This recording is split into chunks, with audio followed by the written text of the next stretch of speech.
All right, hello everyone. We managed to make it. I had to unbreak the game, which took like an hour and a half, which I did not expect to have happen tonight. But hey, we are here now, so that is a thing.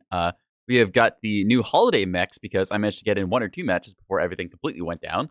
So yeah, we've got the new Warhammer 6RH holiday variant here, styled like Santa Claus. Very nice skins they did this year. There's also the new Commando they came out with, which is honestly, don't get me wrong, like, I like this Warhammer. I like Warhammers, as somebody might be able to point out, considering I own, like, let's see, 1, 2, 3, 4, 5, 6, 7, 8 Warhammers. So there's that. But the new Commando came out as well. Where did I put? I've repainted this thing. Let me just fix that because that was like a little bright. Actually, you know what? Screw it. If we're gonna run in style. Let's actually, I should go to own colors. This is for the wrong thing. Decals. No. Colors. Yes. Why is this looking so weird? Pattern? There we go. All right. Yeah, so this thing looks normally like this. Big old present thing. I thought this is a little too garish green for my taste, so I did kind of tone it down a bit. Actually, I kind of like the red on that. Let's keep that. Ooh. That's cool. Okay, we're going with that. Yeah. Yoink. Save. So the unique thing about this is that this is one of the few mechs in the game that has a loadout like this. It's got small life support and a small cockpit, meaning you have 2 slots in the head. The only other mech I know that does this is one of the Annihilators, the Legend... Or, no, not the Annihilator. It's the Warlord Atlas, I think. Yeah, that's got a double slot in the head, so you can fit like a light PPC, or heck, you can even fit a snub PPC in this thing's head, technically. Although, then you've also got the compact gyro here. It's a compact light gyro, no less. So, yeah, really small thing. So you've got 4 slot center torso. Normally, you only have like 2 slots CT and 1 slot in the head, so this gets you some interesting variety for your builds and stuff. I'm going to play around with this thing a little later on stream because I want to just drop in the Warhammer right now. I have it kitted out as a classic boom hammer. Well, I say classic boom hammer. A classic boom hammer would be double AC-20. This is kind of the new version of it where you got an AC-20 and you've got 2 snub PPCs because this does not proc ghost heat, and double snub PPC is a little more damage than your AC-20. The AC-20 3.75 cooldown compared to the snub's 4-second cooldown, so slightly slower rate of fire, but the snub PPCs have 5 splash damage, which isn't listed here, so really when I'm actually clicking on someone, I'm not dealing 40 damage, I'm dealing 40 pinpoint and then 10 splash, so pretty happy about that. Yeah, I think we're just gonna get up, do some drops tonight, so ladder is looking heavy on the assaults tonight. Let's go ahead and see that. There's an event on as well, which is heavies and assaults. I sometimes do the event queues, although I find usually I end up waiting too long for matches there, just because sometimes people will queue up for them, and other times they'll just be completely empty, and it seems like a complete toss-up. So we're just going to do some quick play for right now, and then maybe if other people are around tonight, I'll do some event queue with friends. Yeah.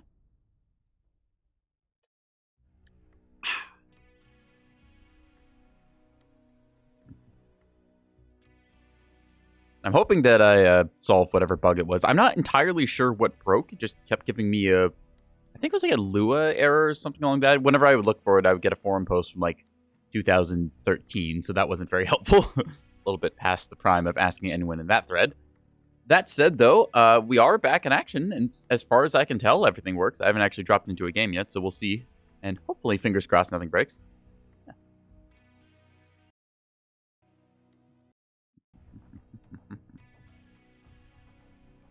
Santa Hammer delivering presents of autocannon 20 rounds.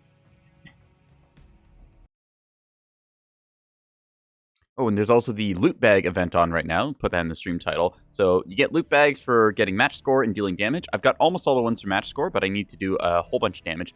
I think I need to do, what's it, like, it's 100 damage per loot bag.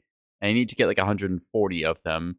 So 140 times 100, that's like, what, 14,000, I think, if I can math. Oop, we got a game up. All right, let's go. Never have good luck brawling on Bear Claw. Let's try HPG Manifold Domination.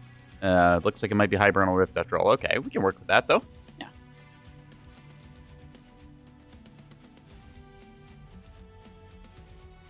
Yeah.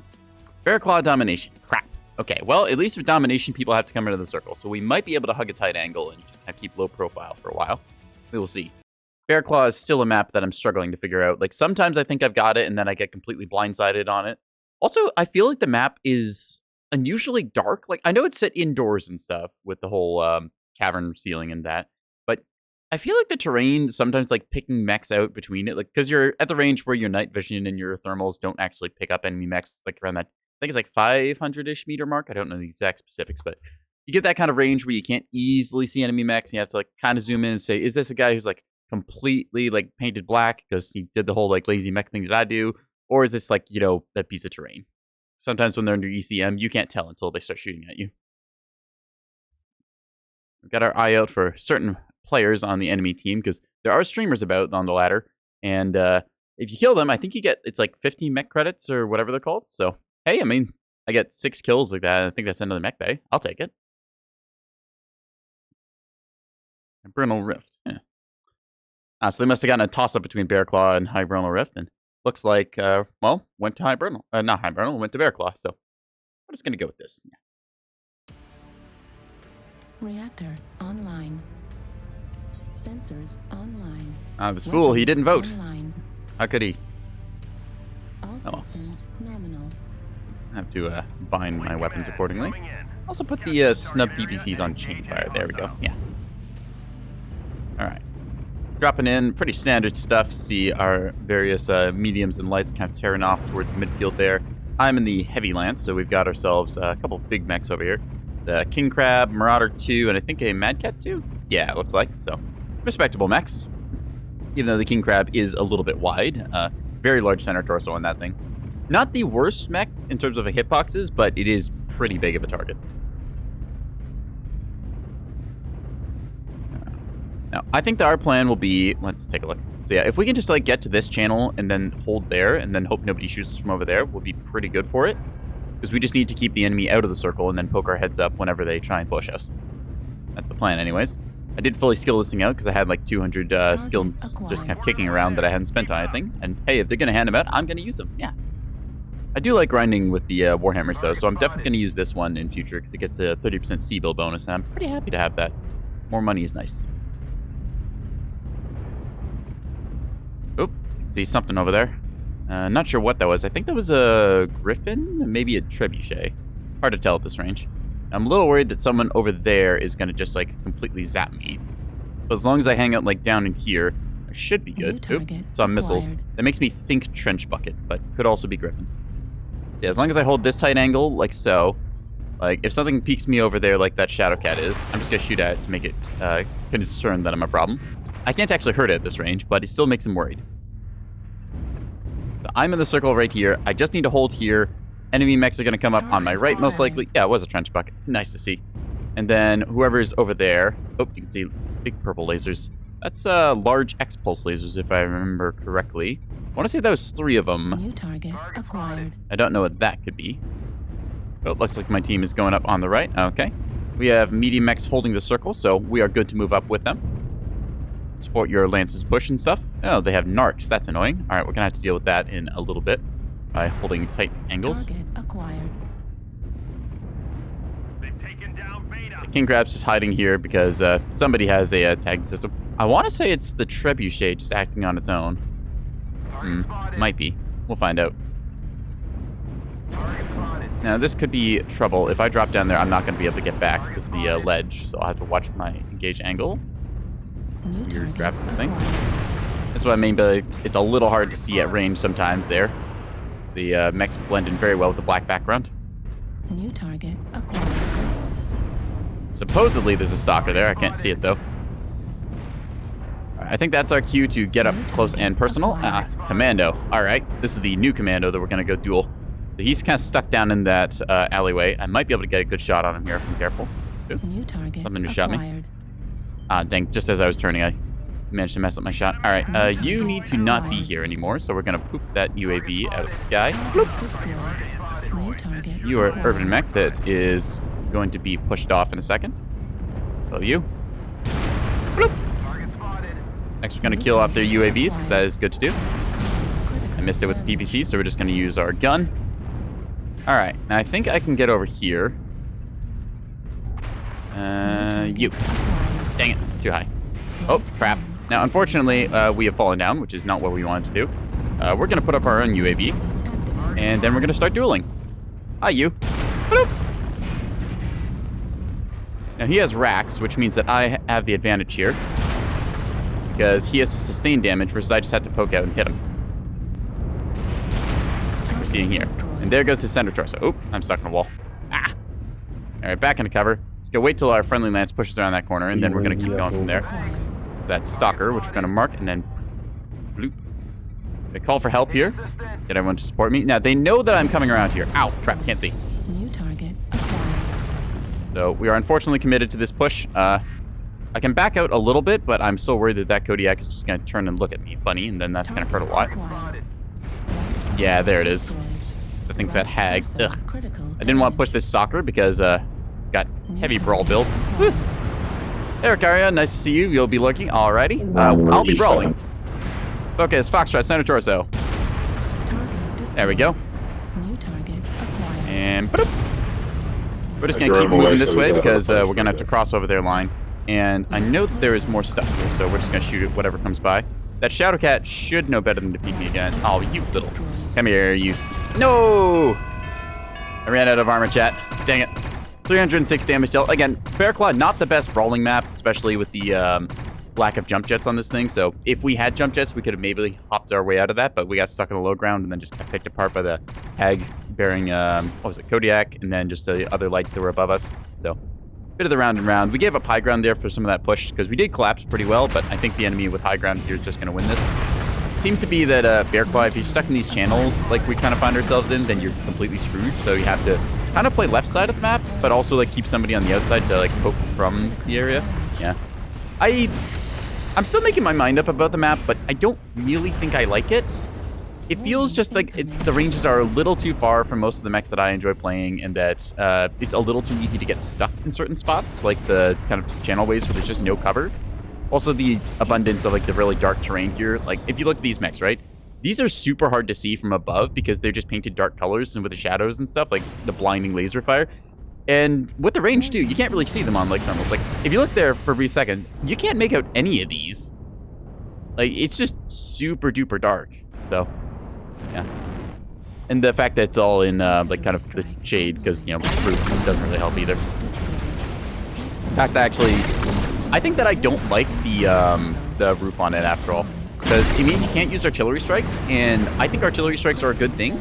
They prevent people from clustering up too much and camping in an area, and when that's kind of taken out of the game, it's not for the better, I don't think.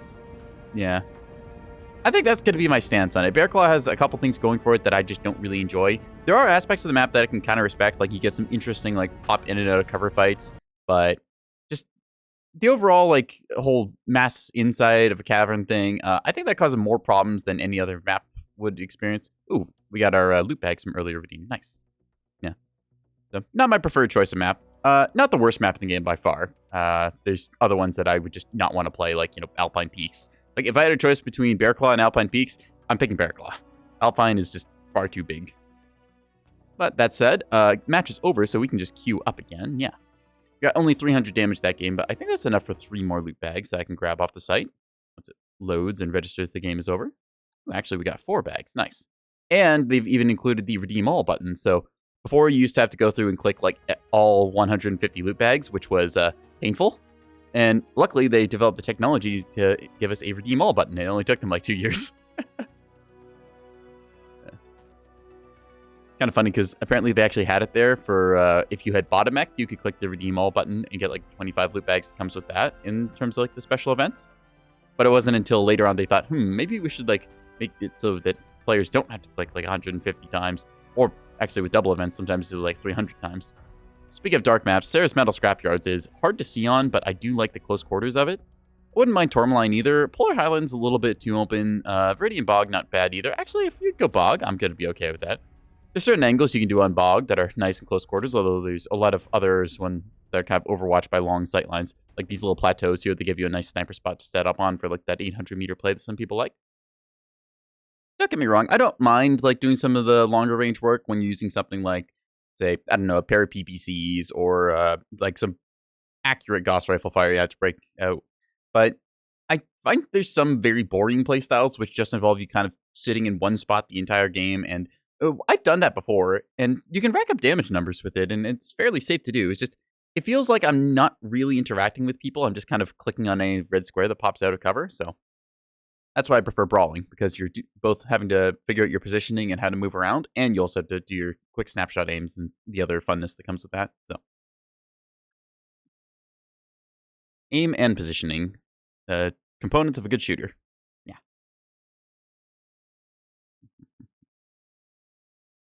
I don't think any of these people are on my bounty list. There is a bounty list up on the Mechwarrior online page.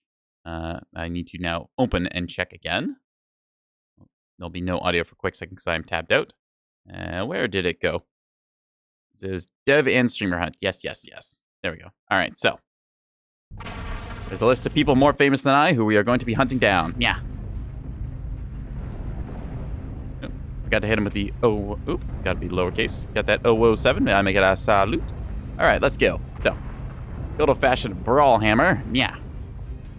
Override engage. Although we are bright red, that's another factor to consider. So, what are you? It's a mauler? It's a mauler. Okay. Interesting paint job on that mauler. I just realized I walked into a wall. Okay, cool. Great start already. Let's go. So we're probably going to sit like close on the Echo 6 Delta 6 area. If we look at Echo 6, there's like a ramp here we can kind of peek over and then combat like short ranges there. Unfortunately, we don't have the range bonuses we do on the Rifleman with this, so we have to play about 270 meters or so. That means I'm just going to be right up here. I'm just going to say hi to the Space Lobster carcass as we go by. Target acquired. Save the endangered Space Lobster, kids. Alright, Delta 5 is pretty safe territory. For now, anyways. Yeah, this is what I mean by like the safe area to kind of hide in. We're just gonna wait till they peek around the corner. Ooh, a moonwalk. Okay. See some of their fire coming around the corner here. Oh, just missed that stalker. 4 large X-Pulse. Okay, that means he's gonna be staring at us. So if we can get a good shot on him, then we can just torso tank a lot of their shots. Please don't block me. Please don't block me. Curse you. The one moment I didn't want you to be in my way. Echo 6 low and Echo 5 high. Heads up. Stalker up. We don't want to peek around this corner because that's where their NASCAR line is and that's their natural push avenue. So, keep our aim low there's about here. 4 contacts. Echo 6 low. 4 crow. Other Oh, shit, just low. barely missed him. That's a lot of that's X-Pulse Stalker on up our high. Irby. Holy crap. It's like 7 energy mounts or something. Oh yeah. Go Contact fire on spotted. whatever Thank we you. get here. New target Just gonna mark that acquired. stalker going around the other side. Actually, me and this other Warhammer, if he wants to get out of my way. Please move, Spider. Spider. Thank you. Yield to higher tonnage, kids. You're more maneuverable than they are. 6, Echo 6. And Pick up arm of Bar and Cheeto. I'm with you. Whoever's over here. Attack it. Don't be afraid. You got it. And doop. Oop, I think one of my shots went high there. He went up high. Just India. down. I'm gonna give him one last peek here, and doop. That's probably a Locust. PPC Spotted. Vader Eagle, if I had to one guess. touch. Nima. Echo 7. Let's see. And we're getting a sick, nasty flank here as they are NASCARing hard, so this is good for us. We'll just come up behind them and then shoot anyone who has their back turned to us. Supplies! New target acquired. See, I've already stripped out one of his sides. Echo 8 to Delta 8 Locust. New target. I'm near you. I'm Wow, I've horribly overextended here, actually. I didn't realize they were all going to counter-rotate on me. You're about to run into him. He's one touch CT. He's Echo 8 somewhere. Well, at least I got half of that stalker down, so There you go. now we just have to not get clobbered here. back towards Ow, you. ow, ow, ow, ow. Pizza I thought they were all going around the corner, but apparently not. They've actually gotten a brain. That's a kill. Curse them. 100%. Something behind me. There's the teammates. Nice to see. And Lights back here. That's There we what go. I'm saying, bro. Acquired. Alright, good shit. all right, now because they're all focused going the other direction, we're gonna go out to this Warhammer. You don't Not even that we get have much MP health for left, killing but me, which is a shame. ooh, he's a boom hammer, proper one too. Warhammer, right torso one touch. Juliet, Get him, CT, Juliet. Destroyed. nice kill. We got him. Yeah. New All target right, so acquired. the enemy team has doubled back and they're all confused right now. They've killed some of our guys on the right, and they're gonna try probably pushing where our left is, which is technically their right. New It's kind of target emergent acquired. NASCAR. We have to be very careful peeking because we are just barely hanging on here. You can see my health in the bottom left. I have a cherry red CT. Target acquired. Marauder, though, is weak in the right torso. Should be, anyways. It's an RD strike. We got to dodge. We are up by 4 currently, so just have to not get ourselves shot. Yeah, we got this, guys. Let's go, let's go, let's go. Left torso on Stormcrow. Just gotta put the needle. Only way we lose is by being afraid. You got ow. this. Ah, crap. Envelop on them. Unfortunately, we got hung up on teammates there and couldn't get a good line of fire until we got booped, so. We knew we were basically one touch. I was just counting on them shooting that Mad Cat and didn't realize how little health he had. We see our supernova here getting popped in the backside. That guy's like one touch. There you go. 2 Ultra 20s and then 2 large pulse. That is a Holy good shit. super build if you want to Probably close no range longer like this. CT. He's just getting shot right from all torso, sides, though. He just maybe needs to a six or basically dead. commit to an angle. And they're knowing that, so they're all running away. 3 of them left. I'll shot you. Gila Marauder, center torso kill. Marauder is gone. He just ran right into him. And I think it's the... nope, it's just the Mad Cat, too. Last All one right. is in Delta 7. Heard. Single cell Arctic cheetah. Really? All right. So You know what? alive? We're going to take Wow. that win. Yeah. You didn't kill it, Tackett? I believe in you. Nah, he shut down and hit. Echo 7 on the 5 shot 7. So, I can't actually see where the cheetah is, but it's out there. Oh, there he is. Slow ground, Fox 7, get him. I'm gonna take a big sip of water while we watch. I feel like we did our part. We surprised a couple of them and forced them to double back. We did, unfortunately, overextend, which, a bit unfortunate to happen. I mean, I expected them to just be full NASCARing, and I was going to start chasing.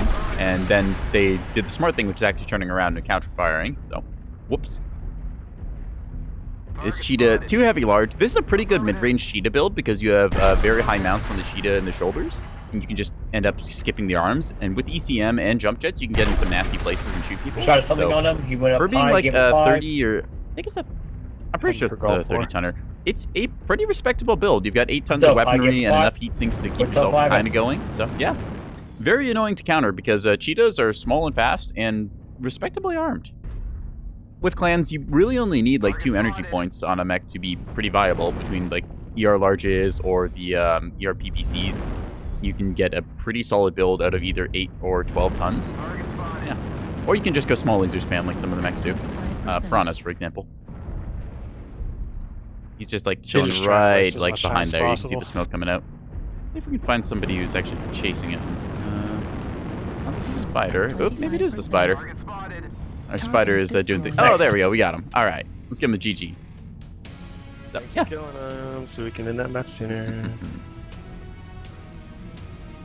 I'm pretty happy with how that one went. Let's see how much damage we did. We did 388. So, not our greatest showing, but also respectably done for what we had to do. We were the heavy front line, and our team was able to kind of mop up in the end. Yeah.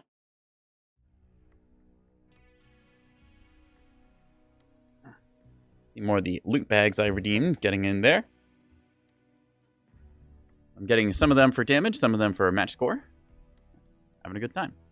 Much of my tracking freak out there as I take off my hoodie and just, toss it aside and mess with the camera. Anyways, Santa the Warhammer. Now, I will say this. The big white center torso with the whole, what's that, like, I was going to say sheepskin. That's not quite right. It's like the wool liner on, like, coats and stuff. That does kind of say shoot me here, which is a bit of a problem with some of the battle mechs. Just their paint schemes and stuff. They'll kind of have, like, a big center torso. I think one example to show it on is the Battle Master. Let me check. Where is it? Here it is. So when I'm lazy, I just paint my mechs all the same color, which happens to just, be the blackest black that I own because, hey, black is a good color. It's that I don't know what to paint it color. So as you can see here, if we decide to paint our mech, we can do something like this orange, which shows off a lot of that area, or we can do like a blue, which shows off a bunch of this. Now the problem is, if we just go with just the blue, we've now basically got a big, hey, shoot me in the center torso. This is where you should be aiming. People's eyes naturally gravitate there. There's a bit of a sweaty advantage, I guess, with painting your mech black because it does kind of mess with like the profiling and shadows, so people struggle a little bit to figure out where your hitboxes are.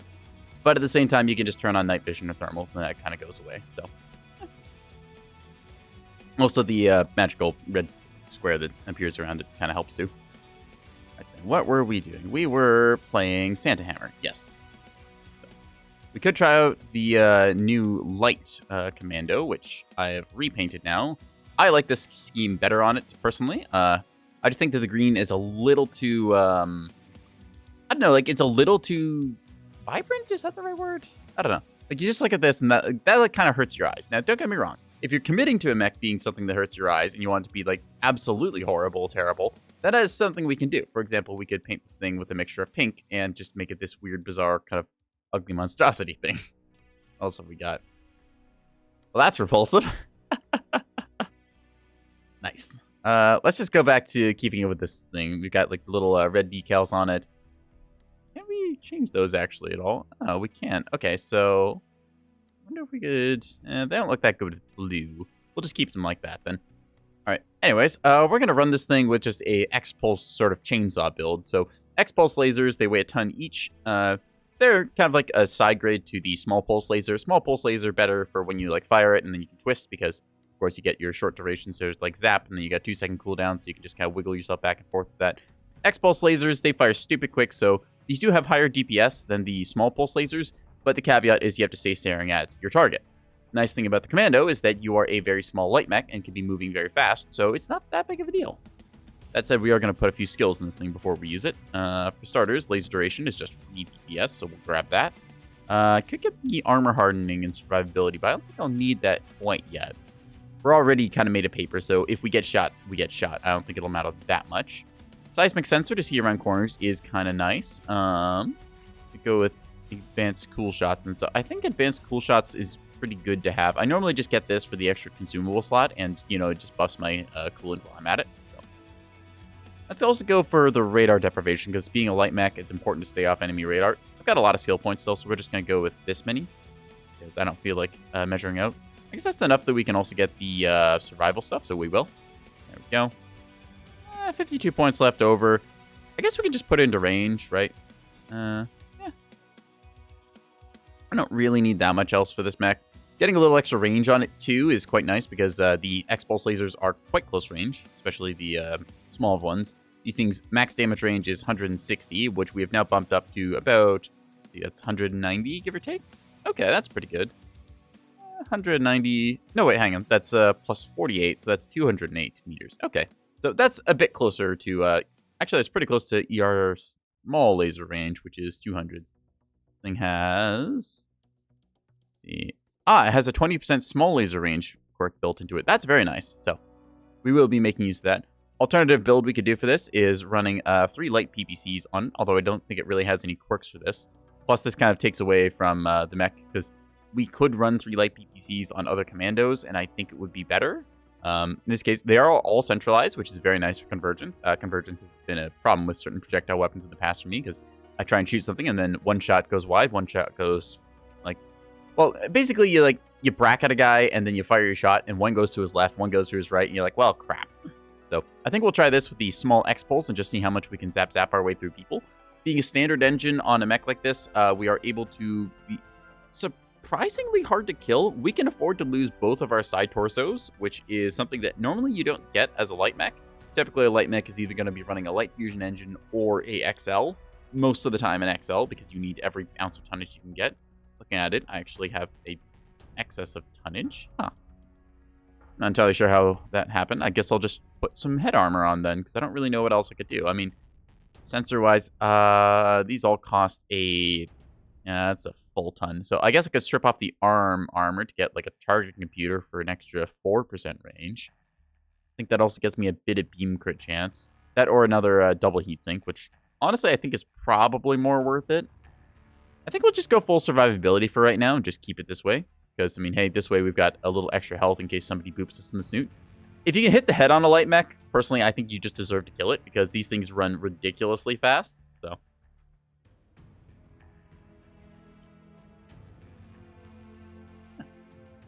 we're just going to see how much we can pew-pew through people with this.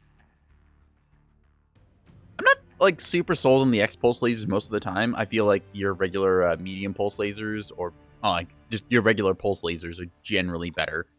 That said, there's certain chassis that can run them effectively. Things like the Bushwhacker or the Stalker. I guess to an extent the Marauder as well. They all have a very thin forward-facing profile that you can kind of afford to get away with pretty much bow tanking people. That makes the most sense.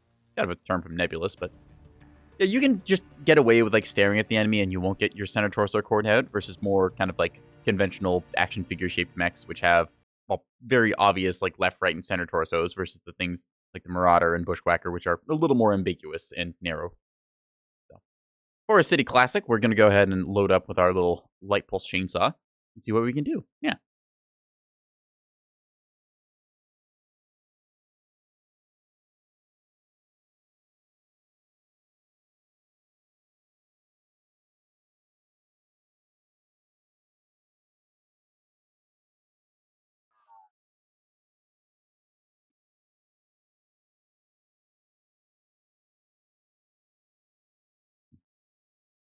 Now, I will say one thing.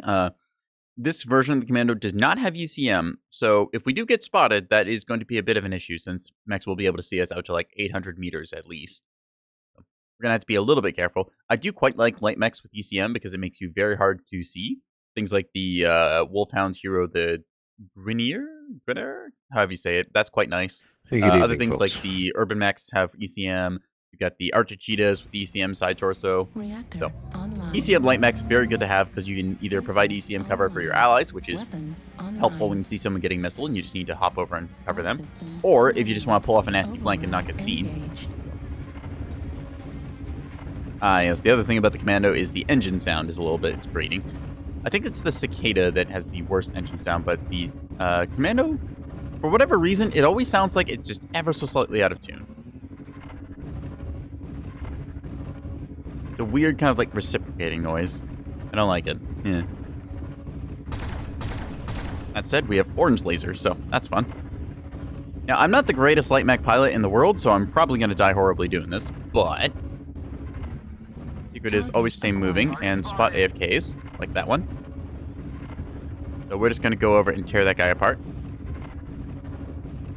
Oop, he's woken up. Okay, we're just going to hide then. We're going to act like nobody saw us, and then just hope that they'll get paranoid and, you know, position themselves poorly so then our team can deal with stuff. That's the other part of being a light mech. Squirreling is incredibly effective. Ah! Display. Yo! Target acquired. Target spotted.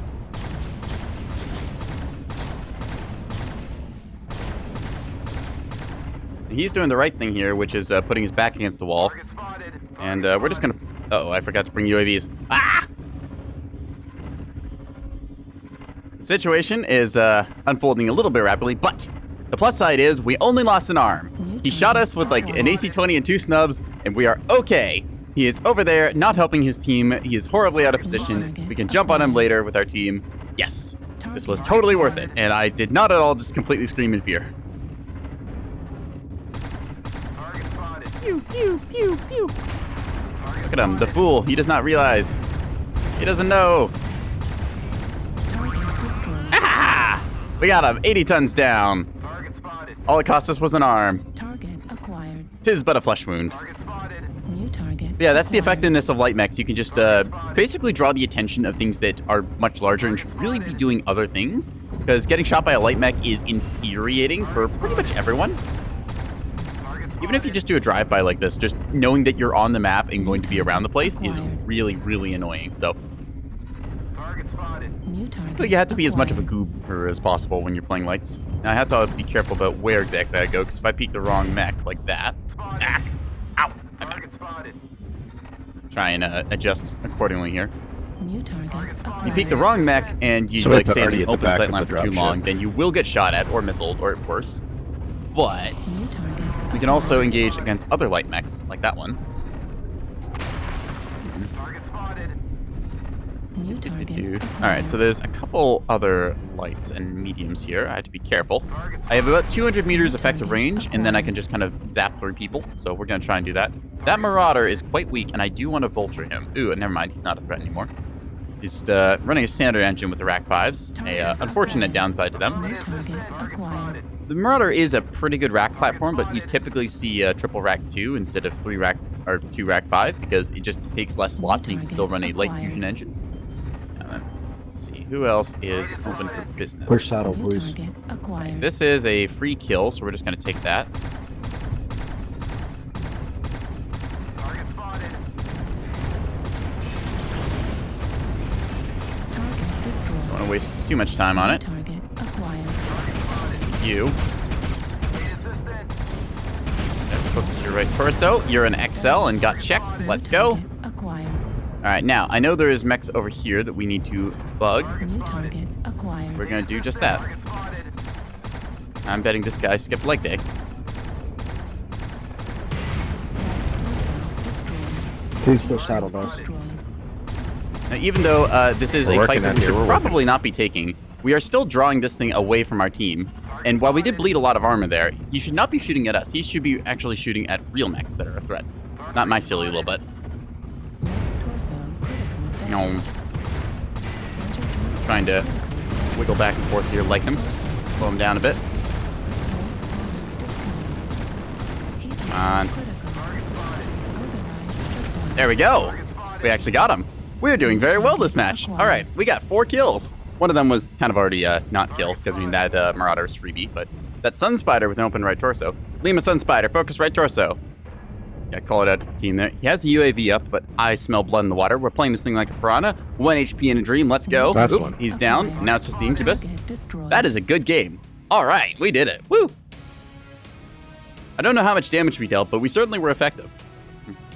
Light mechs, you can't exactly judge by damage dealt. Like, if you see a piranha with, like, I don't know, like 500, 600, 700 damage, yeah, it's done a lot. But in this case, we secured 4 kills, 360-ish damage done.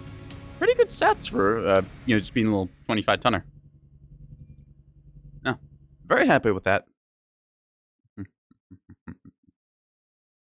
Yeah. I think I might spend some more skill points to get UAVs in this thing.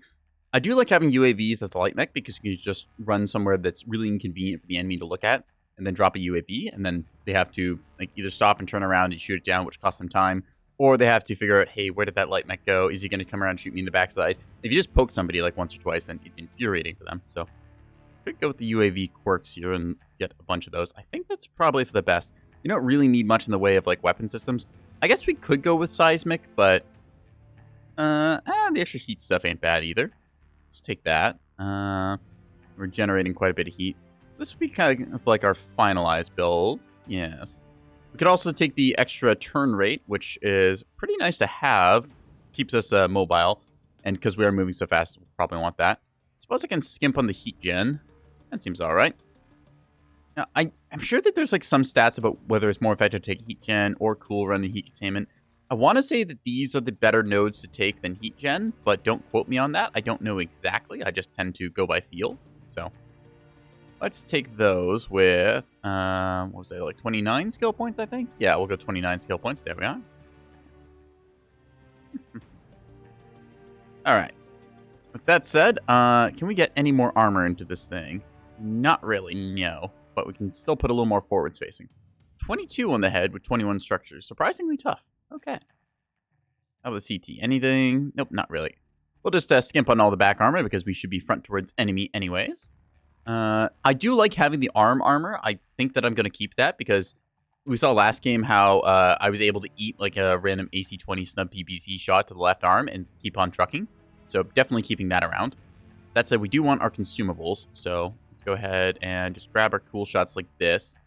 And the UAVs can be up here.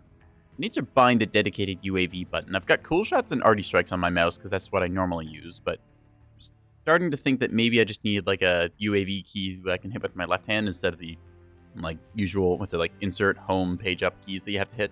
So might have to rebind those later, but still pretty good results with this one. Mech skill tree. We need to save that actually then. There we are. Apply changes. Ka-ching. All right. Yeah. So let's get going. Yeah.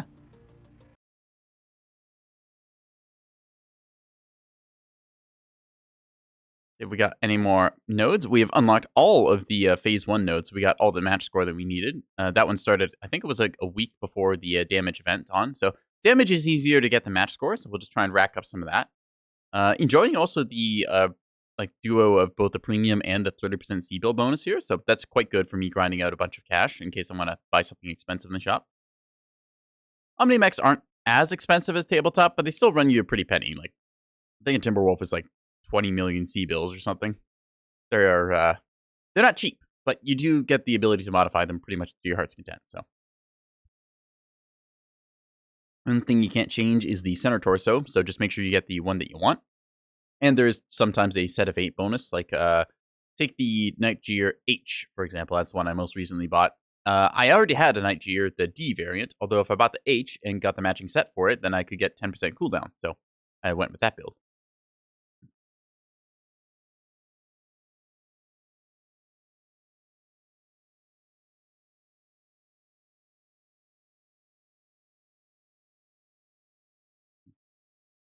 I've decided that they haven't included me on the participating streamers list, so clearly I'm just going to have to kill more people and stream more Mechwarrior online to be more famous. I play this game occasionally, which I mean I've sunk like 1,900 hours into it or something. I just don't stream it as much as I should.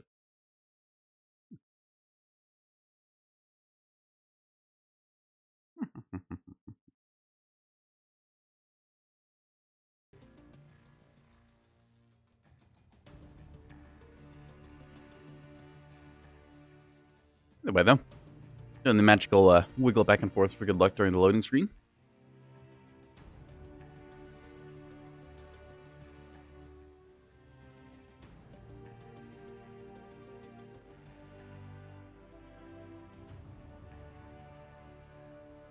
Normally, light mechs find you a game really fast because there's typically very few light mechs on the ladder, so they'll generally pair you up with like any team that you'll like be able to fill into. They try and get like an even-ish distribution of mechs across the matches, but mechs on a ladder, yeah, I know, right? That's what they have little grabby arms for. You know, there we go. We can go Terra Therma. We're back to Bog. I kind of want to go HPG Manifold and do Assault. Let's see. Toss up between Manifold and Bog. Hibernal coming in ahead. I'm not a fan of Hibernal Rift. To me, it's just a Canyon Network, but worse, which is pretty much what it started out as, but hey. Apparently it's Hibernal. It's not a bad map if you have jump jets. That's kind of my opinion on it in Canyon. Otherwise, you end up getting stuck in some places that are not great places to fight at. It's also a annoying sort of toilet bowl nature of the map where you end up swirling around each other. Kind of funny because Hibernal was based on old Canyon Network, which then turned into New Canyon Network because Canyon Network got a rework. But then Hibernal Rift still has a bunch of the stuff that Canyon Network originally had.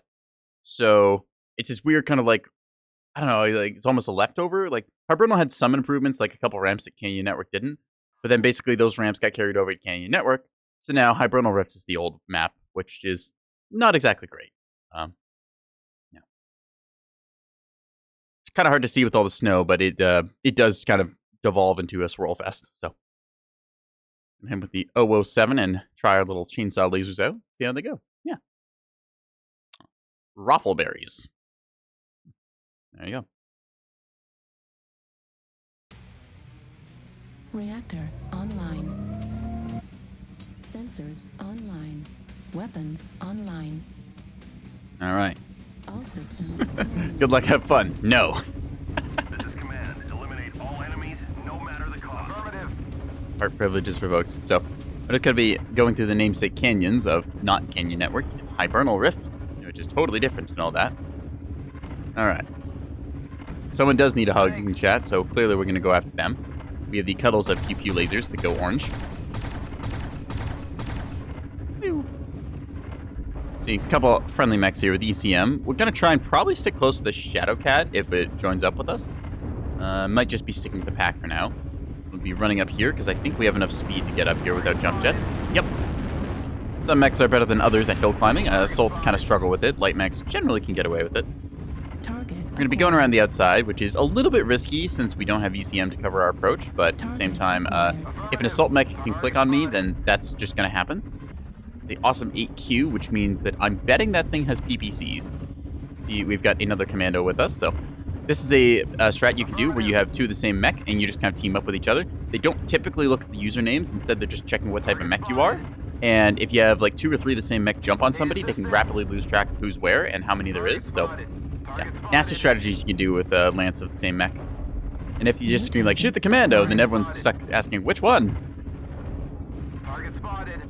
Commando Canadians also have boxing day. Yes, I have cardboard boxes. Affirmative. Give all your boxes to me so I can sit in them, because I am the cardboard king of the castle.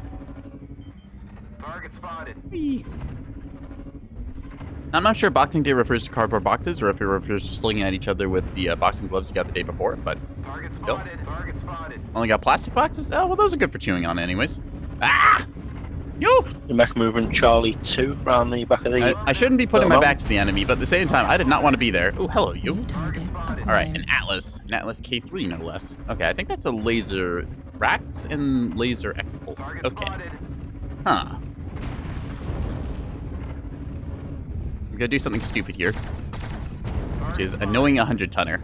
So this is like getting attacked by fleas when you are a very large... multiple mechs on the ramp. On the ramp. A very large Charlie animal 3. getting attacked by fleas is the best example I got. But he's got a DPS build, which means I'm not super scared of him because I don't assume that his accuracy is very good as I'm proceeding to get shredded here. That said, he is not shooting actual useful people on my team. Instead, he is shooting at me, the little annoyance. See, look, his attention is focused entirely on me, not his team. This means that they are down 100 tons for my investment of 25 and my allies' investment of 25. So really, we're just trading up. Stonks. You can't look away because then I just kind of sit here and poke him in the butt. And I'm dealing full damage at this range. See, look at this. He's infuriated. He's like, screw you, you little commando. And then he looks at his back towards my team and gets blown out. Yes, excellent. Target acquired. New target. That's how you tackle acquired. larger prey. Ooh, that's an awesome 8R with 4 LRM-15s. Huh. They do have an LRM quirk, which gives them like a lot of bonuses to, I think, the cooldown, or maybe it's the heat gen. I don't remember exactly which, but I do know if you have 180 meters, they can't do anything, so... Ooh, that awesome has a lot of PPC. Okay, we're gonna go after that after we fight this dude. Target destroyed. He was completely open cored out. DD, both sides, well, open both sides also. Alright, let's see what else we got up here. So, I think this is a great place for UAV. Clutches We're gonna in the drop- ramp, Charlie 3. Activated. New target Yeah, that's a acquired. Desperado that just went down. Oop. Dropped down here by accident. Not what we intended to do, but... New target acquired. Fortunately, this is a mech that can actually threaten us, so we need to get out of here somehow. Or just otherwise be a nuisance. Target destroyed. Bit of things going on here. Aiming for the legs on light mechs. Slow them down. Can't even tell if we're getting hits. We are. Yep. Not being the greatest shot right now, since I am trying to just, wiggle and jitter myself around, and totally am aiming, yes. Left leg? Left leg. Give me your toes. That's good. Center torso. There we go. Last 3 in Good this enough. little thing here. We go to this Direwolf, which has all Ultra 10 autocannons, so big firepower on that thing. So you. Pew, pew, pew, pew, pew, pew, pew. We take those. So, yeah. Exactly. Light mech efficiency. We took out that 100-tonner assault at the very start of it. The Alice did not know it hit him. We just constantly peppered him until our teammates showed up and then got him. See, only 219 damage dealt. This does not show the proper tactical value of being an annoying little shit, which I am well versed in. So, yeah.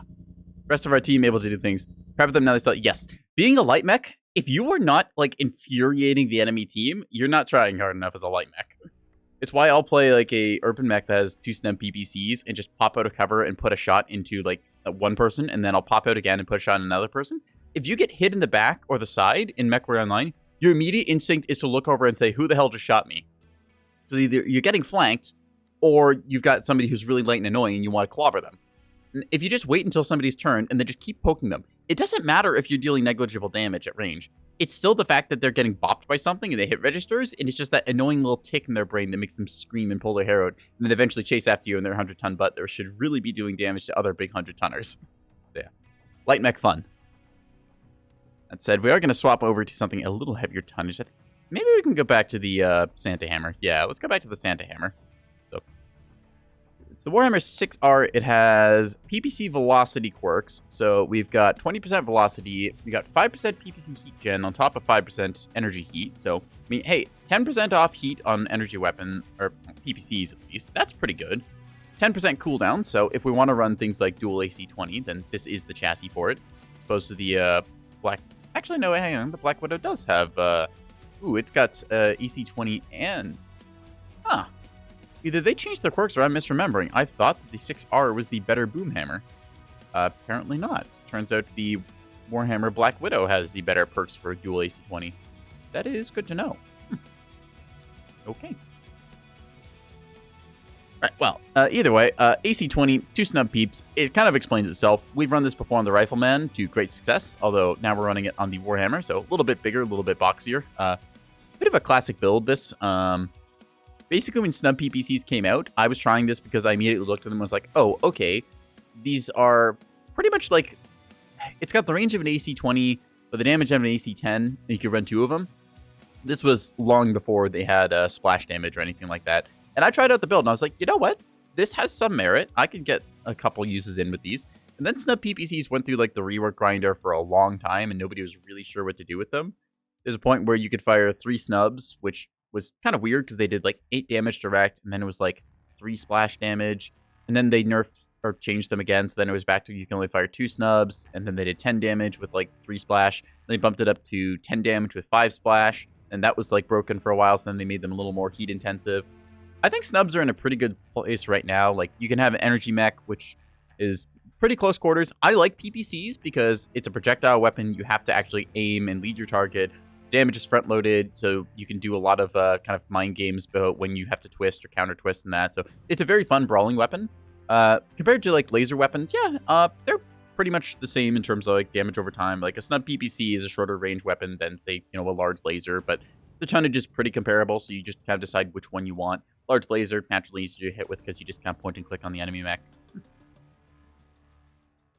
Yeah, I like snub PPCs. They had a rough run, but I think they ended up being in a pretty good spot now. So, I think there might be a balance pass coming out sooner or later that's going to change how they interact with the AC-20. I'm not sure if we're going to make it so you can only fire like an AC-20 in 1 snub peep, or if there's going to be like a ghost heat penalty. I just have heard like a bunch of rumors about stuff getting changed to them. I never actually got any confirmation on what exactly is being changed. Okay, tell you what, actually, because this search is taking a quick second. I just realized my water bottle got emptied because I forgot to fill it up before stream, and I was drinking water today. So we're just going to take a quick little 3-minute break because I'm going to have to grab more water and run ads anyways, and we'll be back shortly. So, more Warhammer fun to follow. Yeah.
All right, we are back. Thank you for waiting. Let's get that ladder queued up again. Yeah. So, going back to what I was saying about light mechs. So, this is going to tie in with another rambling rant that I've had at some point. For anyone who doesn't know, I used to play a lot of Heroes of the Storm. In my opinion, it is the best MOBA still, even though I've dropped it because of various reasons involving Blizzard kind of canning the game, and we just kept drifting away from that for a while. But Heroes of the Storm, really good. That said, when I was playing ranked, I noticed a distinctive thing. The team that tilts first loses. And I just want to say this. In most ladders across the world, you've got the North American ladder. North America is known for being a clown fiesta, and you should embrace that. North America is weird. We do dumb shit. It is silly. It is ridiculous. There's the stupidest stuff you'll ever meet here. Even in the StarCraft scene where you've got the Korean pros who are ridiculous at the game, they can still lose to the North American cheese because it's just weird and unexpected and annoying. So, if you can tilt your opponent and they can then start raging at their team, here's the thing to think about, right? If you're playing, say, a game like Mechwarrior Online, it's a 12 versus 12, okay? You've already got 12 enemies. If someone on the enemy team starts tilting, they just added another enemy onto, their list. Now, it's a case of that person is fighting against everyone else on their team, or everyone's saying, wow, this guy's a jackass, dude, and they have to spend time on their keyboards. So the more you tilt the enemy team, the more success you actually drive from it. And you can do this. You don't even have to say a word in chat. You just have to set up situations to set somebody to look like a fool. Take that Assault, for example, we peppered last game. He was strung out and hung out there, and he's, in a bad spot. You'd be trying to rally up to his team. You set somebody up like that, where you're okay, I'm just going to poke you and give you a really annoying thing. There's a good chance he fired off something in chat to his team. And then his team started self-destructing and yelling at each other, and we managed to eke out a win that way. It's weird little psychological things you do in PvP games to try and get yourself a win. Because as soon as you throw your opponent off and tilt them, essentially, you're already winning because they've now just made more enemies. If it's a 1v1, same thing. You just do something completely strange and unexpected. Because, take chess, for example. I could play against one of the greatest chess grandmasters. They're not going to be prepared for me to start stuffing the pieces in my mouth and chewing on them. All right? That's just something they won't be able to account for. It's yeah, okay, you might have the best, queen, bishop, rook, something opener. I don't actually know chess that well. But are you prepared for me to reach across the table, take one of the pawns, and start chewing on it while I lock eyes with you? I don't think so. And now I've thrown them off of their rhythm.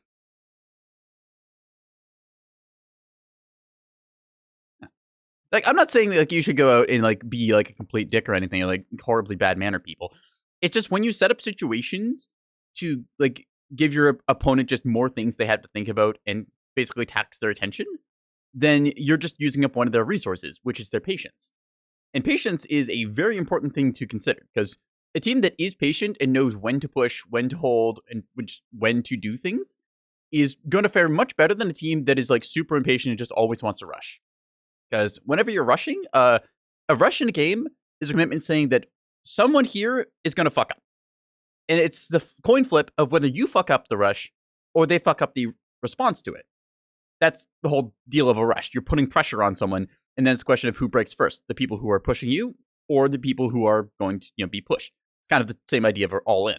So you'll see it in Mechwarrior Online where you get a lance of a whole bunch of brawlers. You just decide, okay, the enemy gun line is here. We're going to overload the right side and then just sweep through them. Sometimes it works. Sometimes they see it coming and then they counter rotate and then you just walk into a line of guns and bleed out. It's an interesting kind of roundabout style of things where you've got on one side you have kind of a defensive macro game where you want to build up a bunch of your positioning advantage and just slowly bleed out the enemy through that style versus you want to go for a quick sort of sucker punch win. Yeah. But I will say this, I am trying to be more positive in games because for a while I was fairly negative in games. This was also when I was an angsty teenager and that. But staying positive in games, I say you should do it because being negative is too easy. It is far too easy in a game to tilt. There's so many situations set up where you can get mad at your teammates or mad at the game or just mad at anything else. That's why I'm saying be positive because being negative is easy. And if you want a proper challenge, find something and a way to motivate people and inspire them and you will win. Because no one is going to follow the guy who's a raging asshole telling people, you fucking suck, no, never install this game again, that kind of guy. No one likes that dude. But the guy who's all right, fix bayonets, boys, over the top, let's go. They're going to follow that guy to hell and back. I know because I've done this. And it's awesome when you get an overloading push and you're just able to ramble off comms and people are are we being led by General Patton with cat ears? Is this what's happening right now? And it works. So. And just remember, if you're tilting, you're giving the enemy an advantage. So. And if somebody has to tilt, make it your opponent. I know, that's just like my little rant of why I try and be positive in games, and like not negative or bringing people down. Like, don't get me wrong. There's some cases where I'll see something I'm like, I don't think this is very good. This doesn't seem like a healthy thing. It would be better if the game did not have XYZ thing. And that's just kind of balanced contemplation, which is always going to be a bit of a hot topic. And I've got my own opinions on certain things like that. Such as, you know, my rambling I had on Titanfall's long-range hit-scan weapons versus long-range hit-scan weapons in Mechwarrior. Different game, different situation, different stuff there. But, let's see, what do we get? Ooh, one of them just disconnected. That's good for us. That means they're down a mech. So, Target ooh, acquired. okay. There's one of the commandos, already missing its head armor. Makes sense. Don't really put head armor on light mechs because, like I said, if you headshot a light mech, you deserve to, you kind of deserve to kill a light mech if you hit it in the face. That's just my take on it, which is also why I don't run head armor, because the head hitbox in this game is already so small. And with something moving the speed of a light mech, I'm just going to say, like, the one time I got a headshot on a light mech, I immediately went to Reddit and posted it because I'm like, okay, I need this recorded somewhere just to have it shared. So, you see this Incubus now about to go down. He's lost his leg, so it means he's capped at 40%, not 40%. Target It's destroyed. it's like, I think it's like 50% speed or 40 kilometers, whichever one's slower. So, they have a flea as well. A flea, a commando, and I think that was a, yeah, it was an Incubus, so. See a bunch of their light mechs just kind of kicking around the outside. Acquired. Oh, they've got commandos running the medium lasers. Nice to see. New target Let's acquired. squiggle our way around here. So we are, again, close range brawler with a fairly kind of boxy hitbox, Target as the name acquired. might imply. We are the Boxing Day. Just take a peek around here. Oop, that's something looking at us. Now, if it's looking at you from that range, it means it can shoot you from that range, because otherwise it wouldn't be looking. Unless you're me, in which case you just kind of peek different angles. Ow. Being pooped by various stuff. What the heck? Ow! That must be light Gauss rifles, because of the New rate of target fire. Acquired. And the fact that I wasn't getting autocannon rounds flying by, so. Alright. Let's see. There's a flea out there. Now, of course, with our build, if we can hit a light mech, it's going to die. The problem is that means hitting a light mech. I am not the greatest shot in the world. Like, I can hit some interesting stuff when I'm, like, really trying to aim and focus and plan. But, that is not right now. Acquired. Oop. So, for example, that flea over there is out of our range, but we can still make him think twice about this by shooting him. I think that might have actually hit terrain. That's the other annoying thing about Polar Highlands, is sometimes the terrain, like, the level of detail kicks in, so it renders it lower than it actually is. So you'll end up hitting a chunk of terrain, or when you think that you're hidden from peeking over, you're actually revealed to your opponent. So that is one annoying thing about long-range, like, detail rendering stuff. So that's a airstrike coming in, I think. Arty strike, actually. Never mind. Those are friendly UAVs. New target I'm gonna mark that acquired. commando. Alpha Commando, right leg. Call it out to the teammates there. We need to move, but I'm not exactly sure where. We've got a bunch of our teammates going around the right side. Crusader 6Ts are typically brawlers, and I want to say that had him out of cheese as well. Commando's almost lost his leg, so once a light mech is legged, it's basically dead. I've seen some people who straight up, just as soon as they lose a leg in their light mech, they just disconnect from the game before they're even dead because they know what's about to happen. New target That said, you can also acquired. do some silly things where you just kick your jump jets into maximum gear and then fly up into the stratosphere and then see if you can't, you know, get out of it just by being ever so slightly out of reach of people. New target Not saying that always works, acquired. but it certainly is entertaining. Ooh, okay, that's Potato with the Axum. A rather annoying mech to have to face off against because, well, it's a very good mech. I'd argue too good of a mech because, for some reason, PGI loves giving clanners, like, mechs with a ridiculous number of hardpoints, and the Stone Rhinos are just that. So, yeah. Target I think that's the light Gauss, or maybe. The midsection of this map is a little bit, New target light on cover. acquired. Hi there. Okay, that thing is heavy PPCs, and I am currently suppressed. So, I'm going to use the distraction UAV, which means they're going to look up and try and shoot that thing instead of me. So, yeah. Bloop. Bloop. See us putting some good damage in there. We're going to take the high ground here and hope that our teammates are able to move up. Because I've got a flanking position, I should be able to push them off their immediate perches here. Yep. I can see them pop-tarting there. Rather annoying that, but not much we can do. We don't have an arty strike. We are up by 3, though, so. Ha. Target acquired. I think that's the Fafnir with Light Gauss. Yeah. So this is a sort of a DPS build. Technically, Light Gauss have high DPS, but I don't really like them because if you use Light Gauss like that, it's using a 100-tonner and playing a very long-range safe build instead of using your armor and mass to really push up the front line. So I think it's, in my opinion, a waste of a 100-tonner, but you can see them pull some pretty big damage numbers. Although it does rely mostly on the enemy just kind of running at you and then standing out of cover. New target acquired. Target acquired. Fortunately, no damage that range. I think we can go around the outside. Ooh, that's a light mech commando I want to take out. All right, so we're going to go help out our teammates down here. The Crusader is probably able to handle that. Just a little worried about the... Ooh, I think he went... No, he didn't. Still got his legs out there. Darth Gandalf has gone down. Ah! What the? Oh, your enemy! That changes things. Hi, how do you do? Pop a cool shot here. I don't need to, but I'm going to. There we go. All right, cool. Thank you, Crusader. Very cool. Now, that's a Thunderbolt with triple heavy PPC, which is a lot of firepower. Do not want to get hit by. We're just going to give him the left side. Take out an arm. Ouch. And next we're going to mark this thing. That's a blackjack that was harassing us earlier. I think I can... Ooh, I barely missed that snapshot on him. Ow, ow, ow, ow, ow. Just don't shoot me in the back. Probably going to die to a lucky hit here. Oop. Well, he took the left torso, so... Ah, crap. Commando came back. Dang. I thought we'd be able to get that blackjack, but he quickly positioned himself better, and we both bled out. So, yeah, that's a good example of us chasing after the squirrel. In case that blackjack was fairly safe and able to back up there and use his jump jets to his advantage, and we just couldn't quite catch up to him. I also did not realize that was a Timberwolf in front of me that was enemy, so, yeah. Still, we are in the lead, 7-3, so we've at least done something in our regards. Ooh, a bunch of heavy lasers on this. He's got 4 heavy large lasers and then 4 ER mediums. So a very hot build. You can't fire all of these at the same time, but I'm just using a cool shot here. Running right in. We're ignoring the things with the heavy PPCs, which is probably not a great idea. There was a time when heavy PPCs had minimum damage of 0, so that meant that they just dealt no damage within like 90 meters. That is not the time anymore, so they only deal like a third of their damage within like 90 meters or so. Got a bit of a ramp up or ramp down, I suppose. We're seeing a Hellbringer here trying to get something done, although unfortunately losing the right side, which had a bunch of their firepower in it. They still have like 4 medium lasers and a heavy large, so respectable amount, but their cooling is not great now. This blackjack playing very well, showing you how to correctly peek out and use your front loaded damage. 3 light PPCs and MRM-40 in this Shadowhawk, so yeah, big chunk of firepower there.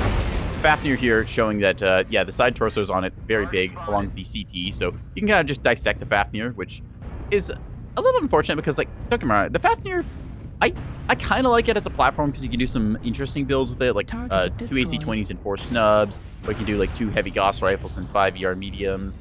You can have, like, some variety on it, but the hitboxes on it are just really big, and even though they've given it, like, pretty much non-stop armor buffs, they're still surprisingly fragile. Target acquired. Oh. Yeah, Fafnir just got killed by a legged flea. There you go. So yeah, 20-tonner versus 100-tonner. Target destroyed. Oh, what's that one giant killer story with the sling? I think it's a biblical one. It's David and Goliath. There you go. Yeah, that case. Smallest mech in game versus biggest. There's something with the laser. I think it was the commando.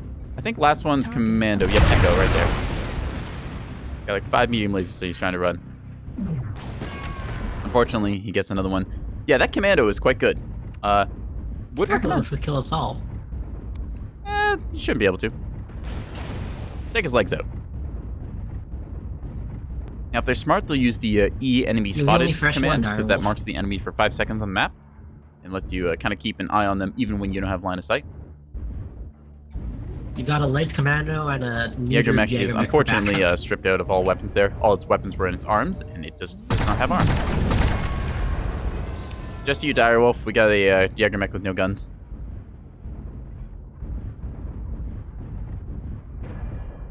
So you see a fresh Direwolf here, relatively fresh. It's a little orange in the armor. So the problem is that Direwolf players are notoriously. I don't want to like stereotype too hard, but the stereotype for Direwolf player is the attention span of a tadpole and the situational awareness of a blind rat. So, yeah. there's the possibility that we just cap out here. There they are.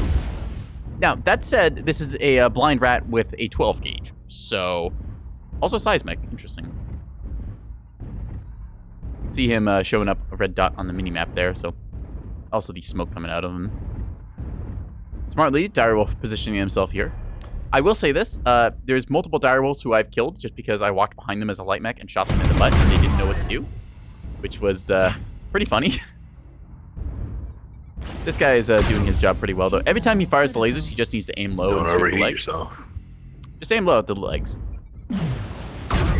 Heat level. He's cooking off the torsos there. So he's probably going to poke again. Yep. Target spotted. So you can see the enemy spotted command going through there. He shows up on the map.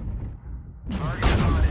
He's aiming behind him a little bit because of Are there latency. no left-right actuators on the arms from Direwolf? Apparently they don't have lower arm actuators. Spotted. I did not know that. Critical damage. Good kill. He's unfortunately liked here, so it's turn twist. Don't play with your food.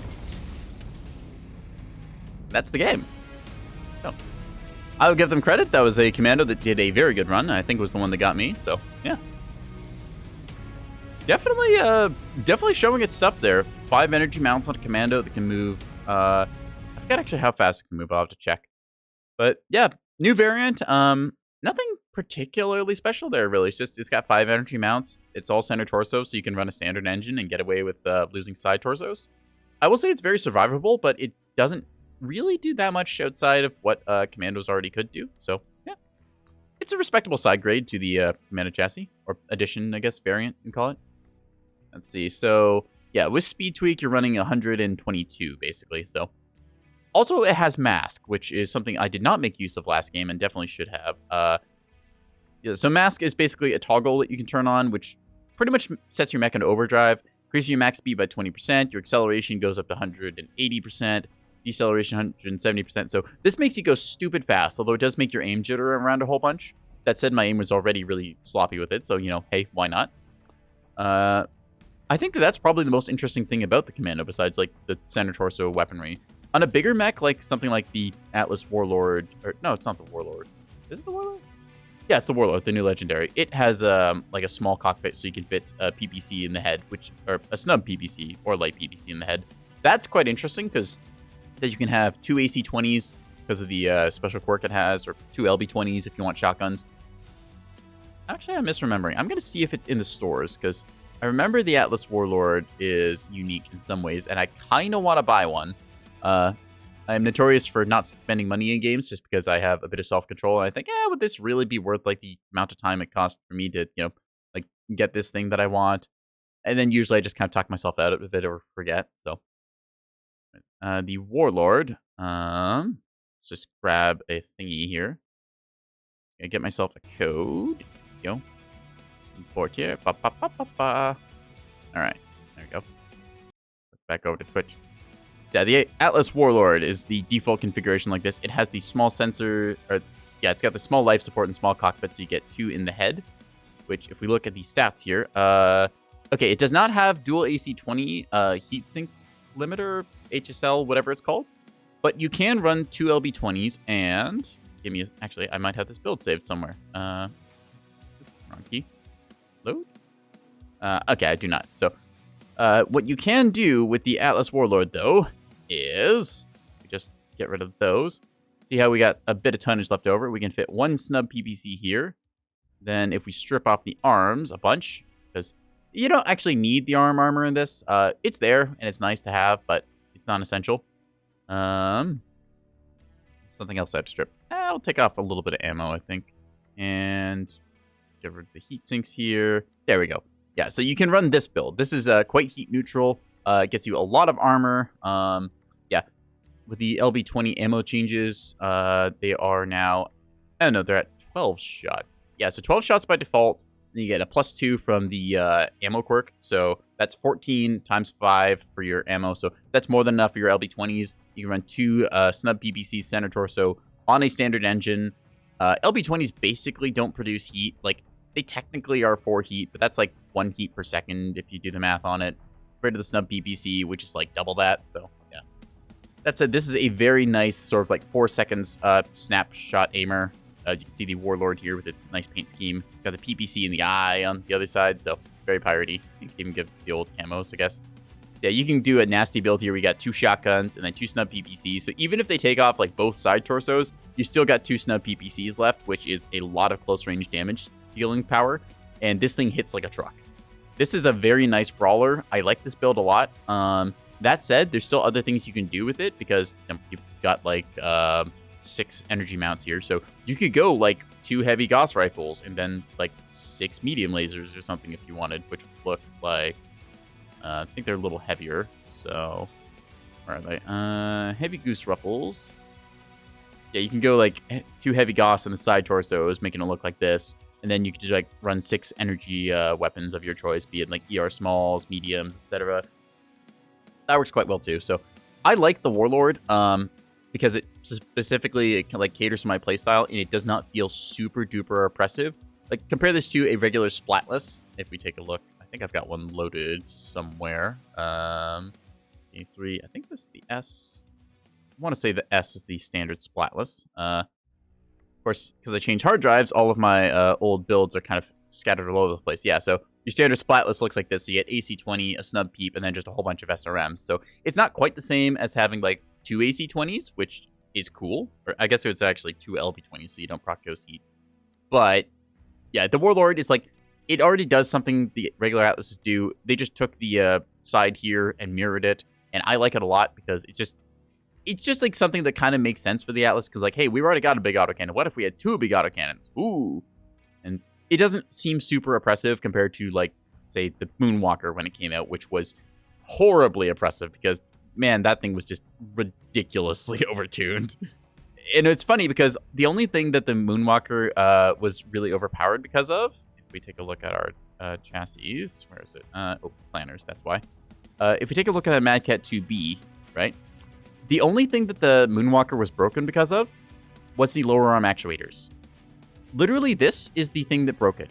Just the fact that it was missing the lower arm actuator, which takes up a slot in the arms, completely broke the mech. It was able to run 5 AC-10s, which have like a just over 2-second cooldown. And 5 of those things together, for the amount of heat generated and the amount of damage generated, is ridiculous. There was a while in the game when one of the meta builds was a Kodiak, which had like 4 AC-10s in the high mounts on the shoulders, and then ERPBC in the arm, because that's the only place you could fit it. And that thing was really good, but it was countered by the fact that Kodiak is ridiculously big and, you know, has not great hitboxes. And then the Moonwalker just came along at the premium price tag, and then they literally said, yeah, this thing was supposed to have lower arm actuators. We forgore. We're sorry. We'll have to fix that in a bit. And for like a week or so, it felt, probably wasn't a week. It was more like, I don't know, 5 days or so. It just was ridiculous. Like everyone who had that mech was pulling 1,000 damage plus games. The only counter to the Moonwalker was the Moonwalker. So that was an interesting time. Yeah. And now we've got the Axum, which is the new 100-tonner clan mech, which is just absurd because they basically took, I'm going to show you this actually because I'm on a rambling rant here and we're doing mech stuff. They took a Kodiak. Where is Kodiak? So yeah. They took the Kodiak 3. I apparently own 2 of these. I don't remember how I got the other one. So they took one of these things, if we look in the mech lab, and this thing is already, it's pretty respectable because it just starts you with 2 LB-20s. I like any mech that starts with 2 LB-20s. That's just a nice combo. So they took this, you know, I'm just going to strip this thing out entirely so I can show you the hard points. So 2 purple hard points means that it's got 2 ballistics in the side torsos. To give you a sense of what that looks like, we're just going to fill it with AC-10s like so. So this is quite good. The Kodiak cockpit is in the mouth. Ignore the little bear snoot and stuff here. The clanners like to put various animal heraldry on their mechs and stuff. That's why they got all things Timberwolf or like Sea Foxes or whatever. Anyways, to the point, the Kodiak was really good because you just peek over top of a hill with these. You've got 4 really centralized guns here right next to your cockpit. Great convergence here. This is a really, really good mech. And then, let me just grab the Axum's code because I can't actually look at it otherwise. Where is it? Here we are. Just export this code now. So, or just remember this one, chat, okay? It's like you got center cockpit, high mounts and stuff. You got very big center torso, very big side torsos, very easy to hit this mech. Now, let's take a look at one of the new premium mechs they released, the Axum. Okay? They gave us this thing. This has, for 100 tons, double the ballistic hard points of the Kodiak. And they're still all in the side torsos. It starts you with 8 Ultra 2 autocannons. Okay? It starts you with this. This is normally a build that you had to do on a very specific version of the Direwolf, which is balanced by the degree that the Direwolf is a huge hitbox. Let's go look at a Direwolf real quick. Where are they? D is for Dire. Yeah. It was balanced because you had to get the premium Direwolf, which is like 9,000 mech cash, which, if we look at how much that is in Canadians, that tabbed me out and didn't let me see. Okay, yeah, that's like I want to call it like 35 USD or something like. So to do that build, you had to buy a 35 USD mech, okay? And I'm pretty sure that the Axum is cheaper than that. And on top of this, you had to buy this Direwolf to get the arms, and then you had to swap out various components on it. You wouldn't actually use this Direwolf version. You'd use the one with ECM in the center torso. But just to show my point here, okay? You would have to go like this. You get the Direwolf B side torsos, I think it is. Yeah. And then you could run Ultra 2s. That meant that you were stuck with standard armor and standard... And, like, you at least have Endosteel, but you're stuck with standard armor, so you've also got to deal with the fact, you know, you've got a bunch of slots and you can't change these things out. And then instead, they just come out with the Axum, which is like, hey, here's all of that stuff on a mech that has a really good forward-facing target profile. Like, this thing's built like a Marauder, and it's got a whole bunch of guns, like, super high up or in line with the cockpit. It's like every hill peeker's dream. You've just got these massive shield arms to protect your, like, self from the side. And this thing is, like, premium only right now, so just... Yeah. I don't like this. They knew, like, for literal years, the Kodiak 3 had been, like, one of the best mechs in game. This was a lot earlier in the game's life cycle, keep in mind. This was back when Clanners had just been added, and people were still figuring out a bunch of the meta, and a lot of changes hadn't been added, or weapon systems and stuff. But they were like, let's just add, like, a Kodiak that's better, with double the hard points. It just... I don't know, it just seems ridiculous. Like, the fact that you just get this many autocannons mounts in, like, a mech that is very forgiving for this. This is kind of funny, because if we counter this, there is a Fafnir, which also has 8 ballistic hard points, which is also a 100-tonner. But the difference is that Fafnir, the Juggernaut here, right? This thing? This is Inner Sphere. Okay? So, the problem with that is that because it's Inner Sphere, its autocannons are kind of crap. These things are, like, 3 slots, and they weigh 7 tons. Now compare that to the clan autocannons we were just looking at. If I actually have to import thing again because it won't let me look at it in the in-game store for dumb reason. We take a look at this. These ones here, right? Where are they? They are here. So they are 2 slots and weigh 5 tons. So the clan autocannons are just better. And there's like pretty much no downside here at all. So even though you've got like 2 100-tonner chassis that have, like, both got the ability to run 8 Ultra 2s. The Fafnir one for the Inner Sphere is just worse, and this one just has better hitboxes and profiling and stuff. I really don't like this mech because this didn't need to exist. This is a legendary mech, which means it's a custom PGI exclusive thing. They looked at this thing and decided, yes, I want to build this. I don't know. I don't understand why we needed another clan 100-tonner that can spew out this many bullets at a premium price. I don't like this mech because it feels distinctly like power creep. And it just seems like it's a better version of the Kodiak or the Direwolf. And I don't think that we needed that to exist. So that's my ramble about a little bit of power creep and new mechs in the game and stuff I don't like. The other thing is that I also just believe that we didn't really need another clan 100-tonner. In terms of, like, mechs that attract the long-range, like, sit in one spot the entire game and just camp players, Clan 100-tonners are the worst for it because you've got either the Direwolf, which we talked about, the Direwolf player who's playing just... Well, basically, they got one finger up their nose and one finger on the trigger, and that's just the way they exist. You know, they just occasionally take it out and, like, eat crayons or something. You've got that for the Direwolf player, and then you give them another mech to do that with. It's like, oh boy, I wonder what they're going to do. Oh, look, they're still camping on the same hill with a better chassis. That is now for premium bucks. This does not paint the game in a bad image at all. So yeah, that's just my opinion on a couple changes they've added with some recent mechs that are not really the greatest for the game's health. But I don't know if they can really do anything about it now. Yeah. I will say this. Most of the legendary mechs are just kind of like interesting side grades. And it's like, hey, here's a unique chassis with like a weird quirk. It's like, huh, okay, that's not bad. The Axum, it just feels like this is a ladder stomp mech because the competitive side of the game, they don't allow you to use the new legendary mechs in their like drop decks and stuff. So it does feel like kind of a pay-to-win newbie stomper with that, just because it's like, hey, here is a mech that is literally just better than the Kodiak 3 or the Direwolf at this roll. And it's like pretty much no downside besides like a $35 price tag.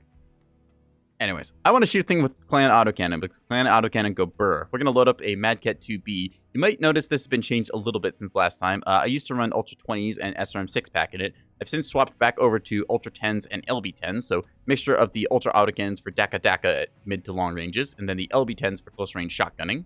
It's just kind of consistent because when these things jam as well, I can use the LB 10s as backup. The generic sort of like older version of this was to run Ultra 10s and Ultra 5s. I liked that until it led to me just completely jamming and then having nothing to poke anyone with when they're right in front of my face when I just wanted consistent firepower of the LB10s. So I preferred this version. Yeah. I know. The other thing, too, is you have to think the Stone Rhino was added because apparently it's a mech that's going to sell, and they have the numbers behind that. Like, a bunch of what they like interpret as what is going to be added to the game is what is the community most looking forward to and most going to buy. And as it turns out, the people who are going to spend money on this game are the people who are playing the 100-tonner assaults that just want to sit in the back line and go pew-pew. So, I personally would like to have seen other battle mechs added, because I think of it kind of like a lost potential thing, where like you could have had the Stone Rhino, which, in my opinion, we didn't really need, or we could have had different, more interesting mechs. I would have liked to see more things like the light mechs. There's certain mechs in the game like the Wasp or the Stinger that I would have liked to see added. We got the Longbow, which is like, it's an okay mech. It's a missile boat, so I'm not super big on it, but there's an autocannon and a energy version, which I'm kind of all right with. I'm like, yeah, these are kind of nice. I was hoping that we would get something like the Axeman or maybe like the Ostal or something like that, because we got the Hatchet Man. Granted, we don't have melee in the game, but I mean, come on, it's the Axeman. It's got a big axe. You can sell axe bolt-ons. That's just cool. Also, PGI, if you're listening, give me my goddamn cat ears and miniskirt for my Atlas. I will pay you good money for this, okay? Please, just give me this. Because what is more intimidating than getting killed by a 100-ton maid? Actually, I'm sure that some people would pay good money for that. I'm not talking about the bolt-ons. That's it. Let's go for the old Bog Champ. Assault mode. Yeah. You play the game for that? Yep, well, there you go. Yeah. How do you get people into Mechwarrior Online? Come check out our 100-ton assault mechs. They wear mini skirts, and they have cat ears, and they have bid uniform accessories. Just and they come in hot pink. I think I'm going to have to load up the Spooky Atlas tonight, just because I've been talking about 100-tonners so much. And don't get, like, a bunch of this, like, kind of my ramblings confused for thinking the game is bad. The game is, overall, I'd say, in a pretty good state. There's a couple things that I will be critical of, because, again, I've sunk a stupid amount of hours into this game, and I know it pretty much inside and out. I've looked into a couple of the kind of weird interactions in the game, and how they work, and why they work, and that, but, yeah. I think the Mechwarrior Online is a game, I would say it's worth trying, at the very least. How much time or money or just other investment you sink into it, that is entirely up to you. Enjoy it if you do. If you do not enjoy it, don't play it. That's like just kind of my shtick for things. I'm not going to say that it is like the best game. I'm not going to say it's the worst game. I'm going to say I've spent a bunch of time into it, and I have generally enjoyed myself for it. So there. And I keep coming back and playing it. So.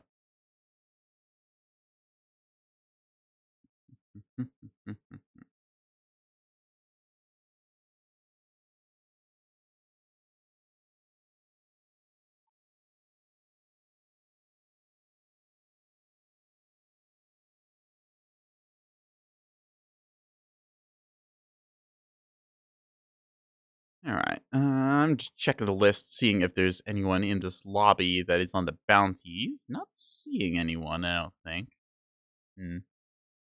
Well, if there is one, I don't see him. Either way. Fun fact, you can fit a BLC on the Commando. Huh. I guess you could. BLC stands for Binary Laser Cannon, which is one of the biggest inner-sphere laser guns. I'm not saying that's something you should do, because that weighs... A binary laser cannon weighs 9 tons, and the commando is 25 tons, so that's a large tonnage investment. Reactor online. But you can do that. Sensors So, online. Weapons online. Probably better chassis to do it on, but Systems nominal. interesting to say the least. Engaged. Ah! Warhammer has lasers, apparently. Oop. Bushwhacker has large lasers. Ooh, we do have jump jet. Nice.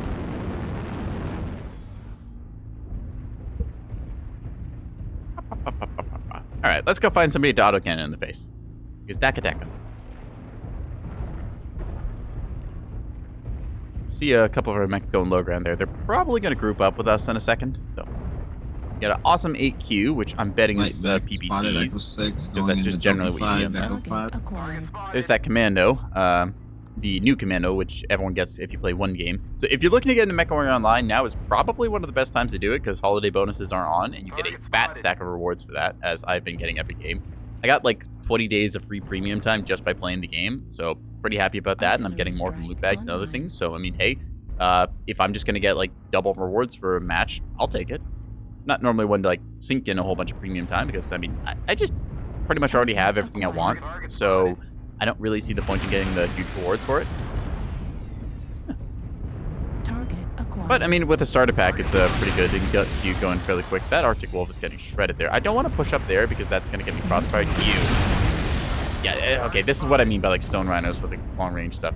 I think that's the Platinum version, too. It's got a P on it. Platinum's the extra paid variant you can get. So, yeah. This is what I mean by the, like, clan 100-tonners. They just sit at, like, 800 meters and then stay there the entire game, and it just is super oppressive at long range because they control that sight line. And then pretty much everyone has to play around them. So, yeah. I literally cannot push that angle now because I will get shredded. So, yep. New target acquired. We did not need more long-range firepower PTI in the 100-ton category. New Assaults are target already, acquired. like... Assaults actually have the problem of being, like, firepower boating, but like also kind of New breaking the target game, which is acquired. why we had to have Ghost Heat, because you could fit so many weapons on the assaults at one point that they were like, no, we need to like artificially limit why you can't fire like, you know, say 2 auto and 20s or something. It's just like the first example I gave. So yeah, they have to like give that as like the standard, because otherwise assault mechs will just exist and pretty much destroy everything. So, yay. Target acquired. You should not have peeked that. Let's see if he's stupid and does it again. Because I was not expecting him to do that, because that was just not the thing. Stone Rhino up there. Acquired. Yeah. Platinum. Yep. 4 Gauss rifles and an ER large. He is going to sit there the entire game Stone unless Rhino somebody or completely Atlas pushes him pushing off around the this hill. corner. And even then, Charlie New spotted. target acquired. that is a opportunity, because we see our Stone Rhino on the other side getting smacked. Strike online. I kind of want to poke this thing. New target acquired. Oop. Unfortunately, the Stone Rhino is not getting smacked. Instead, they're just playing very safely, so we cannot actually push this. And I got my S key stuck again. It's not the game, I don't think, because I had it happen in other games, but my S key, for some reason, on my keyboard is sticking, and I don't know why. I took the key off and cleaned it just to be sure it wasn't, like, some gunk stuck under it or something. I think it might be, like, USB inputs or something are going wonky, because the keyboard has a USB cord, and I've got a bunch of other USB things stuck into my computer, so maybe that's it. New target Hell, that Oh, acquired. it's a UAV. Hello, you. I've not been able to shoot, like, anything this game, because I've just been stuck with, like, a New mid-range target build. acquired. And it's either like a long-range camp fest with that Going to F7 to not help. Fafnir, the Stone Rhino in the back, or it's just like close quarters New that I can't target actually win a fight in. acquired. So, hey, I'm useful. Well, I'm just gonna be patient and have to wait till they get off their hill, and then we're probably gonna lose the game, because that target means that they have more So initiative there's than we 4 do. mechs, 5 mechs in F7. Or they could come around the corner like this. Damage. It's very interesting how he's dealing damage to me there. Artillery activated. You really want to push that again, sir? Sir? Sir? New target acquired. Okay, he's dropping. Critical. If that commando pushes me again, I'll be very surprised. New target Wow, he acquired. did... Respect. Critical I mean, destroyed. He went for it. Okay, we're overheating, so we're just going to chill for a quick second. I can kill the Atlas that dropped down here. I just have to watch out for that commando, because he can come down and drop on me. The Atlas won't be peeking this angle if that commando went for it. Respect. Are you seriously gonna try this? I'll give him credit. He's brave. Darwell. There we go. Stuck him and peek me again. Yep, there you are. Oh, he went for the run. Okay. Right now. He's bleeding for this. I'll give him credit, but he's trying it. I can maybe pre-fire him there. I'm just gonna get out of his range, I think. Target spotted. They are outplaying us, unfortunately, right now, and there's not much I can really do about it. So, yeah. There's that not Direwolf, the Atlas that ran off, so. Yep. That is the Direwolf, which is PC open on that Hags, dude? and that's a very hot build, actually. You can't really run that anymore, because Hyper Assault rifles are so hot. Like, if you run Hags with large lasers and ER mediums, like, you basically get, like, one click, and then you're cooling down for, like, 20 seconds with that thing. Yeah. Oop. See him getting sniped off by the Goss there, I think, because I didn't see any incoming fire, so usually that means Goss. And yeah, I literally can't push that angle. Yay. But the Urban hit it hard as CT. That's all the info I got. Affirmative. Acknowledge my team's calls there. Oop, I hear something. What's that? And nope. Okay, he's holding that angle as best he can. Yeah.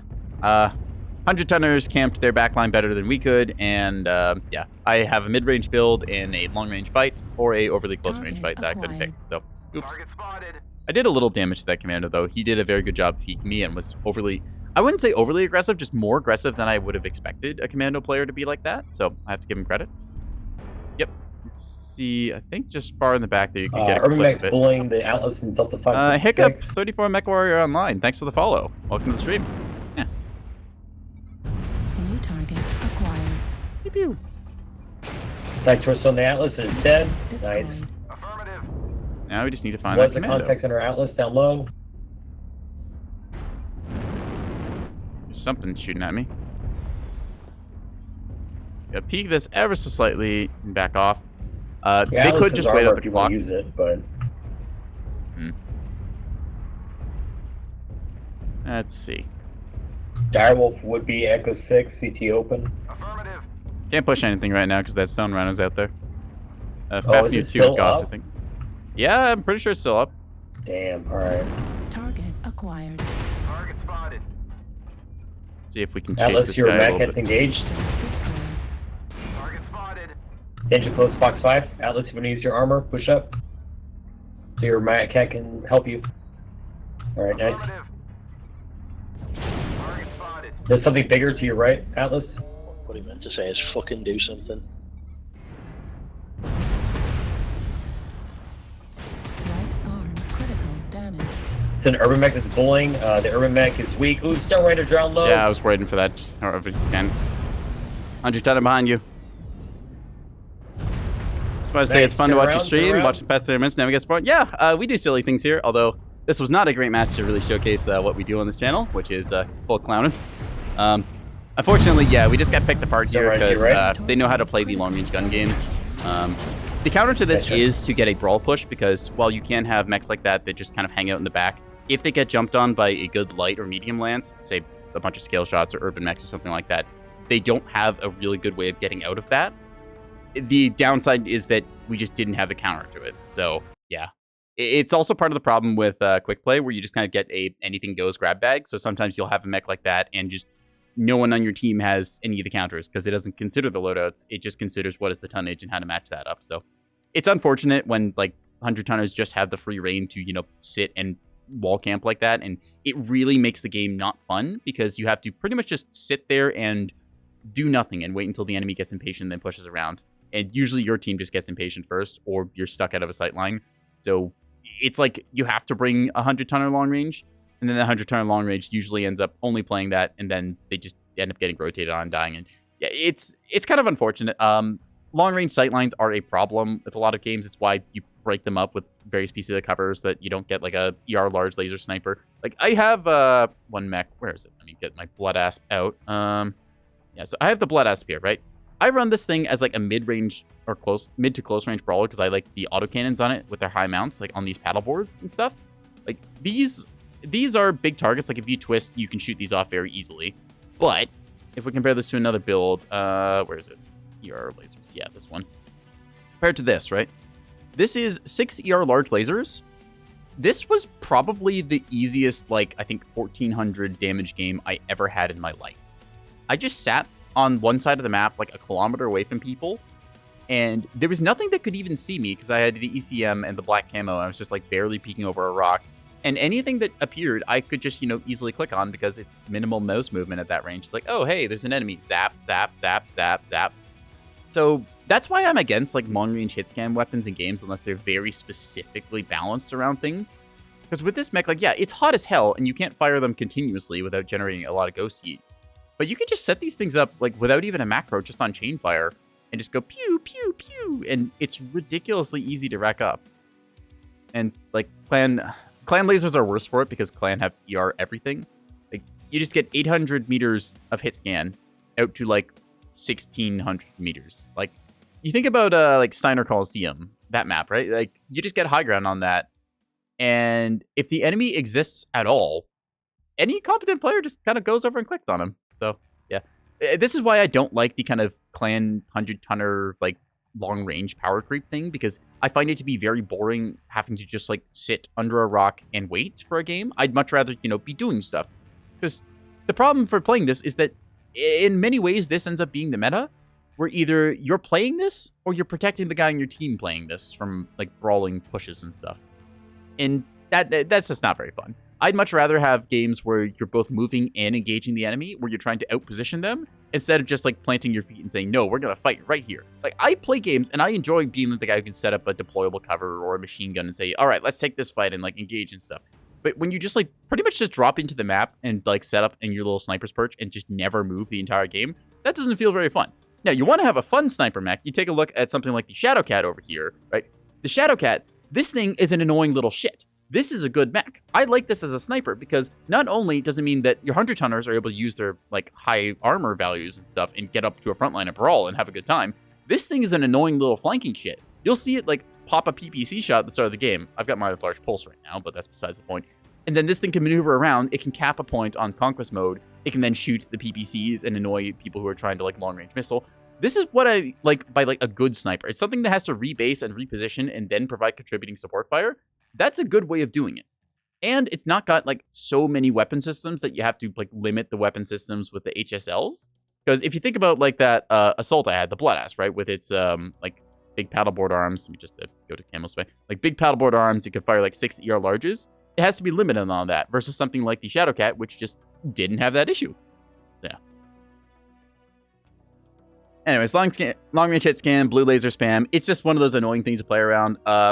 Gauss blue laser spam has been very strong for a long time, and I don't like it because it involves camping. And generally speaking, for most games, camping is not very fun unless you're the person doing the camping, in which case, well, then I guess it's fun. Oh, but this thing, this is my little snow leopard Ebon Jaguar. I'm gonna take this thing for a spin. I don't remember getting the smoke Jaguar, Ebon Jaguar camo, but apparently I did, so we're gonna try it out for a little bit.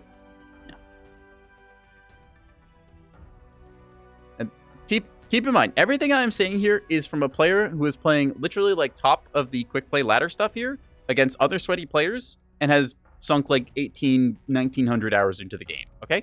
These are opinions made about the sort of like emergent niche. If you're just getting into the game, don't worry about anything I am saying. You will have fun. The game is silly. You can make any build you want generally work, with like the exceptions of something deliberately designed to be bad. You can make a bad build in this game. It exists. But you will always be improving and developing your skills and your builds. So keep that in mind. I'm strictly talking about like the upper echelon of players here who know the limits of the game and how to abuse it. So if you're not like top, I don't know, like 10%, don't even worry about any of the complaints I got there. It's just another mech on the board. In fact, you can probably take out like 200-tonners easily with a Piranha if you're just like really good at what you do when you're playing like tier 4, tier 5, some of tier 3.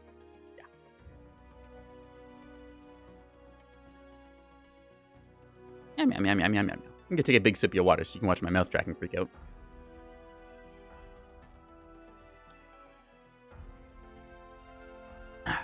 There.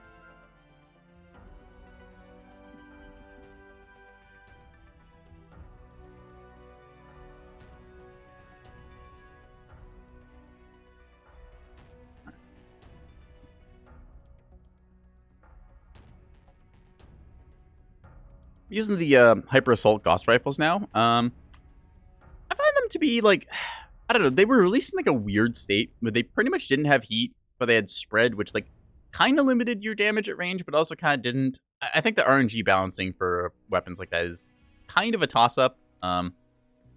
Like weapons having a fixed cone of fire, like if you have, say, a pistol with like a really wide cone of fire, like yeah, it's good in close quarters, but you're not going to hit anyone at range. That's fine. But when you have like things that are only like a degree of variance, it's just kind of a coin flip in that case. So I'm glad they got rid of the variance on it, but I also just don't think we really needed like Hyper Assault Gauss rifles. I'm still just tying my rant here a little bit till we get to the next ratch. I don't think we needed the Hyper Assault Gauss rifles. I don't think we needed the Stone Rhino. And getting the two of them at the same time was a bit of a thing. So, yeah.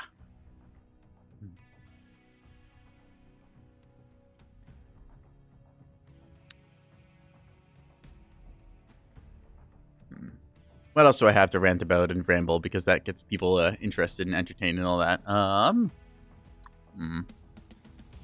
of running out of various ideas to rant and ramble about here. I've gotten most of the like, kind of sort of grumbles and gripes I have about the current state of the game out. Current state of the game is pretty good though overall. Both Brawl and Gunline is viable, despite all the competitive players rambling and complaining, saying, "Oh, Brawl is overpowered. We can get pushed off our gunlines and stuff." But hey, I much rather have it so you're moving and shooting instead of just like staying static and then firing lining the entire game. Because like Napoleonic tactics is like kind of fun for a little bit, but if you're just like setting up on the same hills every game and they're just chilling at each other, well, I'd rather just go play War Thunder at that point then.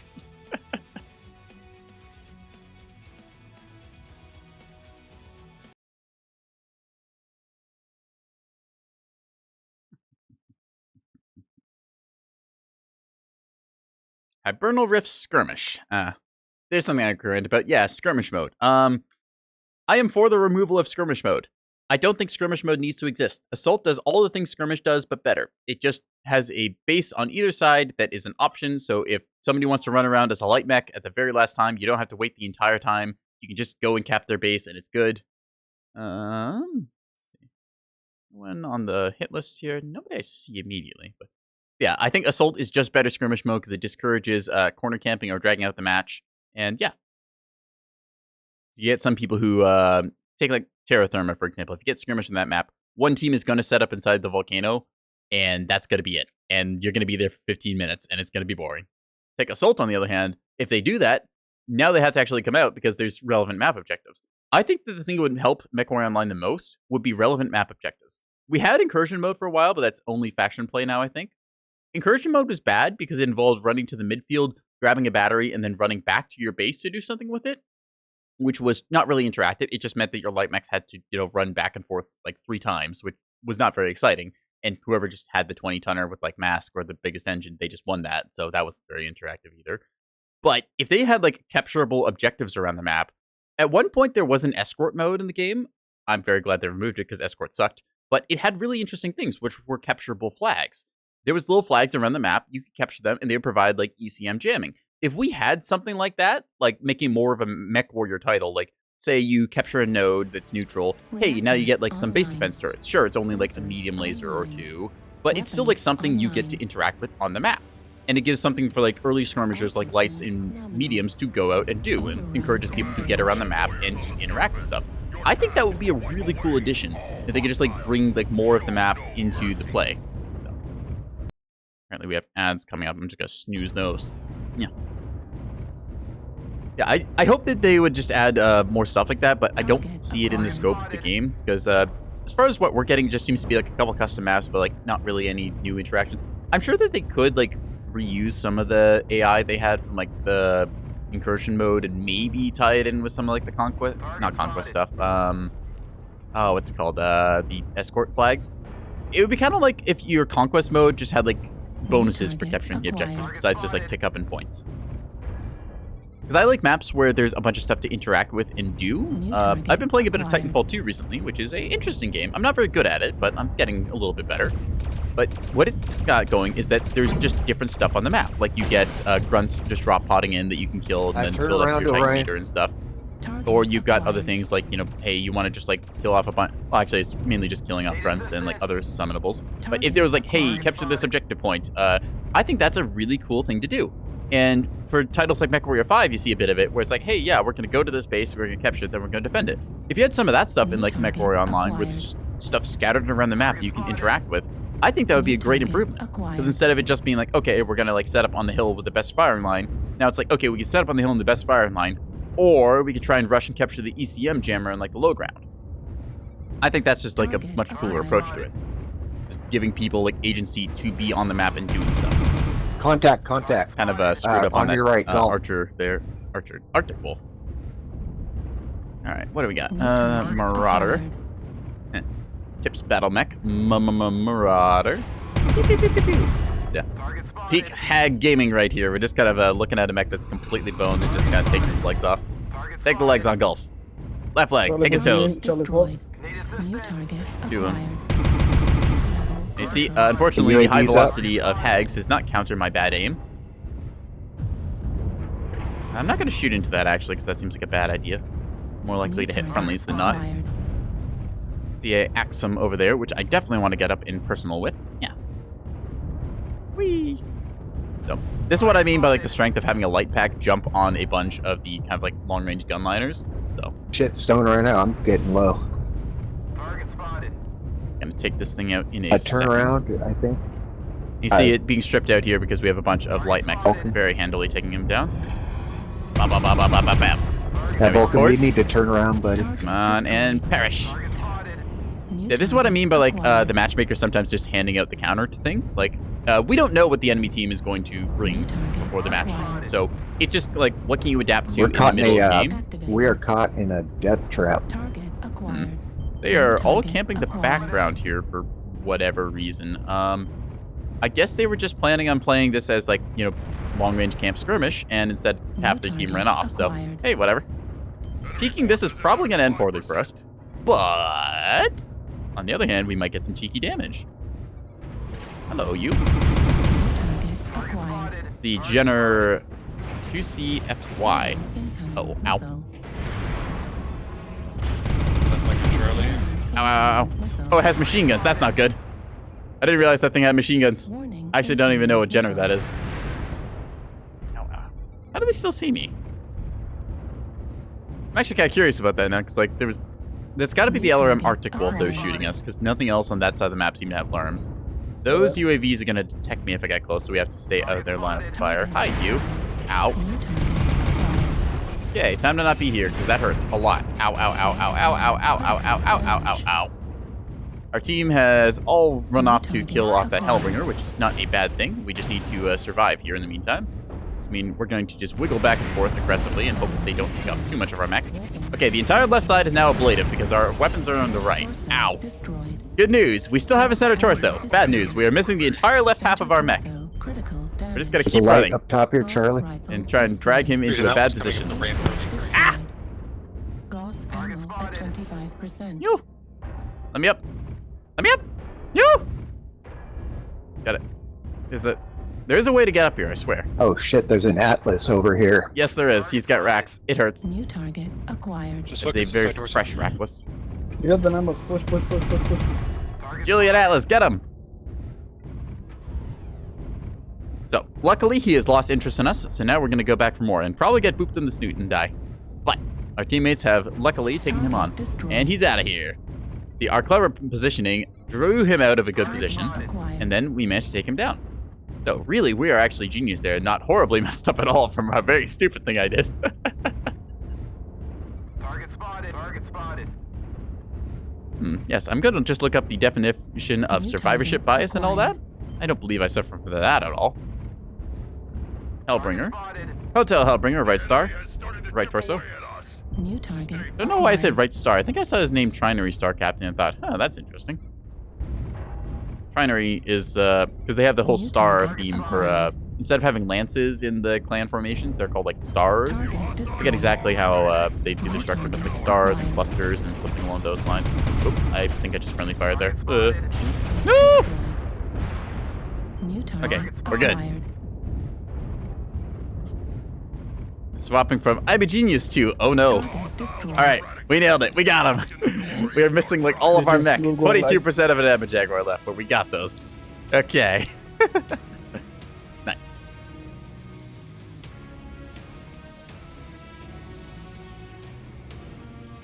$319 damage dealt, so not our greatest showing, and also not our greatest performance in many regards there, in terms of thinking of that. But we survived, technically. All right. Gonna take another 3-minute break here because Twitch wants me to run ads so that you guys don't get them interjected throughout the stream. I'll just do that real quick then. I'll grab myself some food because I also need to eat dinner. I had some lasagna that I cooked earlier, but I forgot to get a slice of because I had to start up stream. So I will be right back in 3 minutes. Yeah.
Okay, we are back. Hey, Hiccup, thanks for the subscribe. That's actually the first sub I've gotten. I mostly just kind of have been doing this for kicks, but hey, I will take it.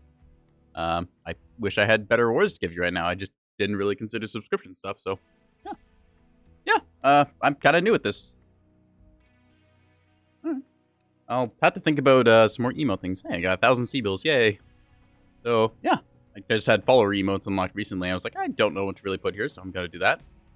But yeah, let's keep playing some battle mechs then.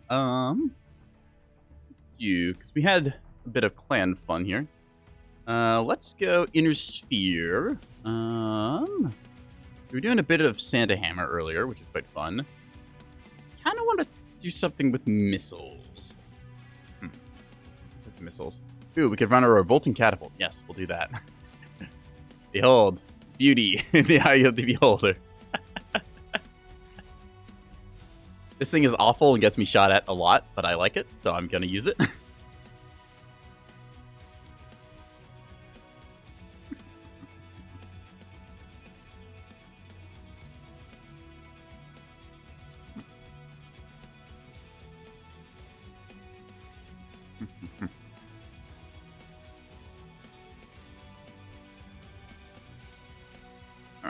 Let's see what we get in the next match or so. I do enjoy playing brawlers mostly, which is a bit of my own bias, where I find like a bunch of long-range fire just kind of oppressive. I do play those mechs, like I've got some Night Jeers and Marauders and other stuff like that kitted for the long-range fire. I just don't find it as exhilarating as when you're trying to reposition yourself around the enemy mech, like play close quarters or figure out your tight angles and how to counter twist the enemy, and like the kind of, I don't know, very unique gameplay that torso twist fights have. I do wish that Mechwarrior Online had melee. They have it in Mechwarrior 5, but of course that's a game that has come out like literally, I don't know, like 8 years after Mechwarrior Online did. Maybe not 8 years. I think it was a little sooner than that. I don't actually know what year Mechwarrior 5 came out in, but it's like that one is even then still like kind of jank. So if they tried to add melee to Mechwarrior Online, I do not think it would work very well. Although I do very much want to see the melee aspect be brought in. 2010 or 2019. Okay, yeah. So I think Mechwarrior Online was like, I want to say the beta was 2012 or 2011, somewhere around there. Yeah. I know that Mechwarrior 5 didn't have melee to start with. They added that in one of the DLC updates, I'm pretty sure. But still, it's nice to see that aspect because a bunch of Battletech, like tabletop rules they play with, are saying, yeah, quite literally, you know, what is the counter to like a light mech running up to a assault? It's like, oh, the assault just turns around and steps on them. Because like you weigh 100 tons and they weigh 20, and you can just literally crush a locust underfoot of your Atlas. 19? Okay. Pretty much everything from like 2019 has been like a blur, so.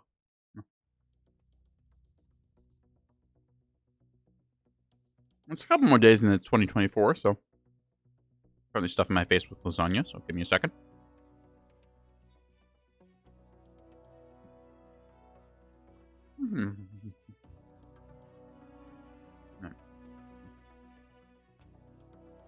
I've got that Garfield status. I'm eating my lasagna. Nom, nom, nom.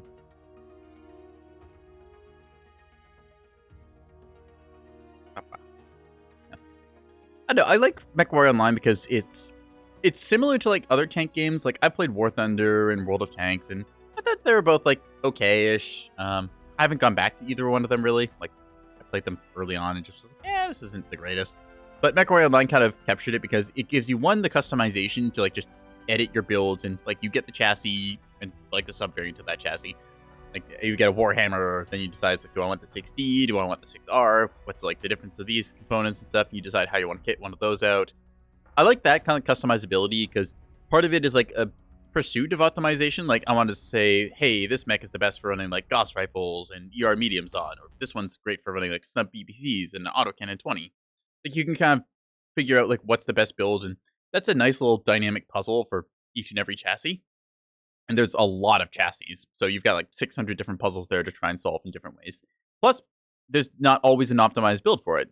Sometimes they'll be like, well, I could run like AC-20 and some PBCs, or I could try my Gauss rifle large laser combo, or I could go for other things like that. So there's options, which keeps the game very fresh. I like that. Trying to remember where I was going with this originally. Yeah, Mechwarrior Online, it lets you be a little bit creative. And also lets you play your way, which I think is a pretty big thing.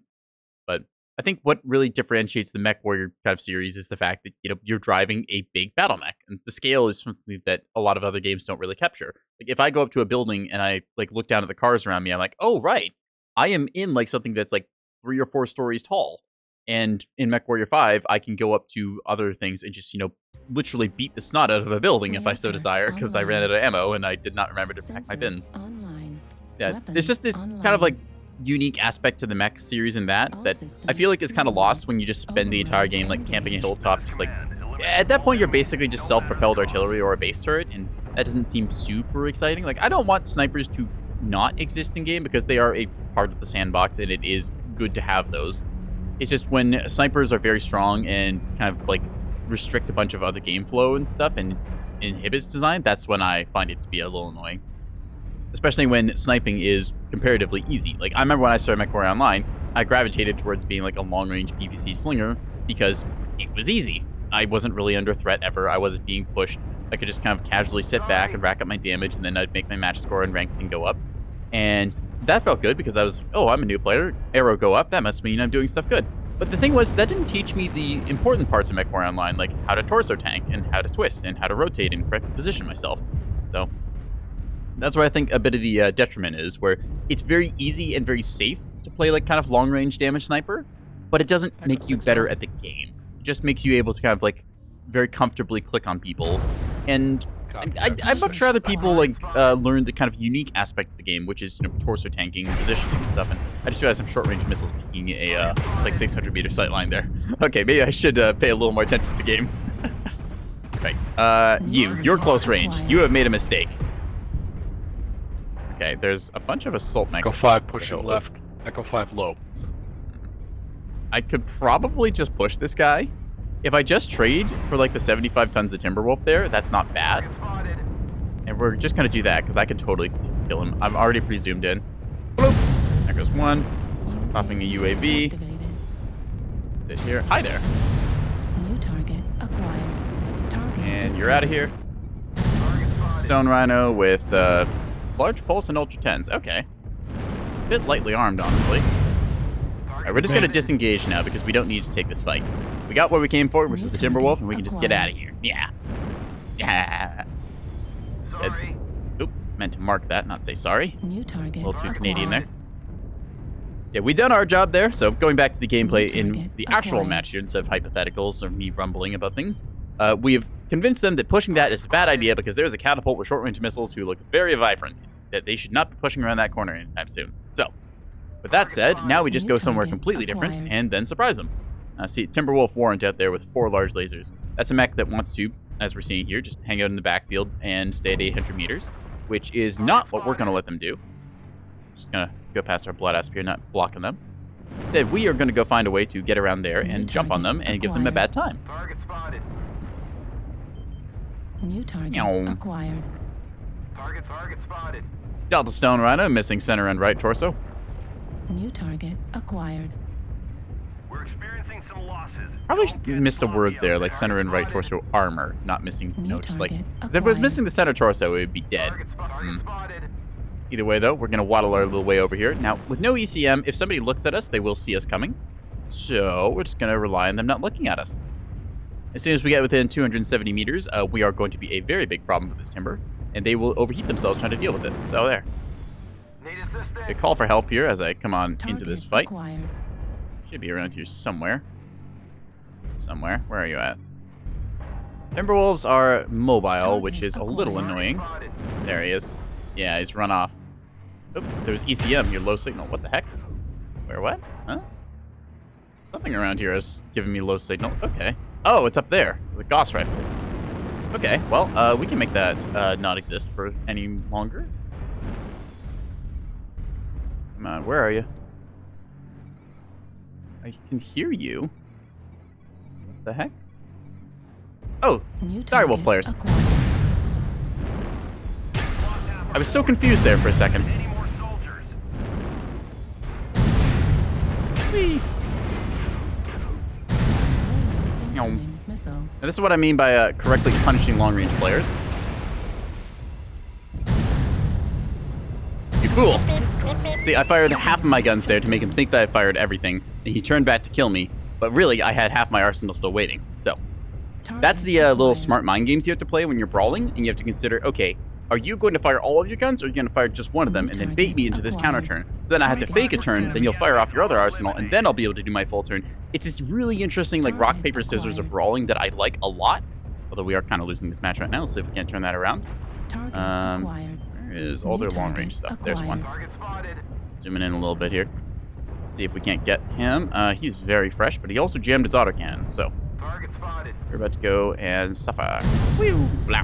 We're taking critical losses. We need you to pull through.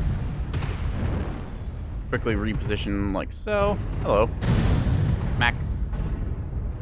Hi, buddy. Oh. Alright, let's see if we can take him down with us. Well, I took his side torso at least. Dang it. So, unfortunately, our team got a little bit snowball wiped there. Still, 889 damage because we knew how to position ourselves and do the right thing. We won the duel against the Direwolf, who was in a really weird spot. I thought he was going to be high ground, and then I checked and he wasn't, because I got the ECM ping for a brief second and saw him on seismic. And then I was like, where are you, my dude? He heard me land behind him, I think, which is why he turned slightly. Otherwise, I could have probably taken a side off with a really good back shot. But yeah, this is what I mean by like brawling, where I'm just interacting with the map. I'm moving around, having to reposition. I'm using my jump jets and mobility to get places. It's a lot of fun, and there's mind games to it versus more static gameplay, which I don't find as interactive or fun. If you're just sitting on a hilltop clicking on each other, there's not as much there. Like, yeah, you can technically like torso twist and like tank some Gauss shots or other things like that, but if you're just slinging Lord's Laser at each other and just hoping that the other guy runs out of armor and heat sinks first, I don't find that to be as fun or exhilarating as what we just saw.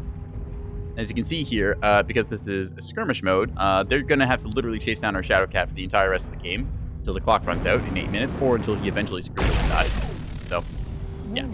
This is my other point about why I think the skirmish mode should just be removed and go with assault, because if they're just going to be like this and just, keep running away, like, to his credit, he's still fighting. He's not just hiding powered down in a corner of a map, but having an insurance method as like, hey, you're just going to, hide the rest of the game to preserve your KDR.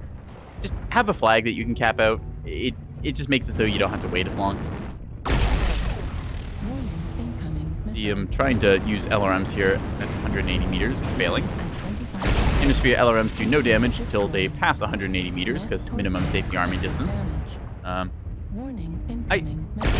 feel like, so, okay, on tabletop, that is, like, more accurate. Innersphere LRMs, they don't arm until 180 meters. But in Mechwarrior Online, Innersphere LRMs really don't have that much going for them. I would say LRMs in general don't have that much going for them, but this is, of course, because I am a person who has played the game a lot and know how to counterplay LRMs. But I feel like the Innersphere LRMs, they just don't really have that much going for them. Clan LRMs, they don't deal full damage inside their minimum range, but they still deal some damage. And they're also a lot lighter, so you can fit them on tons of stuff. Like, we saw an Arctic Wolf with, like, 4 LRM-15 launchers, and that thing's like a 45-ton mech. I think it's 45 or 40, I can't remember which. You can see here, we did... Tilt my head to the side. We did 889 damage, top damage on our team, 451 match score, which is, funnily enough, the top score in the entire game. So we did good stuff, but fortunately that good stuff was not enough to net us the win. So, oh well.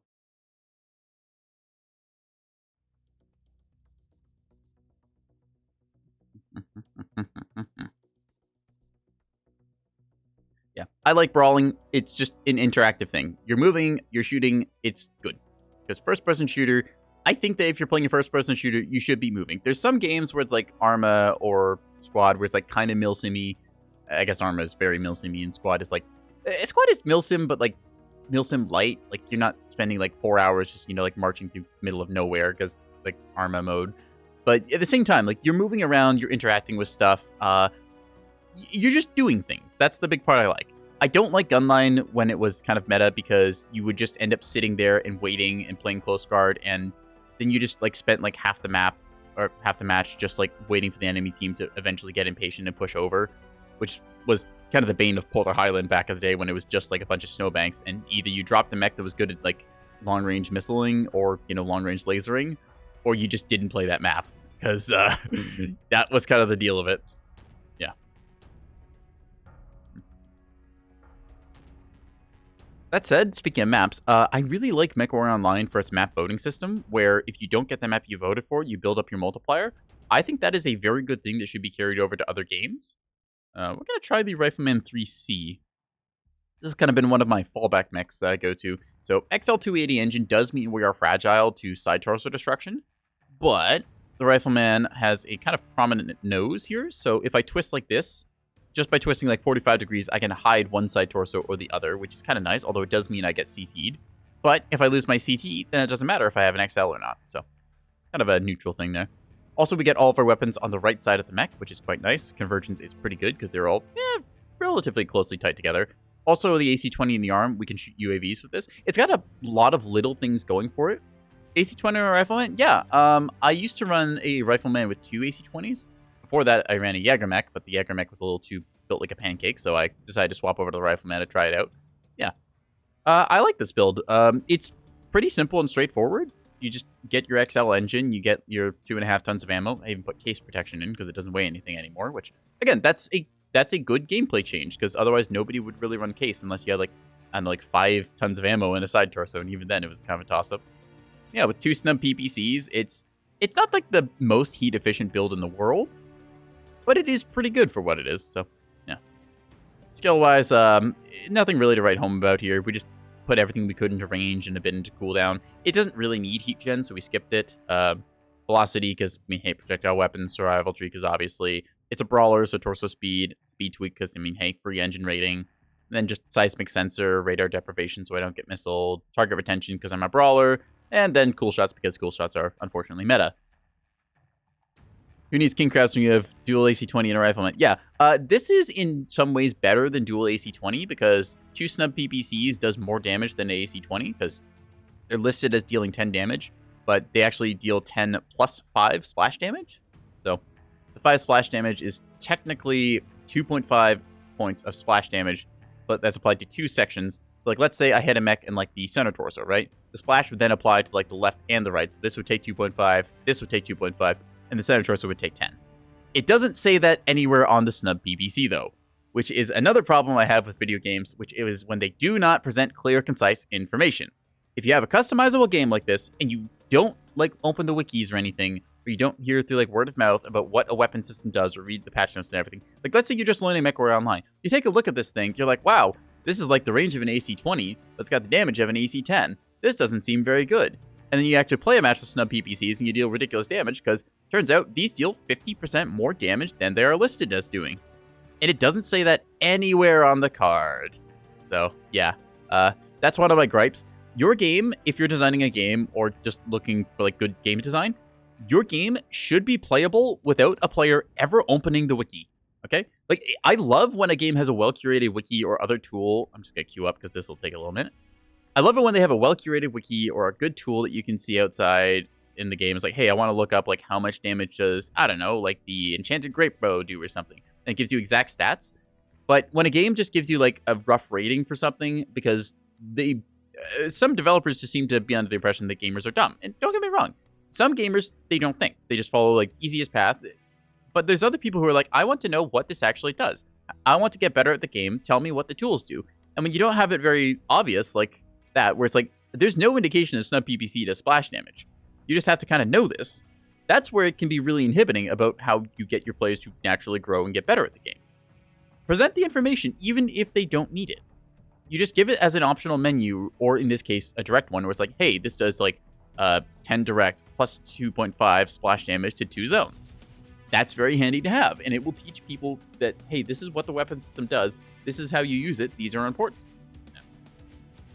I am very big on games that are well made because, don't get me wrong, like the majority of video games, they're not bad. They're just disappointingly mediocre because there's great potential there that's not been realized.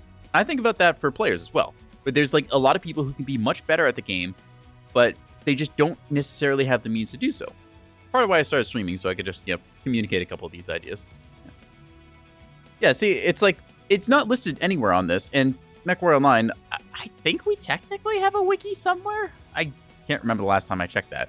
Yeah, snub PPCs are really, really good, and people who know that will use them. And I personally enjoy them, which is why I put them on most mechs that I can afford to do it, because, hey, it's 2 energy slots, 6 stuns per weapon system. Like, literally just 2 snub PPCs. That's a build. I run that on my urban mech, which we're going to bring out after this, but yeah. Self-contained knowledge, or just, like, easily presentable stuff. 2 games that I really like for how they do it. I'm going to list Age of Wonders 4 is really well designed for explaining its mechanics, because they do something called nested tooltips, where if, like, a unit says, hey, this attack, it applies marked to the enemy, it doesn't make you have to go look at, like, what marked is. It just gives you a little thing that you hover over. It says marked. This means they take, like, 10% extra damage from ranged attacks. You're like, oh, that's cool. I don't have to open any extra menus or look anything up on my phone or do anything like that. It just tells me this is what this ability thing does. That is good design. The less, like, you have to take your players away from a game, and the more that you just teach by showing or just teach by having, like, easily accessible references, the better. Because there's many games that are not accessible at all that are really cool with the, like, depth that they've got. We have depth. Take something like, say, From the Depths or something. Like, I've looked at some of that game because a couple of my friends play it. I have no idea about some of the mechanics going on. I just see boats with guns and some weird stuff happening. I'm like, okay, why is this done like this?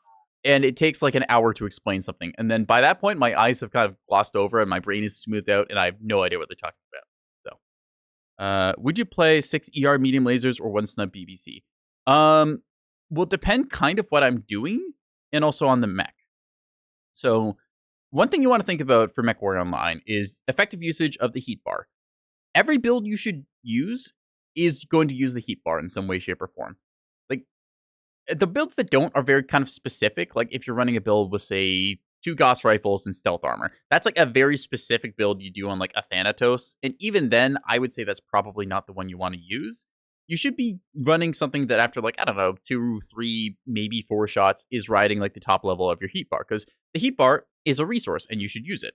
It's why you see people pair like Gauss rifles up with a bunch of ER medium lasers and stuff, because sure, you might not be operating ER medium lasers at Gauss rifle range, but it gives you something to use one of your resources on. Another option would be like, let's say you're playing a game that gives you a mana pool, and you're not using any of the mana. You're just relying on your character to hit somebody with a sword. Well, you've been given this resource, so really you're not like realizing your full potential there, because you've got a resource that's just existing and, you know, not doing its thing. So, in the case of capital 007, so big OO, in that case, yeah. For a build like that, if I'm playing like, I don't know, a Jenner or an Azeel, then yeah, I might take 6 ER medium lasers. That gets me a nice little sort of like 300 to 400 meter range that I can go zap on somebody with. On the other hand, if I can fit a snub PPC, then it's like, okay, I can do different kind of gameplay with this. I can happily like pop over a hill, fire a shot, and then twist. So you have to think about like, how long am I staring at the enemy? There's a lot of different factors that take into that. Like, if you're brawling, lasers, like, they're okay, but you generally want a projectile weapon that just fires single shot. That's why the Innisphere AC-20 is as good as it is, because it's a single big 20 damage projectile, and then you twist. Which is why it pairs up so well with the snubs, because they also front load all of their damage. I just look at somebody, I click to bluey, and then I can twist. Compare that to like running lasers, where you have to stare at them for like, I don't know, half a second to a second. That gives them time to retaliate against you, and you can be shot back against parts that they get to choose. You're removing choice from the enemy by torso twisting. Like, if I twist like this, they can't really hit my right torso. Comparatively, if I go like this, they can't hit my left torso. If my left torso is open, this is a good way of guarding it. So that's the nice thing about it. But the thing is, if I'm staring at the enemy like I am right now, and I'm just like holding down the trigger and waiting for my reload to cycle, then that means they get the choice of shooting me anywhere. And that could be in the cockpit, can be in the center torso, could be them taking out my right arm, depriving me of my AC-20. Yeah. So pair with Rack 5, would you probably lasers? I guess, yeah, like, okay, so one build I think of whenever I hear, like, Rack 5 and lasers, I think of, like, a Marauder. The Marauder 3R, I think, is the best for it, where you can get, like, either 2 Rack 5s or 3 Rack 2s. The thing is, Racks, I describe them as, like, a heat weapon, where they're primarily limited by your heat bar, and they're going to fill up that thing a lot. So you have to decide what you want to spend your heat bar on, and there's a handy tool, which is, like, MechDB, which has an equipment thing showing you, like, hey, what's, like, the damage per heat ratio of this weapon? Like, if I have a choice between firing my AC-20 or my snub BBCs, which one should I take? That's a good tool, but that's not explained in game very well. Like, you can technically do the math. We're going to showcase what we were able to do here. Shooting down that UAV very quickly. But yeah, for something like racks, I wouldn't personally run ER mediums. I'd run like ER small lasers as a backup in case like my racks jam, because most of my heat bar is going to go into providing like my racks with their stuff, or supporting that. Generally, a mech will have a primary and a secondary weapon system. So like let's say Hunchback has a primary weapon system like an AC-20. Its secondary might be like a couple medium or medium pulse lasers. Hi there. I did not realize there's this many of you up top. Goodbye. We're just going to dip back down there. Ow. They do not like me. See, I'm taking away some agency of their choice by twisting to the left there and getting stuck on a rock. Ah. Ow, ow, ow, my center torso. Unfortunately, my CT, my big nose, is getting pooped here in the snoot, so that is one downside to the rifleman. I did not realize just how many of them there was over there. If I was smart, I would have done that UAV first, but I was distracted with cool conversations, so curse you. Target spotted. Nah, keep talking, you're cool. Alright, that said, unfortunately, that stone rhino has got our number, and we are not going to want to be here, so I'm going to just actually reverse like so and dip out. Target spotted. Because it gives me a better protection on the right side. We're going to try and find a place kind of like in the midst of our team, so if they have to pick somebody, they're generally going to gravitate towards like the bigger mechs unless we're called out. New target So acquired. you can see our team also playing a little more passively here, not wanting to push into their gun line, which to their credit is good. Just we had the opportunity there to punish a couple of their mechs that weren't aware of us. So I'm also not making calls. Sometimes on this guy's very brave. He died bravely. New target acquired. So yeah, I could be making some calls and doing some stuff. I think about that a lot when I'm streaming or just kind of chilling or otherwise not doing it. I'm like, I'm not realizing the full potential of what I could be New doing in this target game. acquired. So that's why sometimes I'll shot call. I'll just be like inspirational and say a word. You're like, hey, shoot like this particular one. I can see him. Acquired. I'm surprised I actually hit that hunchback over there. But New target acquired. let's see, Onyx, which with any luck, don't want to present too much here. Target spotted. Golf Thunderbolt, left torso. See that bushwhacker there has racks, so he's really good at New suppressing. target acquired. They're just running into us. Wow. Nobody's shooting the bushy. I New don't know why. target Acquired. I guess I will. Twist a little bit off to the side here. New target acquired. Nice thing too is that our weapons are pretty lined up with our cockpit, so we can handily chip damage out like so. Boop. Also with this build, if you get lucky or aim very specifically, you can hit somebody in the cockpit and pretty much insta-kill them. That's not the bushwhacker. That is the... Oh, it's that Atlas from before. Oh no. We met this guy in another game. Oh, Neo. Oh wait, his rack's jammed. Yes, we can get him. Boop. Target destroyed. Now I just need to not be here. New target acquired. I was lining up a shot and got my left steroid taken off. So still, 523 damage dealt, 540 taken. Not the greatest showing for this mech, because we are losing 4 to 9 as well, but that's because we played a little passively and didn't punish the enemy's position like we could have. Still, we did respectably on this, I will say. Target acquired. This is one of the cases. Here, let me just move out of the way. Yeah. So as you can see here, kind of, my body is still in the way. We have a Gilly Enforcer. It's one of the hero mechs with a single Gauss rifle and stealth armor. So this is, I call this ineffective utilization of your resources. Yes, you can sit on the edge of the map and peck somebody away with stealth armor and a Gauss rifle, but you are never going to overheat this mech, and you're not really going to contribute like a huge amount of damage either, because while it does have Gauss rifle quirks, it's nothing like exceptionally huge, and you're only firing one Gauss rifle. So even if you had like a 40% cooldown buff on this thing, that doesn't put you on par with other mechs able to sling like 2 Gauss rifles or stuff. It's just kind of okay. But if you were to run this with like a couple like other weapons, like say ER large lasers or light BBCs or something else you could sling, New target that does acquired. take away from like your stealth factor, Target but it means that you're able to acquired. actually use your resources and deal damage. See him here just like doing his thing where he's like stealth and hard to see, but in this case, he survived. He just didn't actually end up winning. There's plenty of games in this where you can win by using your resources, which is your health bar. Sometimes bleeding yourself out in a push is the right play to make. And you have to decide when you want to, just hold W and roll over the enemy team. Because sometimes when I decide, you know what, we're going to push, I just straight up beeline into the enemy and have everyone follow me. And then when I go down, I just stop swapping through death cams and calling shots out that I can see, because I can now look through like 11 other players' viewpoints. Be like, hey, yeah, Juliet Hellbringer is missing his right torso armor. Take him out with like a good shot there.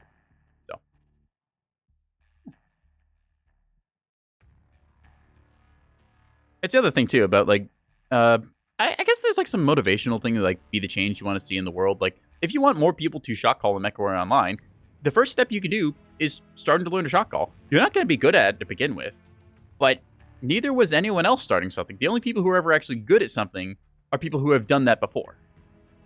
It's just the case. Like, you can have a natural like talent or something, but you're still going to lose out to someone who has done it like 10,000 more times than you and has dropped a whole bunch of times because they have practiced and they've gotten better, which is the biggest thing. Like, they say practice makes perfect and all that.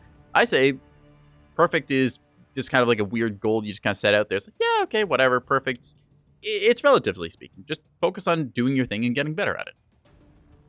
Anyways, let's throw some PPCs at people. Said I was going to do the Urban Mech, and I shall. Got the little R80 loyalty version here. So, like the tabletop R80, it has a snub PPC, although in this case, I doubled up on the snubs and removed the small lasers. Got the kind of cracked look to it. I keep forgetting to look up what that's called. It's some Japanese pot repair technique where basically you take a broken clay pot and then you put the pieces back together and then you use like gold to basically seal them. So it's some like it's some fancy name for it, but it's meant to like represent like healing and like bringing things back together and repair and stuff. And I think that's kind of cool. But in this case, it's my little garbage can with gold paint, and I like it. So we're gonna drop in it.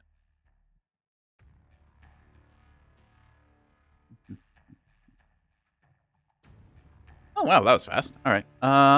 Let's try pop-tarting on Ceres Metal Scrapyard. Assault mode. Yeah.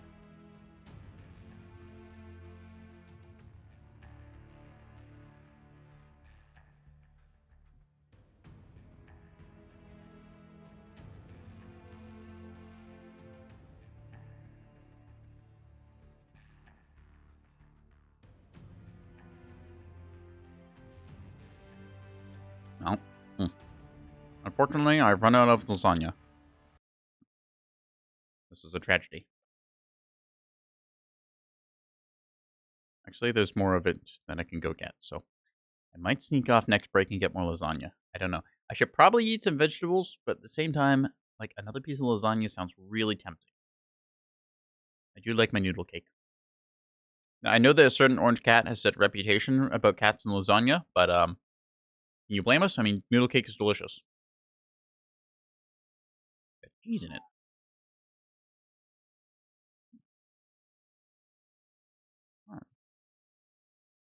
So we ended up actually on Slayer City, which is not bad for this mech either. Urbies come with jump jets, or at least this variant does. So, like the name would imply, we are good in urban environment. And when hopping up and down the kind of like buildings here is one of the plays to make on Slayer City, I think it's perfectly cut out for us.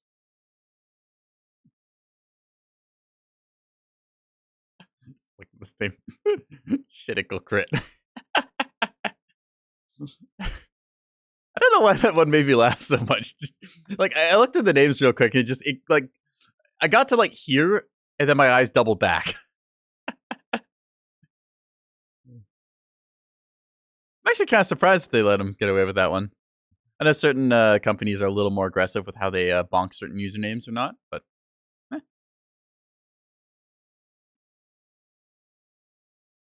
And the Sawut 007? Yeah, let's go.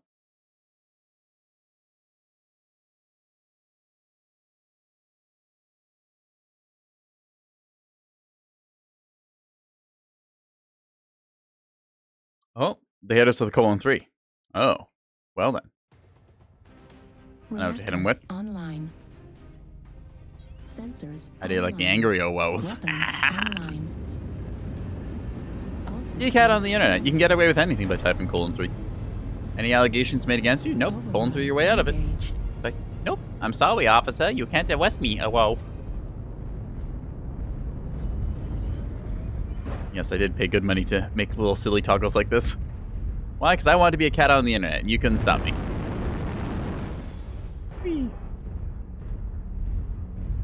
Fafnir with X-pulse lasers by the looks of it. Medium-sized.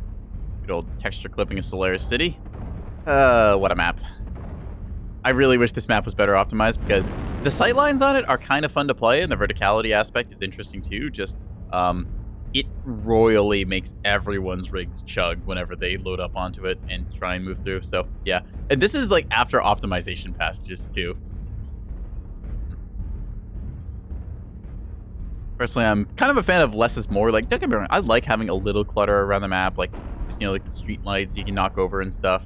Like, that's cool, but if you get to a certain point where, like, the game is just, like, performing poorly, 5%. the Phoenix Hawk, we just moved the leg. 0%. Like, yeah. I am fine with, like, losing some details for the sake of performance. I'm gonna try and get up on top of whatever this corner is. At 25%. They have a UAV above us, which we can't actually aim at. But I think that if I go up like this, he's got 2 snubs as well, so... At 25%. Hi there. Okay, I don't think that my shot registered, which is a little annoying. You can totally see me coming here, so yeah. Acquired. Fuel at Okay. 25%. Just need to get Fuel at range. Shoot, 0%. laser fire going off there. Use the thermals here so I can see. That guy was something qualifier, so it means that they're probably a competitive player. Generally, competitive players know what they're doing. I say generally because I know plenty of competitive players in various games who had no idea what they were doing and were a little bit full of themselves still. But New target. I mean, hey, if you're acquired. dedicated enough to play this game competitively, power to you. I personally have had a bit of a touch with the Mechwarrior competitive New side and target decided it just acquired. wasn't At for the 5, me. at the 4, at the 5, at the 4. I don't want to say like anything bad about it. It's just like this is not a game that I really like want to play super sweatily. I just enjoy playing the quick play mode of it New and being able to play my way. acquired. So, why are you just standing there? Oh, you're ATMs. That's why. Interesting. Okay, well, if you're just gonna stand there, I guess, then like, cool. I don't think they know that I'm here because they can't actually see me on thermals through it. I got ECM too. They can't lock me. Target spotted. That's very funny. Huh. Okay, well, this might be a cheeky kill in a second, or we might get missiled. Oop, actually, hi there. New target acquired. Hello. You have machine guns. Ow. What we can do about that? Machine guns, unfortunately, this game are hit scan for reasons. They also have ridiculous critical rates. Yeah. New target Say. acquired. Target spotted. Target spotted. Alright, that summoner, I think we need to go on it, because otherwise it's going to rack up some damage, and we cannot allow that. So, come here, summoner. Bloop. Buddy. Target destroyed. Okay, I feel kind of bad, because he was really confused about where we were. New Oh, hi there. target acquired. Target destroyed. So this is what the urban mech strength really is, being, you know, in urban environment. I maybe could have hit that, but oh well. We're just going to provide New nasty target backfire acquired. to anything that we can. And ba-da-ba-bop. There we are. Affirmative. Oop, I had to spot that one. Target spotted. He knows he's getting shot in the back, but he doesn't see by what, so supplies. Target destroyed. Phew. Ah, New they're onto target us. Target Acquired. spotted. Okay, I think we have a good shot on that. New target. But we're also going to acquired. just jump across the top here. Okay, what's he getting hit by? I don't see. Can't see anything, actually. All right, we're just going to have to use the high ground to annoy the enemy until they can see. New target acquired. Target spotted. Okay, right leg. Center torso Ow. critical damage. Left torso critical damage. Right arm critical. Ah, I missed my shot there on him. Dang. So, credit to him. He aimed pretty well there. I think he was using a jump jet macro, given that he was moving horizontally very evenly. That's not technically against the rules, but it's just something that I'm not using right now, because, like, I use fire macros for certain builds where it's like just literally I need to either roll my face across the keyboard to fire the autocannons and all the weapon systems, or, you know, just like if I want to toggle a tag laser on and off. I wish that was an option where you could just like toggle tags. You just fall in love with snubs? Yeah, they're a good weapon system. I highly recommend them on the Urban Mech, the R80 specifically, because it works really, really well for this platform because you've got them in the arms here. Just don't lose this arm. That's the most important part of the build. You've got ECM in the side torso. So, like, you take a look at this, right? You get ECM in the side torso. It's relatively protected because the Urban Mech has ridiculous armor. Like, for its tonnage, this thing is like the armor of a 40-tonner. It is incredible. But, anyways, to my point, snubs in the right arm here, pretty good stuff. If you really want, I think there's a way of doing this where you can run, like, 3 light PPCs. I just don't quite remember the build. Yeah, you've got options either way. You can also do this with, like, 5 medium pulse lasers, and it works just fine. I like this because it lets me use the Urban Mech's jump jets to quickly get into position. If I want to toggle a tag laser on and off. I wish that was an option where you could just like toggle tags. You just fall in love with snubs? Yeah, fire off a shot and then use my elevation like we saw there. Like, I had arm actuators, so I was able to shoot down on certain mechs that just couldn't see me. Granted, they eventually did counter me because, hey, good player noticed where I was and what I was doing. And being a Phoenix Hawk, it's kind of their job to hunt down light mechs. That's lore accurate, so yeah. Snub PPC builds, they are quite good. I like the Urban Mech R880. It's just one of those, like, little mechs that, you know, you can do a lot with, and it's one of those things that's, like, it's mainly carried by you being a good player, and I think that's a good mechanic. Like, if you are a good player, this system rewards you. If you are a bad player, it doesn't. And that's just fine. Like, if you can hit your shots consistently, you will perform well with this. That is good.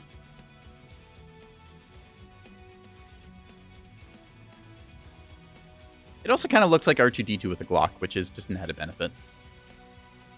I do like the Urban Mech that has the AC-20s, because, I mean, come on, it's an AC-20. That's just cool. But that is a large tonnage investment and also large number of slots. So it can get a little hard to fit like both ferrofiber and endosteel on an AC-20 build. In fact, I don't really think you have the space for it. So you have to give up like ferro for that, and that means having to give up tonnage somewhere else. And you get the idea.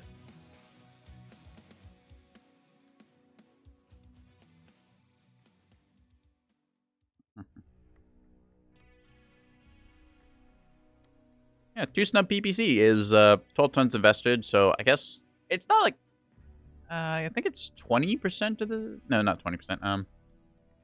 20% would be just one, so 40% of my mech tonnage is dedicated to the offensive weapon systems. You can kind of think about like the breakdowns of tonnage, like how much of your mech are you using for that. What I always try and do is I always like come up with a weapon build, and then I think to myself, okay, what is the lightest mech possible that I could put this on?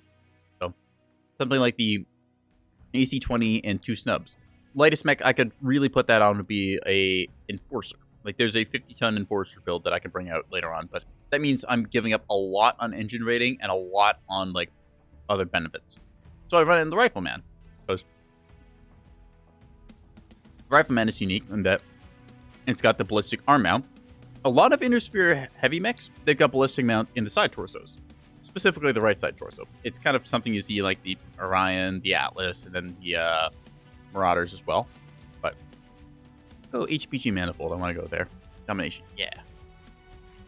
But with that being said, like you then have to consider, okay, well, if I put the ballistic in the arm, what does that change? It means now you can take an XL engine, which means you can save a lot of weight.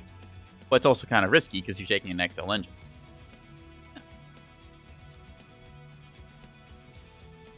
I think that part of the fun and also something that makes for good balance is that for every Death Star, there is an exhaust port.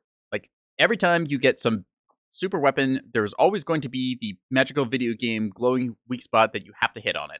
I think that is good design because for every time that you want to take something powerful, you need to give it a drawback. Otherwise, people are just going to take it because it's, you know, the better option. Like, let's say you take a sniper. Well, okay, the downside of snipers is they got low rate of fire, or they're really unwieldy in close quarters, or other things like that. Then you compare this to, like, say, a shotgun, where it's like, well, a shotgun's really good in close quarters, but at long range, you can't do anything. It's kind of a balancing factor. And then you get, like, a medium option. Like, here's the, like, starter assault rifle every video game gives you. Like, all right, it's not really great at any particular range, but it's also not bad there either. So, I'll give him an 007 here and see where we go. I think this is a 3... That's at least a 3-man pre-made, because they're all together in the same lance and the same clan, so... Maybe they're running with Fork as well. I don't know. Fork might be just running solo. I can't tell. But... we're joined by Panda Creatic Cancer. I do like the creativity certain names give. So, yeah. Ooh, and Raffleberry's making their return. I like turtles. I too like turtles. I don't know if anyone else ever had a pet turtle.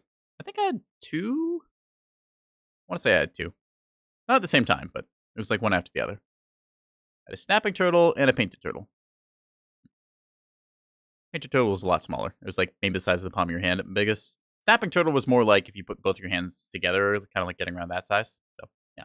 Snapping turtles can also get really big. It's kind of cool. Reactor online.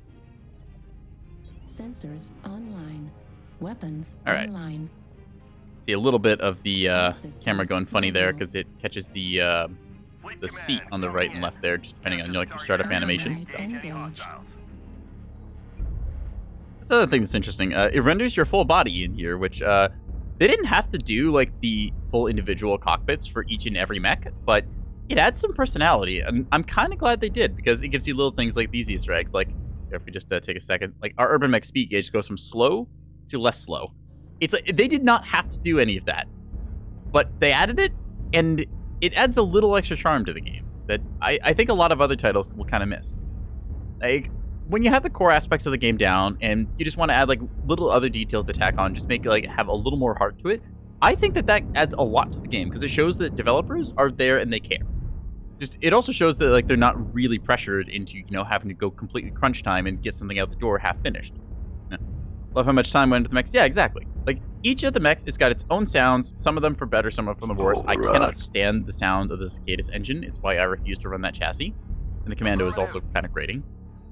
But at the same time, it's like you can tell the devs, like the modelers, they put in a bunch of effort, gave them each their own animations, their own sound set, their own cockpit design. Like they did not have to do any of this. You could have gotten away just fine with like just having the same generic cockpit of all the mechs, the same generic sounds.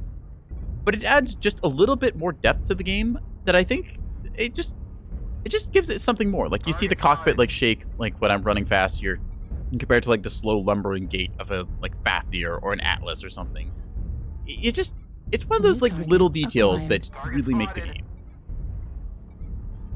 New target acquired. I could shoot people here, but I have ECM and I don't really want to show them where I am yet, so we're just gonna pop up here.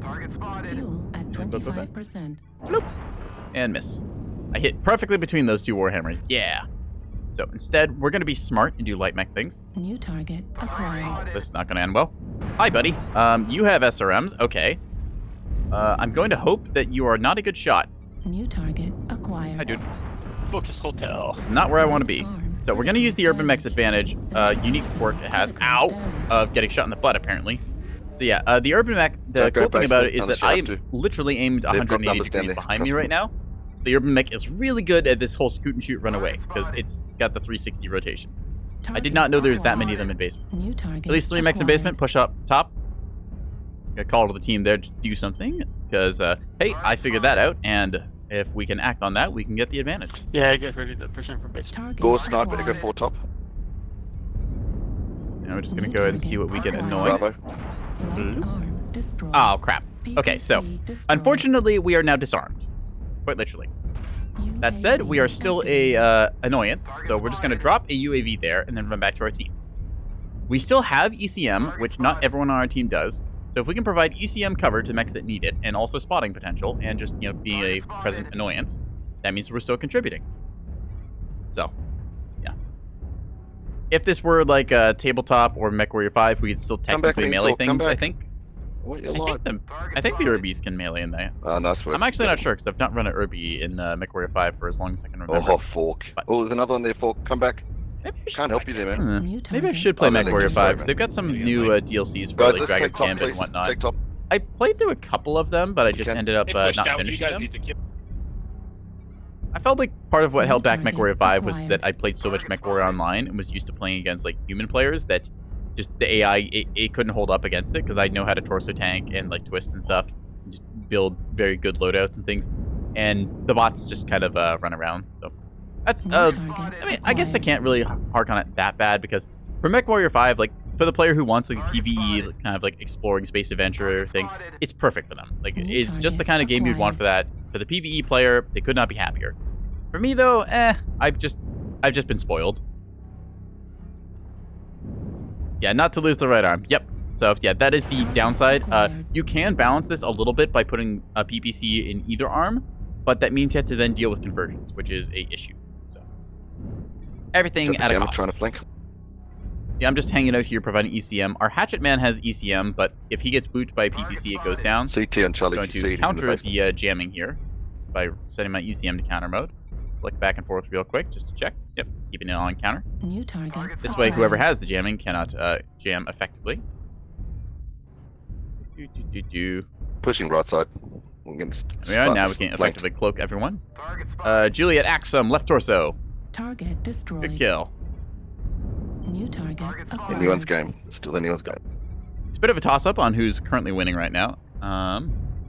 Really don't actually know.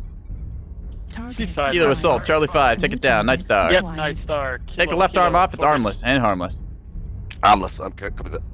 See, little calls like this are what make the game. You just get your teams coordinated, and people who might have been panicking, thinking, oh god, it's a big assault, what do I do? Now you just tell them what to do. Left torso, Kilo, kill him! There's also the chance that this is a XL engine, so we'll see. Please be an XL. Ah, not an XL, but still, not a threat. Target acquired. Oh, guys, you're wrecking me. New target acquired. Ah! So actually, us taking damage here is not a bad thing, because Yeah, it means be that they are above the shooting number. me and not my teammates. And because I am not actually a threat, Boom. they are wasting New heat target and time That's on me. off one. acquired. Target spotted. Hotel Griffin, right torso, should kill XL. Again, they're shooting me and not my team. Arm critical damage. This is good. New target Target acquired. spotted. Now, the smart players here are correctly ignoring me, because, I mean, that's what you should be doing, but New target acquired. just cover our Mad Cat here a little bit. Need assistance. Affirmative. New target acquired. Look at me, look at me! Look at me! Witness me! Fuel at Target 25%. spotted. Fortunately, he is not. Hold on. The other thing you can do is also block enemy mechs in, like so. Just going to Hostiles have already started to make it block dead. this dude here. Be sure to stop them. Yeah. Yeah. Look at me. Look at me. Yeah. I know this guy's overheating horribly because he didn't shoot me, but... Taking control of the target. So, unfortunately, we go down there. We lost the arm. GG to them. They just played better. It happens. I am a little disappointed that I screwed myself so badly by running to the basement. I got shot in the butt there, which is what you should do with an urban mech. Aim around hip level on them, because even though they can twist their torso 180 degrees and put some of the front armor towards you, they still have a rear hitbox. Like, basically, if you shoot the butt, it's still considered the butt. And if you take off the legs, then you're legging a light mech, which is another good thing. So, yeah. I think we're going to swap off the urban mech for a little bit and try some bigger PPCs out for a bit. Let's see. I want the... Where is the mighty awesome? Awesome 8T. Awesome 8Q. So, this is one of my favorite Thunderbolt slinging devices. Fires triple heavy PPCs. Advanced sensor package good at the sort of new zoom level. This is a really cool improvement they made, because previously we had the command console, which that's kind of a holdover from tabletop, where that actually does a lot of different things, because command net and that. But in Mechwarrior Online, it did basically nothing. So they just kind of looked at it and were like, okay, well, what if we had something useful? And so now we've got a device that basically doubles all your zoom levels. So your advanced zoom is like a 7.7 times magnification now, which is ridiculous. Like, you don't need that much zoom ever. But now I don't have to use advanced zoom, so my peripheral vision is a lot better with it. It weighs a ton and a half, and I think to myself, okay, would I want like a small laser and another like double heatsink? And the answer is, yeah, it would be nice. Like, that would improve my fire rate a little bit because better cooling. But this is just one of those like modules that seems actually worth a bit of tonnage investment for me to go for. So I took it, and I've been liking it. So we're gonna keep running it. All right. Ads are gonna run about 4 minutes or so, and I don't want to have to interrupt our game for that. So tell you what, I'm just gonna take my little 3-minute break on the hour here now. I can put my dishes away in that, and then I'll be back in 3 minutes, and we'll keep playing Mechwarrior. Yeah.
Okay, chat, we are back. So, let's see, Hiccup, what were you saying? Would it not be smart to have one PPC in the left torso? Okay, I'm gonna talk about this. So, here's how this build works. So, this is a standard 300 engine with 3 heavy PPCs. You can run this with heavy PPCs like in the arms, or one in the left torso, one in the right torso, one in the right arm. I am doing this for a specific reason, which is a right side stack. So, we take a look at our mech here. You may notice all the weapons are on the right side. This means if I come around a corner, like so, where I've got my mech like hidden behind a wall here, you know, actually, I'm just going to showcase this in the testing grounds because I think I can go in third person there. I'm pretty sure there's a button to do that. Or external camera. Let me just check. It's been a while since I've used the free spectator cam, so I might have to hammer every button on the keyboard to figure out what button it is. So, is it this one? No, not that one. Check the settings. Maybe reading the directions would be good. Keyboard, overrides, miscellaneous, movement, throttle, spectator. What is the leave mech spectate is tilt? Okay.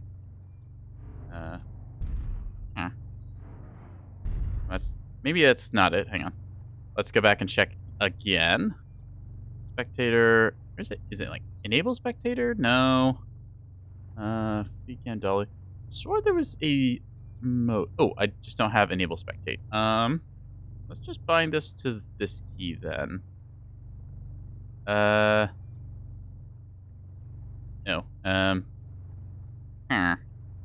I swore there was a way to get spectator mode. Third person combat. Okay, you know what? We're just going to use a third person for this. Okay, so my point, anyways, was that see how we have our mech here, right? All of our weapons on the right side of the mech. Blam does that. So if I want to peek around a corner like so, say there's a enemy mech up here, like I know there is. So if I'm waddling along like so, whoop, whoop, whoop, whoop, whoop, I then look, aha, an Atlas. I'm going to zoom in and kablam, I fire my shot. Now, the thing is, because all my weapons are on the right side, I don't have to present as much of my mech. So if I just go here, anytime I can see you, I can now shoot you. This is better for the right side peek. It also means that I can then left side tank like this. So let's say that I want to take a look at you, so zap, I then swing myself like so. Now the entire left side of my mech is my dead side. So I don't have to worry about taking any incoming fire there. I can lose literally the left arm, the left side torso, and all my CT armor. As long as my CT doesn't die, my weapons are still alive. The caveat is if I lose my right torso, everything goes away. So I have to protect my right side. So it's a give and take there. It means that I've got better right side peeking. It also means I've got better convergence. Because if we think about what convergence is, like let's say I look over here, right? See how that says 440 meters? That is where it is set to merge, okay? If I fire like so, well, they're actually really fast, so you can't see it very well. But, let's see, take that mech there, right? If I fire off there, see how the shots are all still kind of spread? Like, I'm zeroed on something that's like 2,300 meters away. That's where the shots are going to intersect.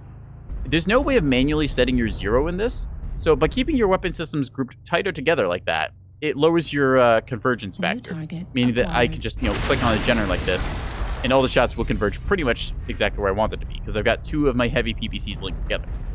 You could do this with all of your weapons in the torsos. That is another way of doing it, and just offload your heat sinks to the arms.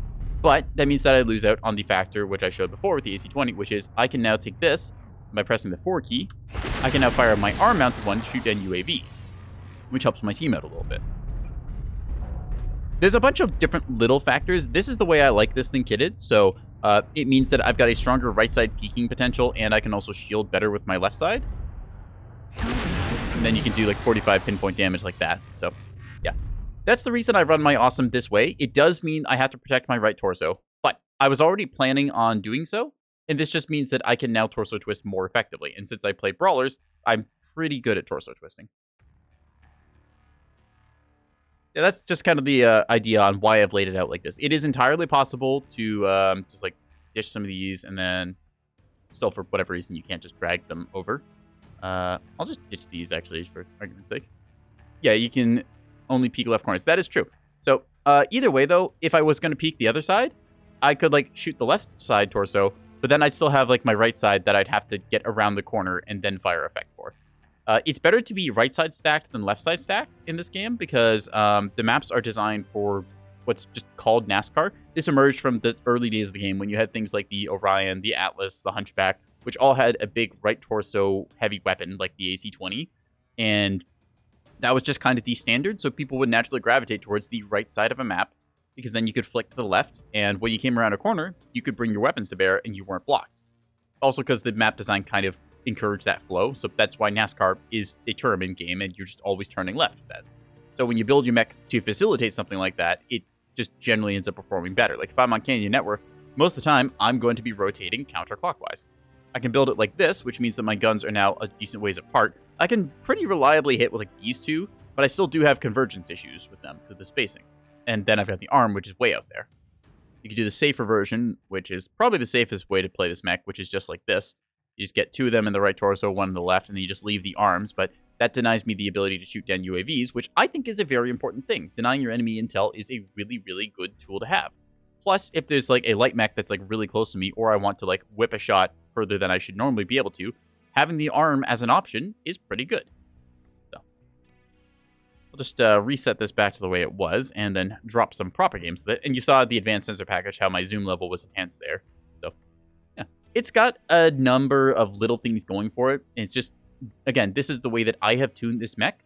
And this does not have to be the way you play this mech. You can ditch the advanced sensor package and take another double heatsink and a small laser just to poke somebody with if you want. Because, hey, why not keep the Awesome's little head laser? It's awesome. It's kind of like the tabletop version where they're like, yeah, we need 3 PPCs, but let's just give it a little small laser in the head just in case it needs to zap somebody within 3 like hexes. Same concept for most mech supply, where it's like, yeah, you build it the way that you want. Is it like the way that whatever meta sweat on the forum says you should build it? Doesn't have to be. If it's the way that you get the best performance out of, and you're able to reliably do that, do that. Like, even if you have like the statistical thing saying, yes, this is like 0.0015% more efficient for your like heat cycle alphas or whatever. If it doesn't make you feel good with it, that is a detriment. Because being comfortable with the tools you're using is just as important as knowing the exact way to use them effectively. It's why pretty much every good craftsman has their own little tweaks and adjustments they make to their equipment to better facilitate their stuff. Use your tools the way that you feel most comfortable using them while also accomplishing the goal. Now, I'm not saying that you should like go ahead and avoid a whole bunch of safety stuff or anything like that, because there's a reason why safety standards exist. But like, if you want to, say, change the handle on your hammer to be something that just, better fits your hand, do that. Don't just like suffer because of like some standard set by a whole bunch of people that doesn't have to be there. If you want to have like a wooden grip instead of a like rubber plasticky one, just change out the hammer grip. Kind of a like loose approximation of the terms here. I'm not the greatest with metaphors. I'm more just great at creating cursed content. So. Anyways, let's head in with the old 007 and get into the match.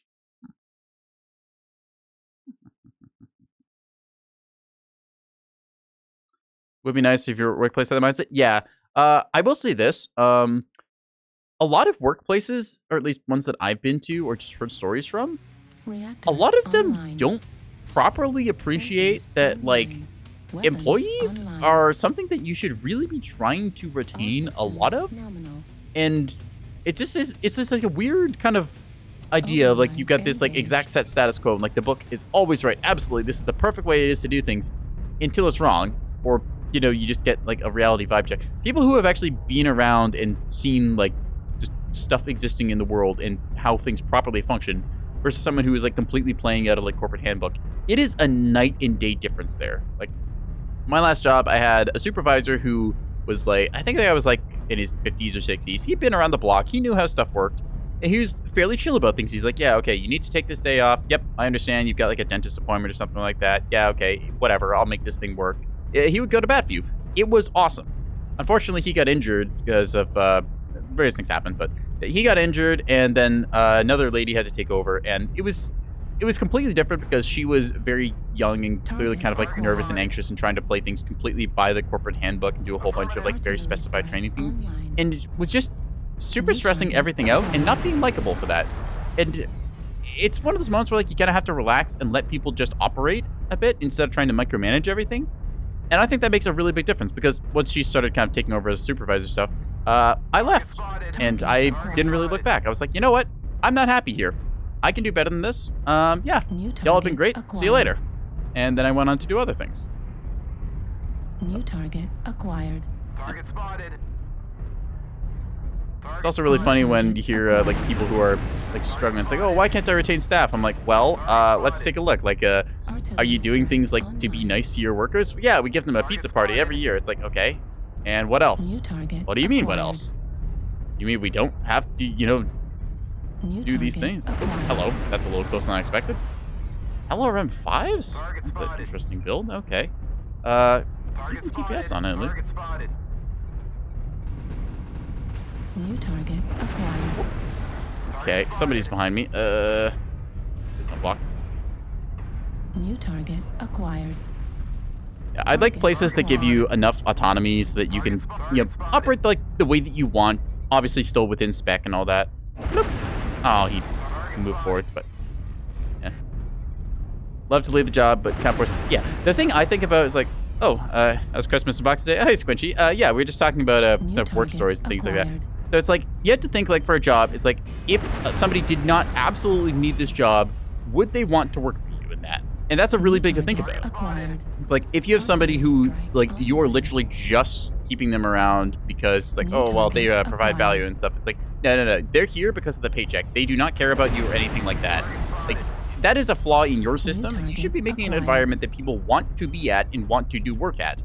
And, like, that's just the sign of a good boss. It's somebody who's like, yes, I am here. I am trying to do these things. New I want you to target be involved with these acquired. things. I will pay you fairly for your effort into this. We are now working together as a team. It is not just like, hi, I am boss man in charge of thing Target and place. destroyed. I would like you to generate me value. New Where target acquired. you saw me suffer in the Titanfall VOD. Yeah, Titanfall is a game I'm learning. Target acquired. I will say compared to like New Mechwarrior target Online, the acquired. Titans feel incredibly fragile, but that's also just because they're respawnable and it's a lot faster paced game. There's a Golden Knight here, who I just missed horribly on. Target spotted. Target destroyed. And he's out. New Alright, let's target go on this one. acquired. Loop. I got someone Switch here to with C2 mode with here a so I can see warhammer. the smoke. Oh, I missed Yeah. my shot. Ow. C2. You he's see here, I'm behind just the kind wall. of swinging my torso back and forth. Because he's just going to stare at me and hold down the trigger. I can barely see through New the smoke. target acquired. This Jagermech's just Target giving it to him. destroyed. Damn.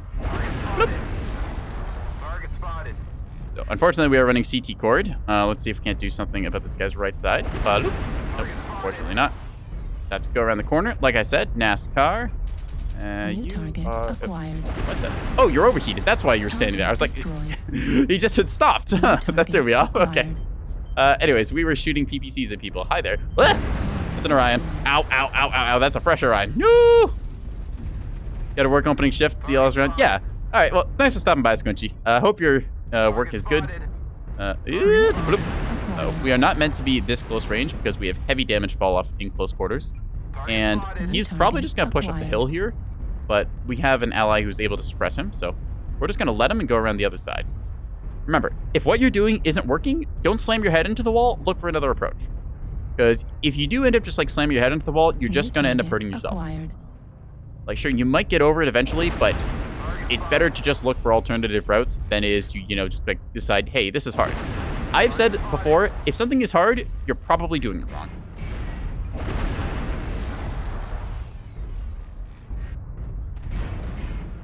Nope. I guess maybe hard's not the best term. It's like, if something is difficult, you're probably doing it wrong. I'm not saying that anything is like ever particularly easy, but generally speaking, there are just better approaches to stuff that people haven't realized yet. So, look for alternate. New target acquired. Spotted.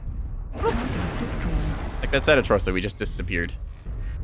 Target acquired. Target spotted. All right, let's see if we can. Target destroyed. Oh, was hoping for the last one. So, give him a GG, 12-8, nice game. Yeah, pretty happy with that one.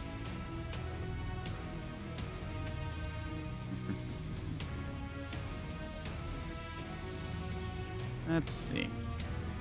Where were we? Nightstar 10P with 848, pretty good. And his Zeal popping in with 953. Okay, that thing went pretty damn hard. Damn.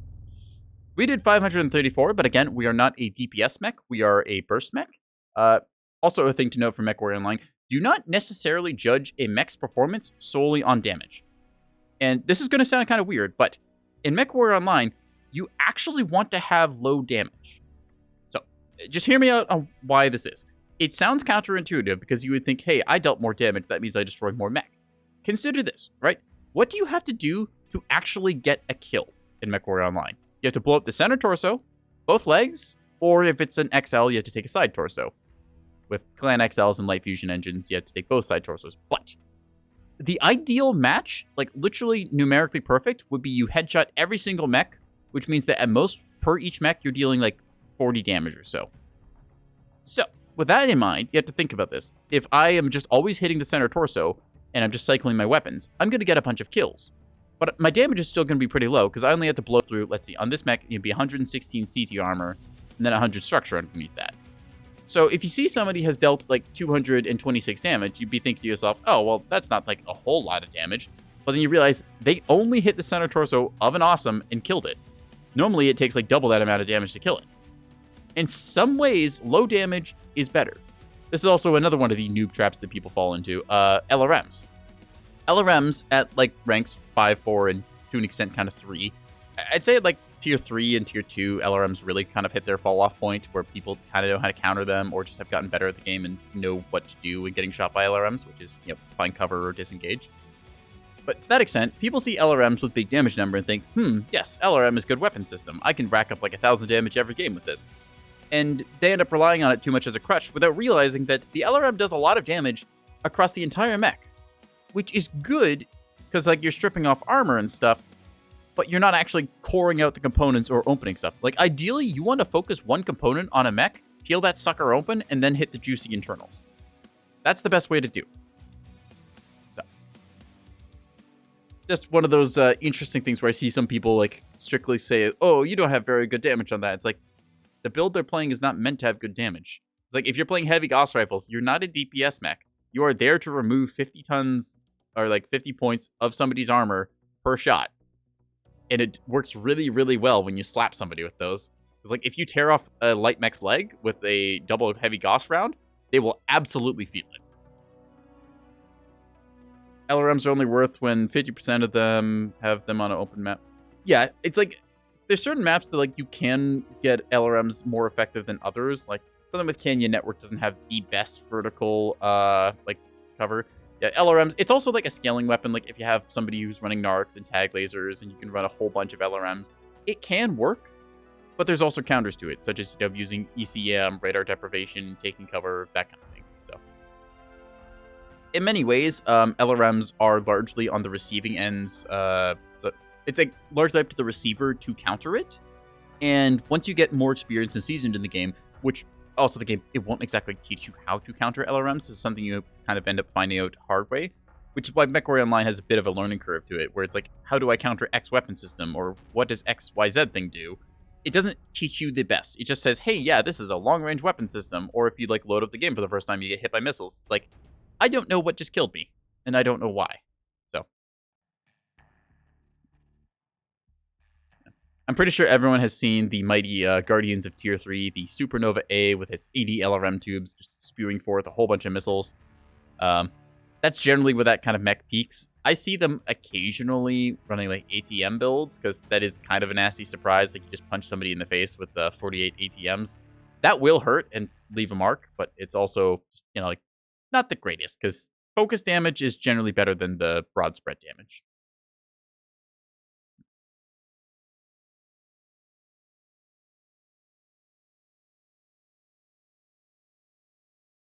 Also kind of unfortunate because despite the name, long-range missiles are actually really bad at long range.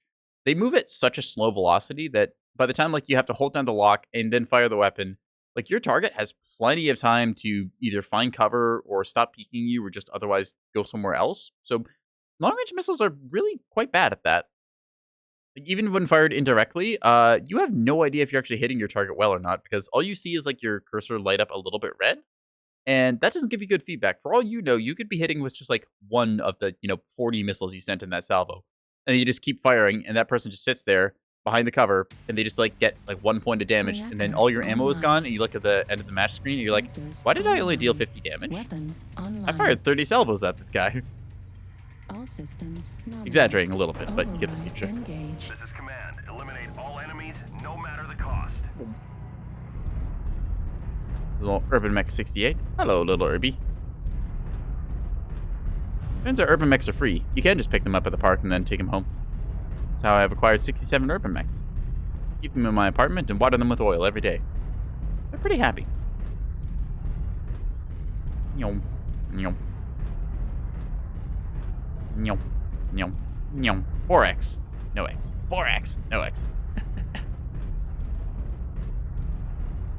I feel like I'm just like zooming really close to the screen, like just blah.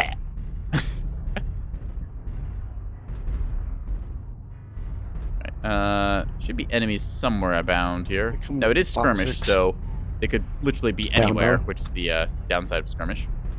It does mean you get some parts of the map like you wouldn't normally get to fight in, but generally speaking, those parts of the map are not very good to fight in, so. New target acquired. We got a group here, Lance here. Golf 5. They're about where we'd expect them to be. Still remember way back in the beta playing Tourmaline Desert and just not knowing any of the rotation paths or any of the like cover spots and just running around with the spiders spewing machine gun fire and large lasers. Ow. Somebody has racks apparently. Target spotted. It's good times. New target acquired. Now we can set up like right here-ish and peek that, I think. But we are definitely going to take counterfire doing so. If they have any awareness whatsoever. Yep. There you are. New target Hello, you. acquired. Unfortunately, we missed our shot there just barely because my cursor did not turn red. Target spotted. Mark them again and try that. Once more. Oop. Saw somebody over there. The advanced zoom does throw me off a little bit, but there we go. Playing heavy PPCs, so heavy PPC Thunderbolt versus awesome. I believe my quirks are better and I have more armor, so hey. New target acquired. Chipped his left arm there, but didn't get a good hit. On Delta. There's a piranha. See if he backs up just a little ways. There you are. Aha! Alpha Decathlon leg. Kill him. I see, that's rather unfortunate because that is a mech that would be very good in the late game. And that is a King Crab with Ultra 20 coming up on me. No, no, no, no, no, no, no, no, no. I'm out of here. New target acquired. Target spotted. Okay, so we're going to just do a little bit of an aggressive rotation here. Instead of firing our guns, we're just going to run. New target acquired. I'm going to try and hit that Thunderbolt down low. Oh, ah! So jittery all of a sudden. Whoa. Holy crap, actually. Everything's just super jittery right now. Whoa.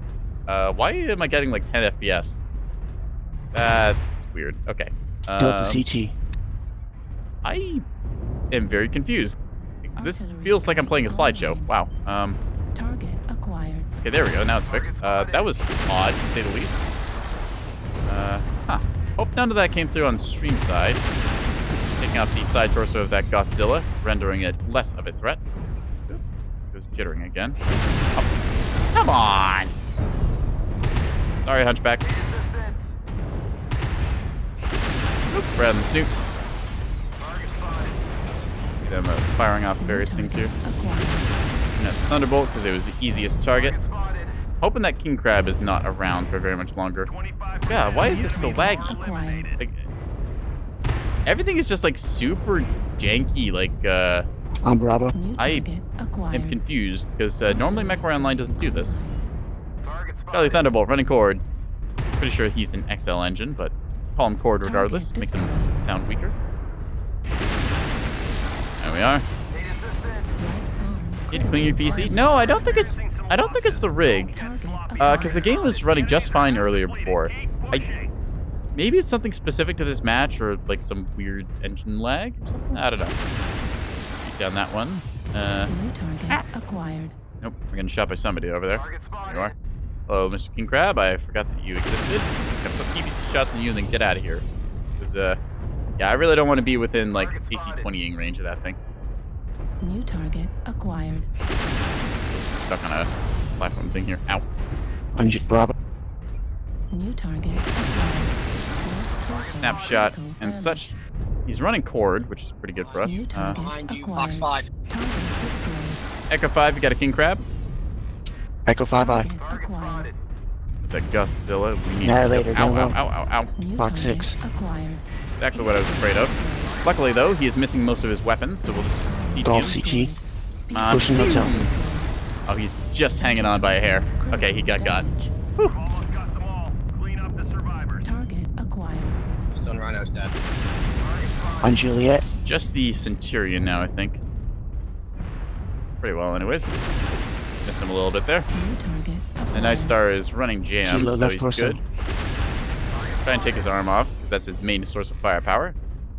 That's why I like PPCs, because you can like surgically dismantle certain mechs just by aiming your fire well. New target acquired. Also just, popping this thing.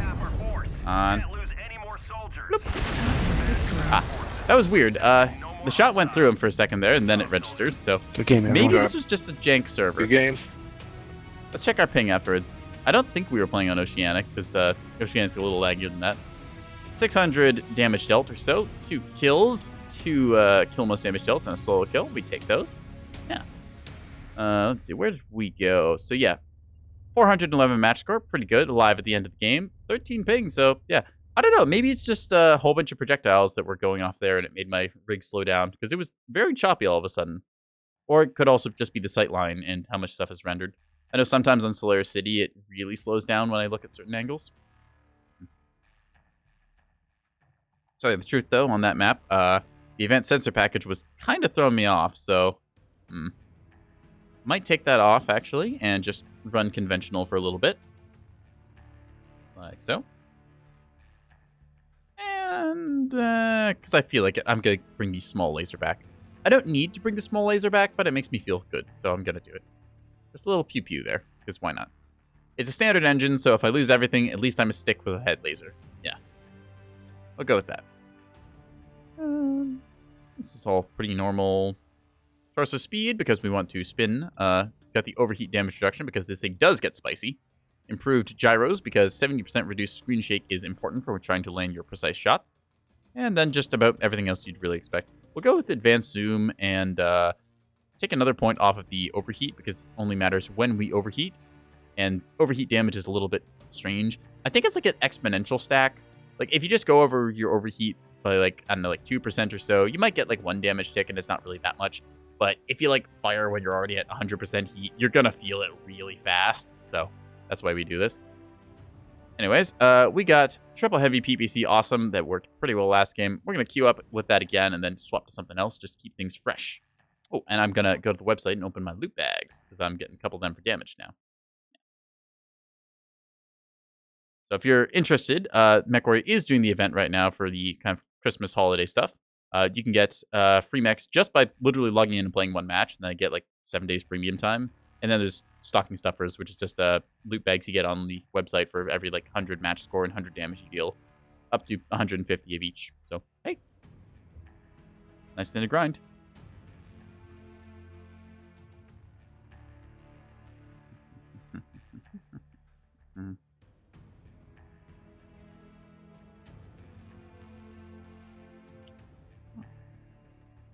A big sip of water. It's kind of funny how some of my other streamer friends, they always need people to redeem like their hydrate or posture check things, and I'm just kind of thinking to myself, like, I've grown, I'm assuming mostly functional adult. You really need to be reminded to drink water, and as it turns out, yes they do, which is kind of a funny thing to think about. Like, they just get so wrapped up in the stream stuff, like playing the game or talking to chat or whatever. Like, you literally are forgetting to drink here. Then I have to deal with some of them where it's like, oh, I feel horrible and I have a headache and all this stuff. I'm like, when was the last time you had any water? Oh, I don't know, like 12 hours ago. I'm like, well, I had to do it. Remember to water your streamer, everyone.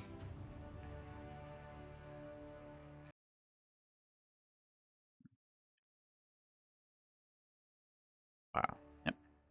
All right. Prizes redeemed, so they'll show up after our next match.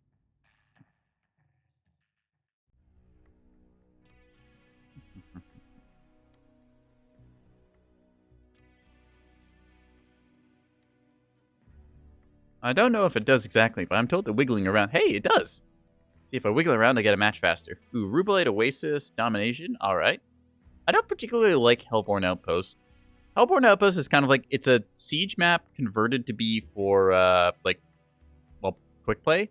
And it doesn't exactly feel great. Like, if you have jump jets, it's not horrible, but the lanes on it are just really awkward to rotate between, and... It's like a very vertical map, so if you have jump jets, it's not bad, but if you don't have jump jets, it can be pretty painful.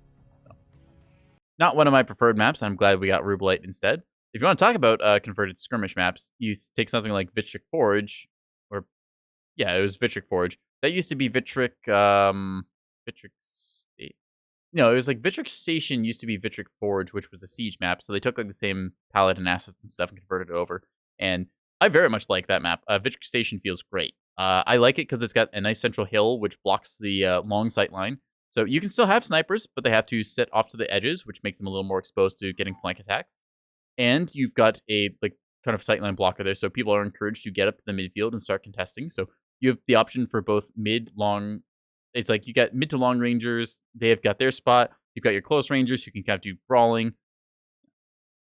Man, this Titanfall mod looks weird. Yeah, I know, right? It's super strange. Everyone starts in their Titans, and it's double the player count, so now it's 12v12 Titan fight. The old 007. Reactor online. Sensors online. Weapons online. All systems nominal. Enable override. Engage. Fleet command coming in. Capture the target. Must be North Star new update. Well, we're kind of like a North Star in the sense that when we click our guns, we go. That's not like a plasma railgun. I don't know what is.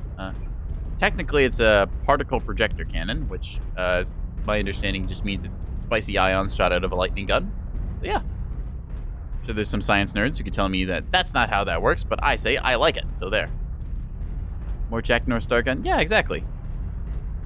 Look at them. They got special paint jobs and things.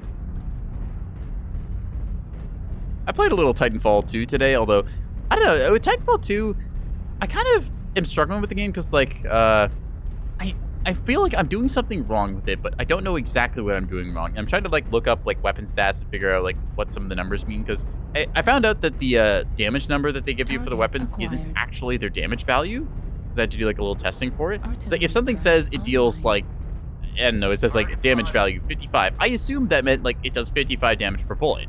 Or maybe it's like a DPS representation. It's really hard to learn. It's like, hey, like, I think it's like the car SMG is like a 4-shot kill or something. So it's like 25 damage per bullet. Yeah. It's just pilot health is 200. Wait, what? Pilot health is 200? Oh, that's just weird now. Ugh. This is what I mean by, like, games not being clear about their mechanics, because I like certain games where it's like, if you got, like, a whole bunch of different guns and stuff you can use, it just tells you what the numbers are. And, like, hey, yeah, here's a player. It has, like, 100 health. Because, I mean, you'd expect 100 health for that. But then you get other things where it's like, oh, yeah, you should just know, like, you know, pilots are... Okay, that's, hi there. Well, you have a good day, sir. Yeah, it's like, pilots have 200 health. I'm like, I did not know this. What is this gun's damage? What is this gun's rate of fire? What is this gun's, like, most effective range? Are assault rifles, like, supposed to be hip-fired at all or not? Because it feels like I just lose to SMGs and all that. I don't know. There's, like, a lot of things I'm still trying to learn with it, and, like, I find the game fun, because, I mean, it is just, at its core, fun. It's a good shooter in that. It's just, there's certain little things that I'm trying to learn that just, you know, unless I'm gonna, like, spend a long time watching guides, that I then question, how did they get their information? It's one of those things that's harder to learn. Mechwarrior Online is fairly, like, transparent about its information, but there's still a couple things that we talked about earlier this stream, like snub PPCs not telling you they deal splash damage.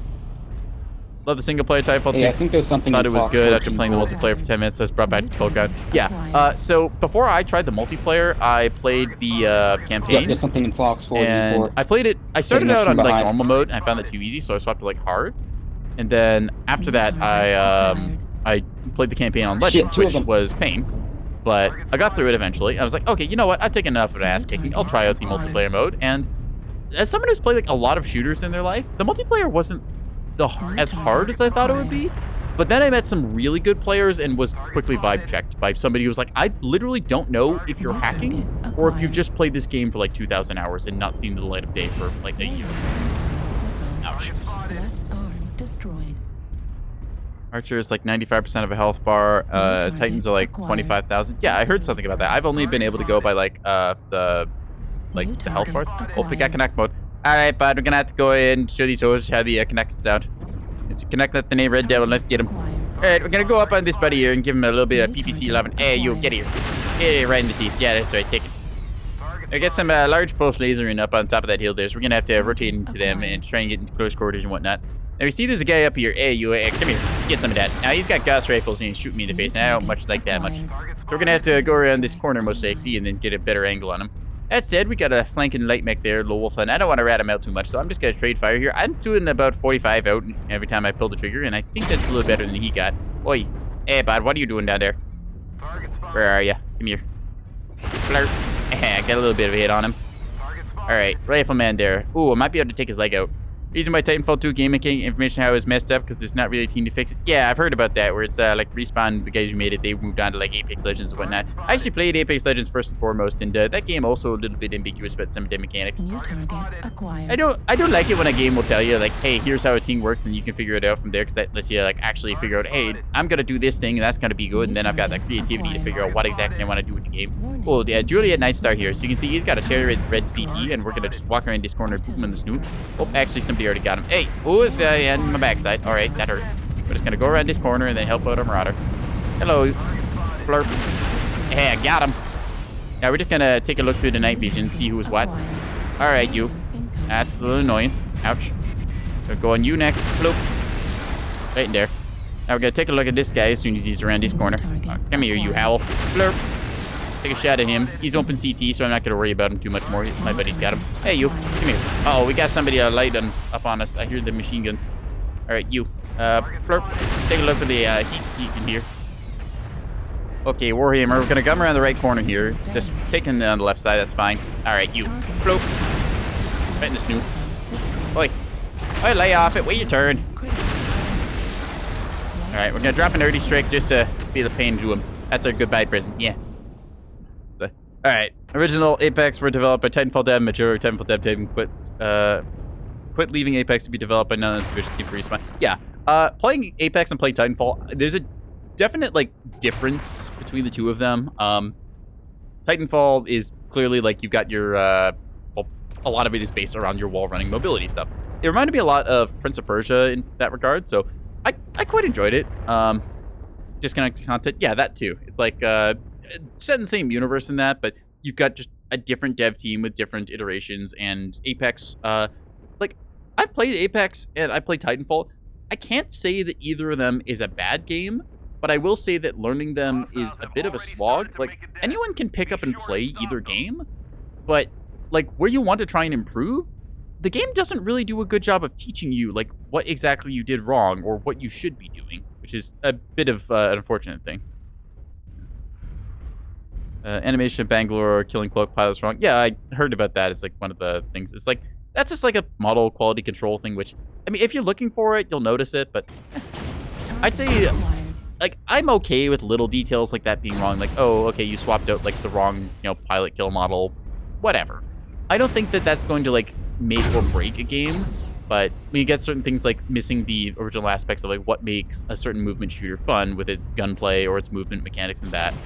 Like, with a first-person shooter, half of the game is movement, half the game, okay, maybe not half, like, it's part movement, it's part shooting, and then it's part third thing that makes it kind of like the spice of what that game is. Some cases you've got like hero powers and stuff, which, I mean, to an extent, like Apex Legends is a hero shooter. I'm not the biggest fan of hero shooters in that. The pilot wall running to fight Bangalore using smart pistol and still miss. Yeah. Oh. You underestimate how bad my aim can be. I can miss the smart pistol. Yeah. I know. I find a lot of the cases like this, people will take it and, well, it is cool that they like bring it up. I think a lot of the cases like that is nitpicking, and it like takes away from like criticizing like more important like aspects of it. This guy's possibly gonna overheat himself. Yeah, he needs to shut down like right now, otherwise he's cooking. He's not watching his health bar or his heat bar. We are halfway to defeat. They can definitely win this, although this is going to be just a case of can they manage their heat bars effectively or not. Because he's missing half of his mech, so his cooling is heavily impaired because he has an XL engine and a missing side torso. Heat level critical. Nope.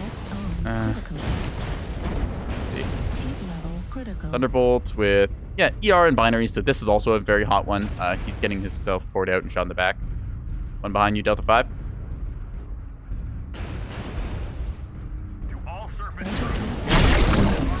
See, he does get one here. Though he's probably going to get crit out by this next back salvo. I think this dude right to his right. Yeah, see him there. Boop. Apex still a spot for Titanfall 3 to exist. Yeah, I would very much like there to be a Titanfall 3, because it's clearly like it was a popular game. Just when a company finds success like that, they don't tend to typically grow out or innovate because you're creating kind of a competing product, and also like you're selling a lot. Like comparing, like I'm just gonna do like the numbers here. Apex Legends sells a lot more stuff than Titanfall 2 did. It's just the different appeal of market there, where people, they like the characters, they like the microtransaction costumes they can get for them, they like the weapon skins and stuff like that they can buy out, and that it's just, that's more of the aspect they want. I will say this, Titanfall 2, just buying that for the campaign is pretty good, and I would recommend it to anyone picking it up on sale, but yeah. I don't know, I'm just thinking, like, I've sunk, like, I think it's like 200 hours or something into playing Apex, and I was playing it mostly with a buddy because he was really into Apex at the time, and now that we've both kind of, like, stopped and stepped away from the game, we just kind of think about it, we're like, you know, this game is, like, it's not bad, but we just ended up kind of looking at each other like, it's not really, like, good either. We're just kind of playing it because we were both, like, there. Huh. It's just, like, you have to ask yourself, like, when you sink a lot of hours in this game, it's like, are you having fun? Like, when I get my ass kicked in the game, I think to myself, okay, did I learn anything from that? Did I improve on stuff? Did I, like, make myself better? Do I feel good about this? And a lot of the times in certain games, I'll play them, and I'll tell, like, yeah, I could sink a bunch of hours to get into this, but, like, I just don't really want to, and it's just not fun for it. So, Apex released 2019, style Battle Royale sells it, 2021, like many other games, peak.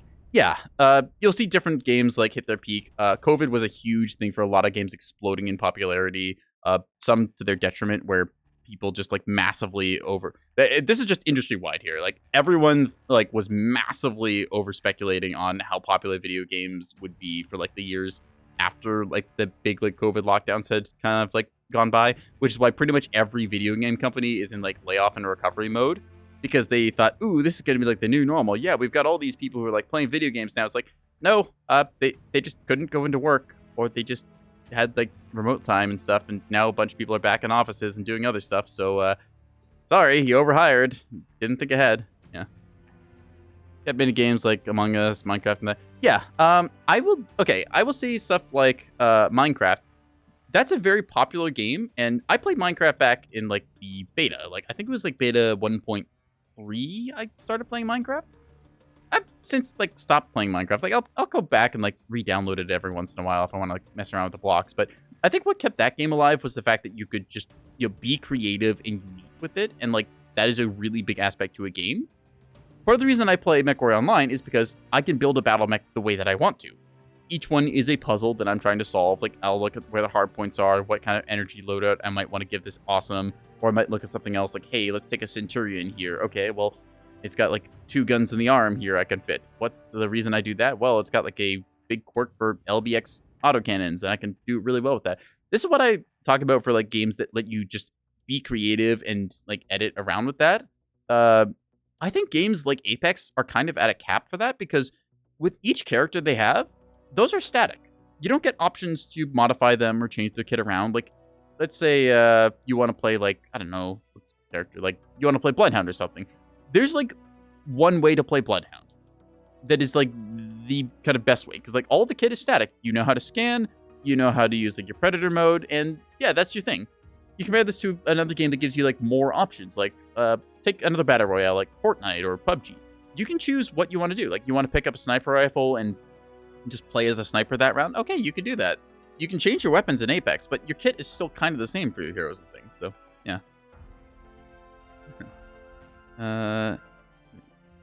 Community and Mojang. Yeah, Minecraft suffers a bit from being popular bloat in that. I think a part of it is too, like, it's kind of just they just add stuff without exactly a direction to it. Minecraft, in my opinion, is still largely carried by the modding and like custom server community who keep the game alive. Because at its core, Minecraft is just a game of what do you want to build and what do you want to do, and they just add a couple more blocks to facilitate that. So yeah. Titanfall ever got a new update that could add a new pilot for new kind of play? Yeah, stuff like that. Like every time, take Mechwarrior Online here because we're actually looking at it. Every time a new weapon or a new mech is added, you have to ask yourself, okay, how does this change the game? What new things does it add? This is why I like seeing certain like new weapons or other systems added, but sometimes like things with the addition of like certain mechs that I've described as problematic earlier, you'll see like hyper assault Gauss rifles added in like a kind of poor state. Like every time you add something to a game, you want it to be added and make the game better. And I've seen multiple times where stuff gets added to a game where it does not end up actually leading to an improvement in the game. It's either there to try and pad the like runtime of the game and like drag out a little more life, or it's just like kind of a nothing improvement. So it's like you have to ask yourself, like when you're adding or creating, just not even limited to this to games, just like anytime you're adding content, you have to like look at it and think to yourself, is this like actively making the world a better place? And if it's not, I say just kind of skip on it. Timefall, Red Apex have more freedom, mainly because everyone's familiar with the pilot class. Shades of Tide. Yeah, everyone having new pilot can triple jump. Yeah, it's like other options like that. And you just look at like the rules and the levers you can pull and think to yourself like, okay, well, what can I get here? Like you can get a pilot that can double jump. Could you get one that could, like triple jump? Or I don't know. There's a bunch of other things. Like take what if you in Titanfall. Actually, I don't know Titanfall really well enough to give you big opinions, but it's just like, what little stuff could you add that like keeps people playing this game? Because there's still people who enjoy it and will play it. I barely had to wait like a minute to find a lobby in that game, so yeah. What do I feel like playing right now? Getting distracted by this Titanfall talk that I'm forgetting what mechs I want to. Let's do a little bit of Ebon Jaguar laser carvings. Yeah, we'll do that.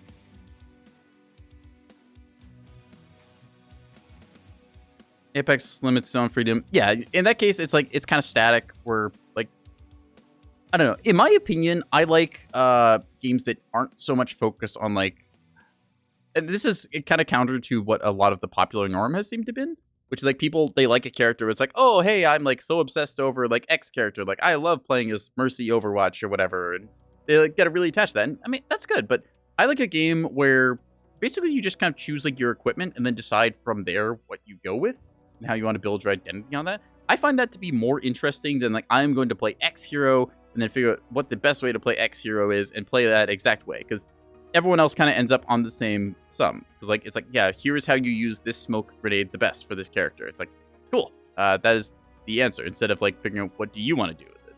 Take a little bit less of your identity and more like who is just like the best at like, piloting this exact tool.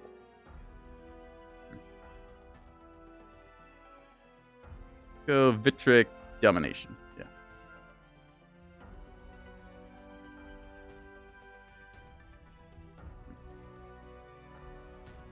I like games with a very robust editor and like customizations that you can tune it to a way that you want to play. And then a lot of it is based more or less on your creativity and how you want to use and interact with things. Which, funnily enough, is actually why for Battle Royales, like I played a bit of Fortnite and I actually kind of liked it. I don't actually like the building mode in Fortnite. I play the no build mode, or maybe the Lego version, because I messed around with that a little bit and that was kind of fun. But I just like it because, like, hey, I'm going to go and find items like, oh, hey, here's like a shockwave grenade. Okay, well, that's seasonal content. Yeah, I can like knock myself way far up into the air, or I can knock somebody off a cliff. That's cool. Or I can like grab whichever choice of assault rifle I want. And sure, you can have like whatever custom character you want in it. Like I can play as the Doomslayer or Master Chief or Giant Banana or something. I like that kind of customization to play it that way. But it's also like I get to choose the toys that I want. That feels good, and it keeps people coming back to it, because at the core, you've got gameplay that is ultimately good. How Battlefield is 2042, you have more freedom on your character. The old ones where you choose recon, you sniper, and now you can run with like an LMG. Yeah, I think that actually for Battlefield 2042, I think that was kind of a step back in some of the customization, because in my opinion, the class system for Battlefield worked really well and was established for that. I think that changing over to like, what was it? They were trying to do like specific operators, basically like superhero classes almost, it felt like. I think that was kind of a step back. One of my favorite games of all time was Tribes 2, and it had the best class system where you just picked of 3 armors. You picked either light armor, medium armor, or heavy. And I guess heavy was actually called Juggernaut, but the point was like there was some weapon restrictions, like sniper rifles can only be equipped on the light class, and the Doom mortar thing could only be equipped on the heavy class. Like you could only get a missile launcher if you play like the medium or the heavy class. I just like that because it meant that you've got 3 types of armor to choose from, and then you've got like you had 3, 4, or 5 weapon systems you could pick. And that just gave you a ton of variety to like pick and choose your arsenal and loadout and stuff. And I really liked that system.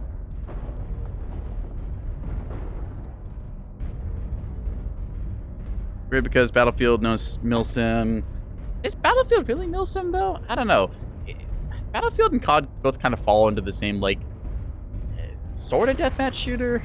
Target spotted. I wouldn't really call Battlefield Milsim because I give that more to the title of, like, Squad or Arma. Just those are, like, the big Milsims that come up to my mind. But yeah. Original Battlefield? Yeah, original Battlefield was a little more along those lines, but that's a long ways ago. So. Alright, we're going to look to laser scalpel some dudes here. The conversation a little off Titanfall and whatever other games, and a little more onto whatever we're actually playing tonight. Oop, I thought he was there. Fortunately, there was a tree in the way. Okay, oop. Shooting down UAVs and whatnot. Now, I peeked here once before, so we're going to see. New target. Hi, acquired. you. Loop. Ow. Okay, we took a lot of damage there because I was zeroed New on the target wrong sight line. acquired. Target spotted.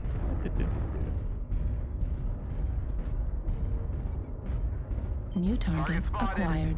All right. So we got an awesome holding down that sight line. We're going to go around the right here and see what we can Target find. New target acquired. Target spotted. All right, so alpha objective, not what we're after. Fortunately, a bunch of trees in the way, so I can't really see that great. Target Target acquired. spotted. Kind of want to push up here, but that does leave me a little bit vulnerable from the flanks, so just have to be careful. They're rotating really far on the right side, so that's good for us. Hi, you. I wasn't sure where he was going to stand, so I just kind of walked my lasers there. Not the greatest, but you know what? We take those. Expecting somebody to peek out and try and check me. 'Cause he definitely saw me. I just don't know if he marked me as the Target acquired. Target spotted. All right. What do we got around here? New target acquired. That's another objective. And try and New see if they're in the target midfield at all. See chat kind of moving. I can't look right this second. Nope, can barely hit that. Target acquired. Target spotted. Okay, we got a Marauder here with snubs and AC-20. So this thing is powerful, but I think we got the jump on it. Oh, hi. Uh-oh. Okay, we did not account for his friend. We need to get out of here. New Oh boy, target this ain't gonna hurt. acquired. Ow. Center torso critical. Ow, ow, ow, ow, ow, ow, ow. Nope, okay. Well, I can read chat now. Said Battlefield 1943 pulled from Game Pass. Yeah, this is like part of the downside of kind of like games as a service. A bunch of them kind of go away, like when you get things like Game Pass, just, like, get you the game for a little bit. This is gonna go on for a while, so we're just gonna queue up in a different mech. I kind of like the idea of like Game Pass for it's like, say you get like a short indie game, you just want to play like it one time over or something. But at the same time, there's a bunch of different indie games that I just want to go out and flat out buy because I like them. I got, I think it was like last week I played Turner Boy Commits Tax Evasion. That was a lot of fun. So yeah, a bunch of older games. The other problem with games as a service is that like when your game like just like dries up, like your player base moves on to something else, because every player base does move on eventually. The companies are just not going to keep the servers up, and like all your live service games just don't exist anymore, and they're just gone. Like all you've got left is the kind of rough memory of it, which kind of sucks because like there's quite a few games that I played that were like pretty interesting topics actually, but they just have like no presence on the market anymore because the company shut down or went bankrupt or whatever, and then the game just closed up and you can't get it anywhere anymore. So yeah. Older games more fun because is made being fun is in mind. Yes and no. There's a little bit of kind of like a memory bias there. So some people will say like, oh, like old music is better or like old games are better. It's because a lot of the old crap that was bad has been filtered out and forgotten about. But there's just the stuff that was actually good is what's left over and remembered. You're like, hey, this was a good thing. I remember back in this, because you're not going to remember every like mediocre release of a year. It just kind of gets blended away into your memory banks and then just forgotten about. So. What do we want to play? I think we could go back to Run of the Commando. That was pretty fun. Actually, this thing is like, oh, that's a lot of structure. Look at that. Like, the legs have an extra 21 structure. The CT has 17 structure. That thing's got some health quirks. Okay. Very hard to leg this thing, like, deceptively so. That is in terms of like effective health, that's like 76 health right there before you get legged. Wow. That can take a direct hit from like heavy Gauss rifle pair. I would say new era of internet just sucks, like the meme, as if old internet's not brain rot too. Yeah, every generation has their own like weird stuff or like stupidity they did. The thing is just like with internet and social media and stuff, so much of it is more connected that people just see more of it. Don't get me wrong, like teenagers have been doing stupid stuff for the entire course of history. It's just now we've got more of it on display and connected and cataloged and recorded. And I'm kind of glad that when I was like growing up, God, I sound really old saying this, but it's like there was just less stuff on the internet being recorded. Like nowadays, everyone has a phone and some social media presence and stuff. And I'm telling you right now, I would not want like my teenage self to be forever cataloged on like somebody's, I don't know, Instagram or Snapchat or whatever thing. Yeah. Like I've gone through like my old social media stuff. I'm like, you know what? I'm a different person now. I'm just gonna like get rid of this account because like I don't use this anymore and it doesn't tie into any of my like current day life. And it's just like, you know, like I don't know. It's definitely like 5 to 7 years. You're pretty much a new person. Like you just think about like what it matters to you in your life and like what you're doing in that kind of vein. So let's play the urban mech. Actually, I was thinking about the commando, but I'm feeling the Urby. We need to take another 3-minute break here, so we're gonna just do that real quick chat. Yeah, we will be right back after 3 minutes. I'll see you then.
That's why. Okay, so. Sorry, I was telling a story and I forgot to change the tabs back. Anyways, you can now hear again. So, thank you, Jarhead. Very helpful. So, I was saying, I was trying to play Mechwarrior online earlier today, which is why I didn't start at 5 like I was intending to. So, what happened was I played like 1 or 2 matches and then the game just, for whatever reason, it just didn't let me go after that. And I was like, okay, I'll just close out of here. And then I try reopening it. And then next thing I know, it just doesn't reopen. I'm like, okay, maybe Steam still thinks the game's open. So I check, and sure enough, the process is like there. I'm like, okay, I'll just end this. So what led to the next like hour and a half was me just like trying to troubleshoot everything and figuring out why the game wouldn't launch. Because by all accounts, everything was supposed to be there. I verified the game cache. I tried restarting my system, checked my graphics card, drivers, and all that stuff. I was like, why the hell won't this launch? I don't know what I did besides like tearing my hair out at it. But like after like an hour and a half of just like trying to figure out what the hell is wrong with this thing, or maybe it's more like an hour. Yeah, it was probably more like an hour, not an hour and a half proper. Just for some reason, then it would just load up and work, and I have no idea why. It was giving me this weird like I think it's like a Lua error or something like that. I forget the exact code for it right now, but all it took me to was like a forum post from like 2013, and like.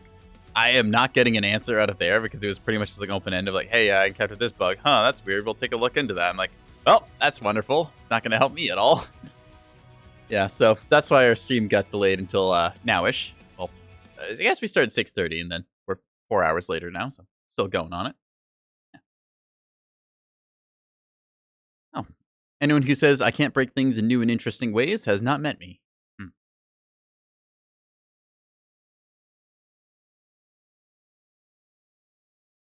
Thing you're trying to fix first time, it just works the first time, and then next time it doesn't work. You're like, what did I do? I didn't touch anything. Why won't you work?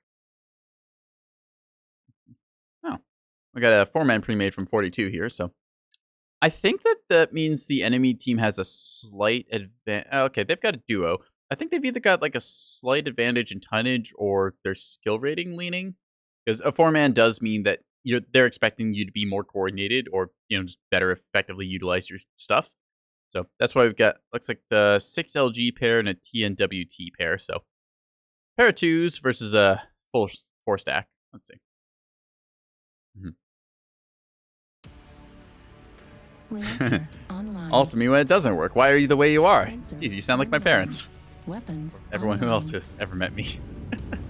Answer is, I don't know. Phenomenal. I just ended up like this. Override Command coming engaged. in. Top 10 questions scientists still can't explain. Whee! Snappy. Nope.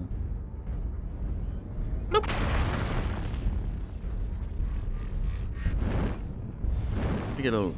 Whoa, you seeing that, chat? Look at that. If I if I flick the nose up and down real quick, it makes the terrain kind of pop in and out. That's interesting. Run, little Herbie. I'm trying. I am the light mech on my team. I have to get to the circle. Probably gonna go to like the low ground on the right here. I think it's the better spot for me to hide. I don't think there's gonna be anything pushing us immediately because it would be still very fast for that. Yeah, we can just safely tuck in here. There we go. We'll just wait for the rest of the team to catch up because we got a bunch of assault mechs. So what is that actually? That's like 5 assault mechs. Damn. All right, 5 assault mechs, 1 light. Yep. There's your ratios, kids. Let's see. No.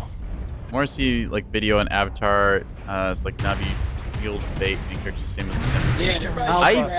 I vaguely remember the Blue People movie. There was helicopters and a plane and dinosaurs, and that's really all I got out of it. But apparently, it's like one of the 2nd or 3rd highest grossing movies of all time, and they made another one recently. So hey, power to them.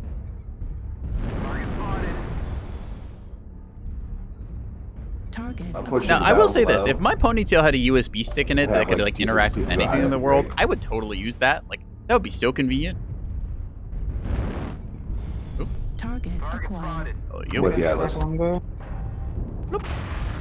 Target spotted. Bravo.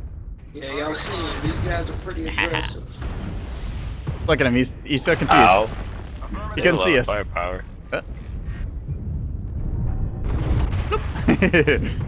I love being an urban mech. Yeah, look, there you go. New target Gone. acquired. Alright, let's help out our team over here. Target acquired. We're gonna do light mech things, which is to say we're gonna run off and do something stupid. Target acquired. Okay, maybe that's a little too stupid. Grasshopper with lasers. You can hit us. You. Bloop. Can't look at chat right now. Okay, you. Boop. Well, at least one of those hit. Not dealing that much damage to me, but I don't want to sit here and get lasered, so. At you go. 25%. You vanished. At 0%. Down like a fart in the wind. Yep. You. New target acquired. Oh, they're totally watching me, okay. Well, that just means I'll have to peek this even stupider. Behind us here. Delta 5, Timby. At 25%. ATM boat. Okay. Target spotted. Well, nothing ventured, nothing gained. New target. Dude, he's not gonna push. Get out of the way. Ah. 25%. Target spotted. After pushing E6, well. Dang it, just missed him. On Charlie Center. Target spotted. There you are. Just got a lead target. Did that not hit? I'd be very disappointed if that did not hit. Ooh, he's super stripped out. Come on. Bloop. Not Charlie quite. CT. Target destroyed. Oh, they got him. Well, New oh well. target acquired. I might not have gotten the kill, but we take those. Right torso on the Storm Rhino. Target spotted. I was shaking from the jump jet jitter there, so. Hi, you. Boop. Ah, got his side torso. He's halved. Target spotted. Left torso on India Axum. Got him. Alright, now we just need to clean up. Yeah. It's a Timberwolf. When somebody pushes, y'all need to back them up better. This hiding shit's not. Sorry. Don't be salty. Target spotted. Oh, hi. The legs, very good. Hello, dude. Yeah, that's right. You're gonna drop down? You're gonna drop down. Please drop down. Oh, he's flying. There's the PPC, not the PPC, the laser guy. Wow, I just threaded that right through under his arm. Alright, let's take a look down here, see where everybody else at. I landed on him. I Goomba stomped him.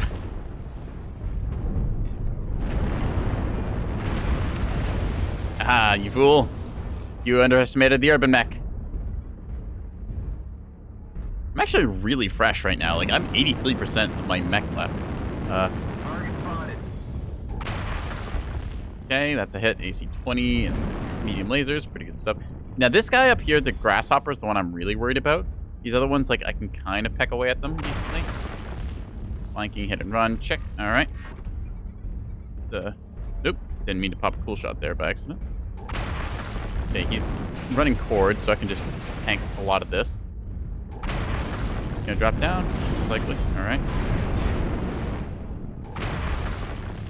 Try and twist through this. Oop, don't want to expose too much of myself here.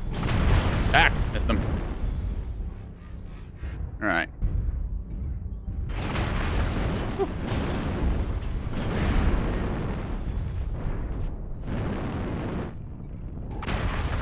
There we go. Got another hit on him. I can win this. It's just gonna take a little bit. All right, where did he go? Hear them. There we are. Your side torso is gonna need to go. Crap. Target spotted. Eh. Crap, I'm running cord. I really need to take them out, but I just don't have the ability to. Oh! Nope. Alright, we're going down. Ah, the ATM's got me. Dang it. If I gotten that Incubus earlier. Still, 626, not bad. Okay. Come is winning. I was doing well there, honestly, for a 3v1. Could have been worse. Could have been better. We'll take those. Neutral change. Yeah. All right. Anyways, what was chat talking about? Something. Avatar, highest grossing movie, 1.2 billion. Reaches the age when gamer getting more realistic movies getting less and less. MCU deadline stuff. Yeah, I've not seen a bunch of movies because there's a lot of stuff that's just come out that I've just not really been interested in. Like, either it's like exclusive to some streaming service that I don't have and then I just kind of don't care, or it's like, hey, go to the movies and see this thing. I'm like, I don't really feel motivated enough to do that. Like, I don't know. There's just not really been a movie that's come out in any recent time I can think of that really grabbed me and said, I want to go out to the movie theaters or like get my friends together and like go see this. Because that was like part of the main appeal for like why I would go to movies, just like hanging out with friends and stuff and having it as an experience. But now it's just like, I don't know, there just doesn't really seem to be anything that's like attention grabbing. Maybe that's mostly a me thing because they're still making good movies out there, but. So it was, what did you say, Reed? Suggested from the depths in Vivi's server, so I'm preemptively finishing the microwave beam ship. Ah, yeah, fun. I'm probably gonna get dragged into From the Depths by you and some of the others, Ree, so I'm just mentally preparing myself for another game that will destroy my social life. It's already on its last legs, but it's so good. Ah, yes, the blocky-based ship game with the cruise missiles and stuff. Yeah. I mean, well, I play Mechwarrior Online at Foxhole, and I already don't touch grass, so it's only a matter of time before I put some of my engineering smarts to work. I guess kind of engineering, technician training and all that. I think part of the fun of learning new games like that is finding all the wrong ways of doing stuff. Like, so one of the things that I am very proud of is I played... Okay, so anyone who doesn't know, I play Nebulous Fleet Command typically every Wednesday. Got a friend named Vivi. She's another streamer, cat girl, scientist type. Anyway, so she does Nebulous games there, and I show up and play them as well. I have my own stream nights that I do them. I think I'm like playing more Nebulous on stream because I do enjoy it. So the point is, it's a very customizable game. You design your fleet of warships in any way you want. You pick what components you want to put inside of them and like how all the different bits go together. You have to consider like the power that you give to your ship and how much ammunition you bring along. It's an in-depth fleet builder and it's very fun. But my point is, originally, just like how much you can do things badly. So it's been kind of a challenge to just see like what is the worst creation we can possibly make that also somehow is actually viable. So normally in the game, you have something called a anti-missile missile, or AMM for short. Pretty much, it's a missile that's designed to be fired at incoming missiles and intercept them halfway and blow up, shooting them down, so that way you don't get hit by the explosive missile. We took what was supposed to be like one of the smallest missiles in game, a size 1 missile for anti-missile usage, and we used a size 3 missile instead. Hello. A size 3 torpedo. Reactor This is the online. biggest missile we could possibly get for this. Hello. And we were teaching a new player how to do this Online. when, on the call, the lead developer of the game literally just unmuted and said to us, "What are you teaching this poor ensign?" And I wear that with a badge of honor because it's just like one of those funny moments where it's like, yeah, technically this would work, but it's really, really jank and you probably shouldn't do it. But it's just fun seeing like all the horrible bad things you can do. Like in Space Engineers, the game, well, as the name would imply, according to Space Engineering, one of my favorite videos from that is a guy who, to shoot down enemy ships, he just built a giant boxing glove out of steel plates and a piston, and it worked really, really well. Because he just points it towards the enemy ship, hits the button, and all the pistons extend, and then like a kilometer away, a giant boxing glove just sucker punches the thing. It's painted bright red like a cartoon glove, too, so you're just like, huh, why didn't I think of that? And then to reload it, he doesn't need explosives. He just re-welds all the steel plates and then puts the thing back together. Because his pistons, it just retracts. It's so funny. Yeah. Yeah, it's literal Looney Tunes logic that you apply to games like this. It's like, what did you hit him with? Boxing glove and a spring? Huh. I guess you can do that. Target acquired. I think it's probably some of the most fun I have in games like Mechwarrior, where I look at a weird build, I'm like, huh, that makes absolutely no sense. Why would you do that? And I stop and think about it for a little while longer. I'm like, oh my god, that's genius. Why didn't I think of that before? There's like only so many games out there that are still kind of doing creativity like that, where you get some games where you've got a little customization, but the ones that like really let you like go and express and be creative and just interact with your stuff, it feels like there's fewer and fewer of those just like popping up. It's kind of unfortunate because I do like games where you get just the choice of how you want to like horribly defile your builds and stuff. Right through the E4 valley, so they're going to be behind us. Oh, missed him. Dang it. You know what? We're going in, chat. There's a commando on him. We're gonna get him. He can fight without underpants. I can fight with an urban mech. Oh, ah, what the? Oh, terrain glitching. Ah. Okay, so far I've missed every single shot, but this one will hit, right? Surely? Apparently not. Okay, maybe not.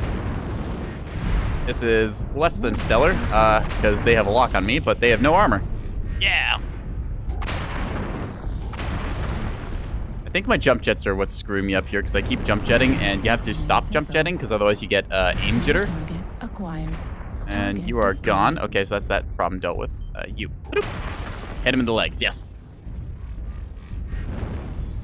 Yeah, I think that part of a game that, like, it gets really fun when you learn all the rules, and then when is the best time and where to break them. Incoming. Where it's like, oh, you shouldn't do X thing. But if you know what you're doing, then doing X thing is the last thing your enemy will expect. Fuel at So it's like this 25%. weird kind of like stupidity wraparound. Basically, okay, so think of it like this. Like, take any website like that has a meta poster. It's like, hey, here's like the most effective tactic thing. This is like number 1. That's the default that people are going to gravitate towards. Because somebody's going to look up like, hey, how do I get good at Call of Duty or whatever? That's like, okay, run like a shotgun with laser sight or And now something. we will lose.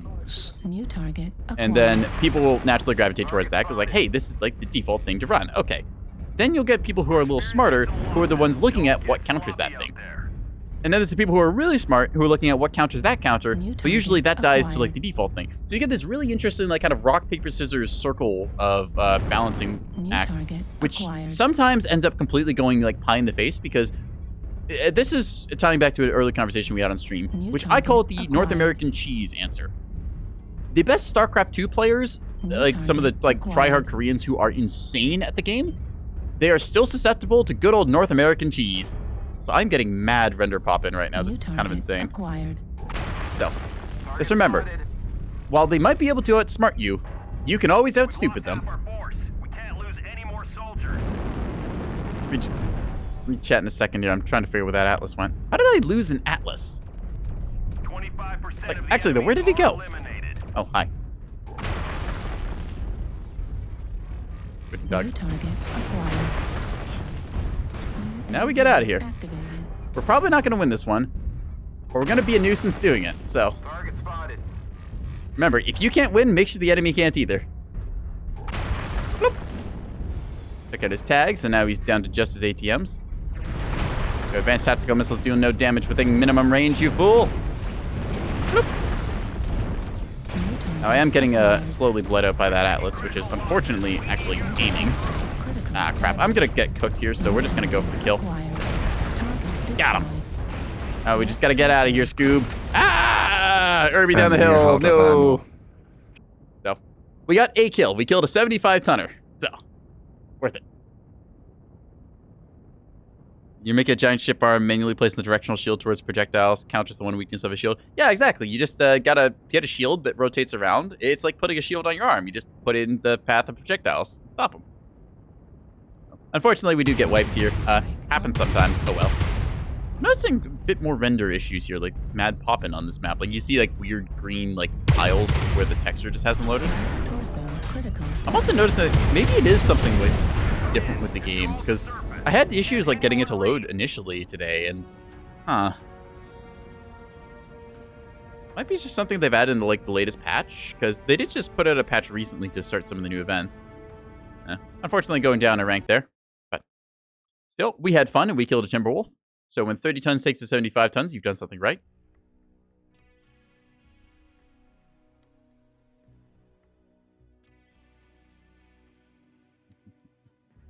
All right, let's take a look and see what else we can. Oh, hey, I know. I'm going to go on their website and click the redeem loot bags button because I've got a whole bunch of those now. Yeah, 15 more in the case. All right. Halfway through the event chat, so making it do.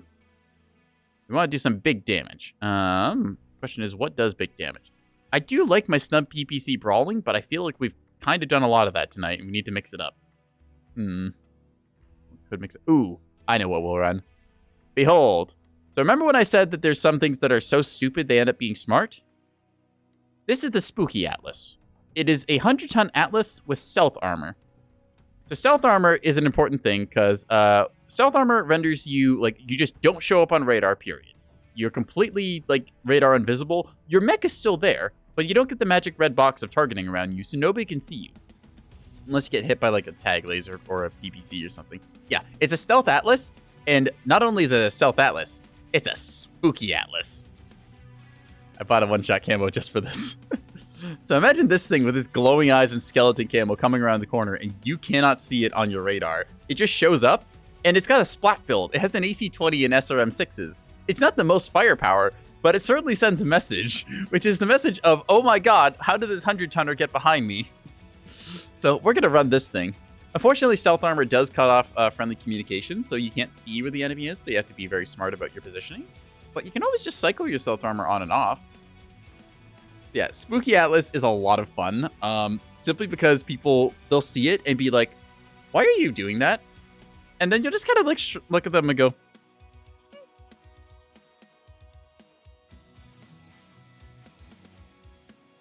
yeah. This is what I mean by, like, I know the game well enough to know what to do wrong about it. Yeah. I'll call him through my way out of him. Yeah, that's it.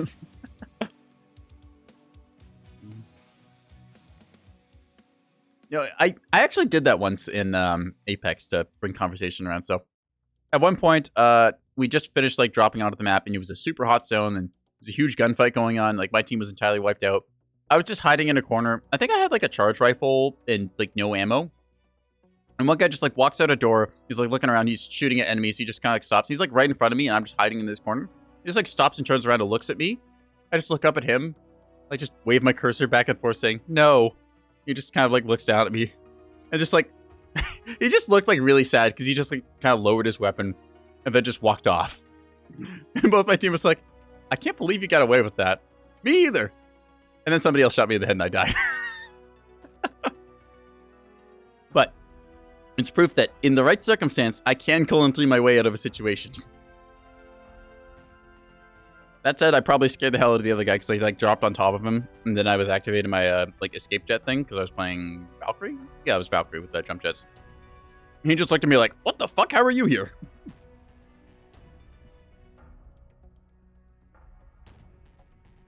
It's an important thing. Like in video games, you can't win every battle. Okay, like you're gonna take some losses, but the enemy can't uncrap their pants. So it's like, sure, they might win a 1v1 against you, but the Spooky Atlas is still going to make you change your underpants at the end of the day.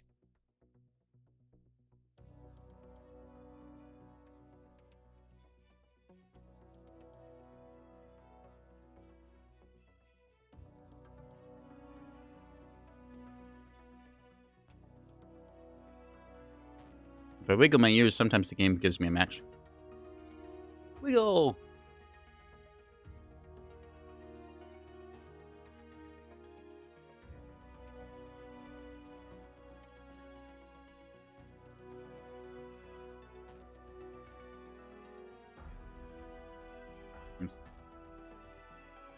Oh, great Omnissiah, witness my ear wigglings.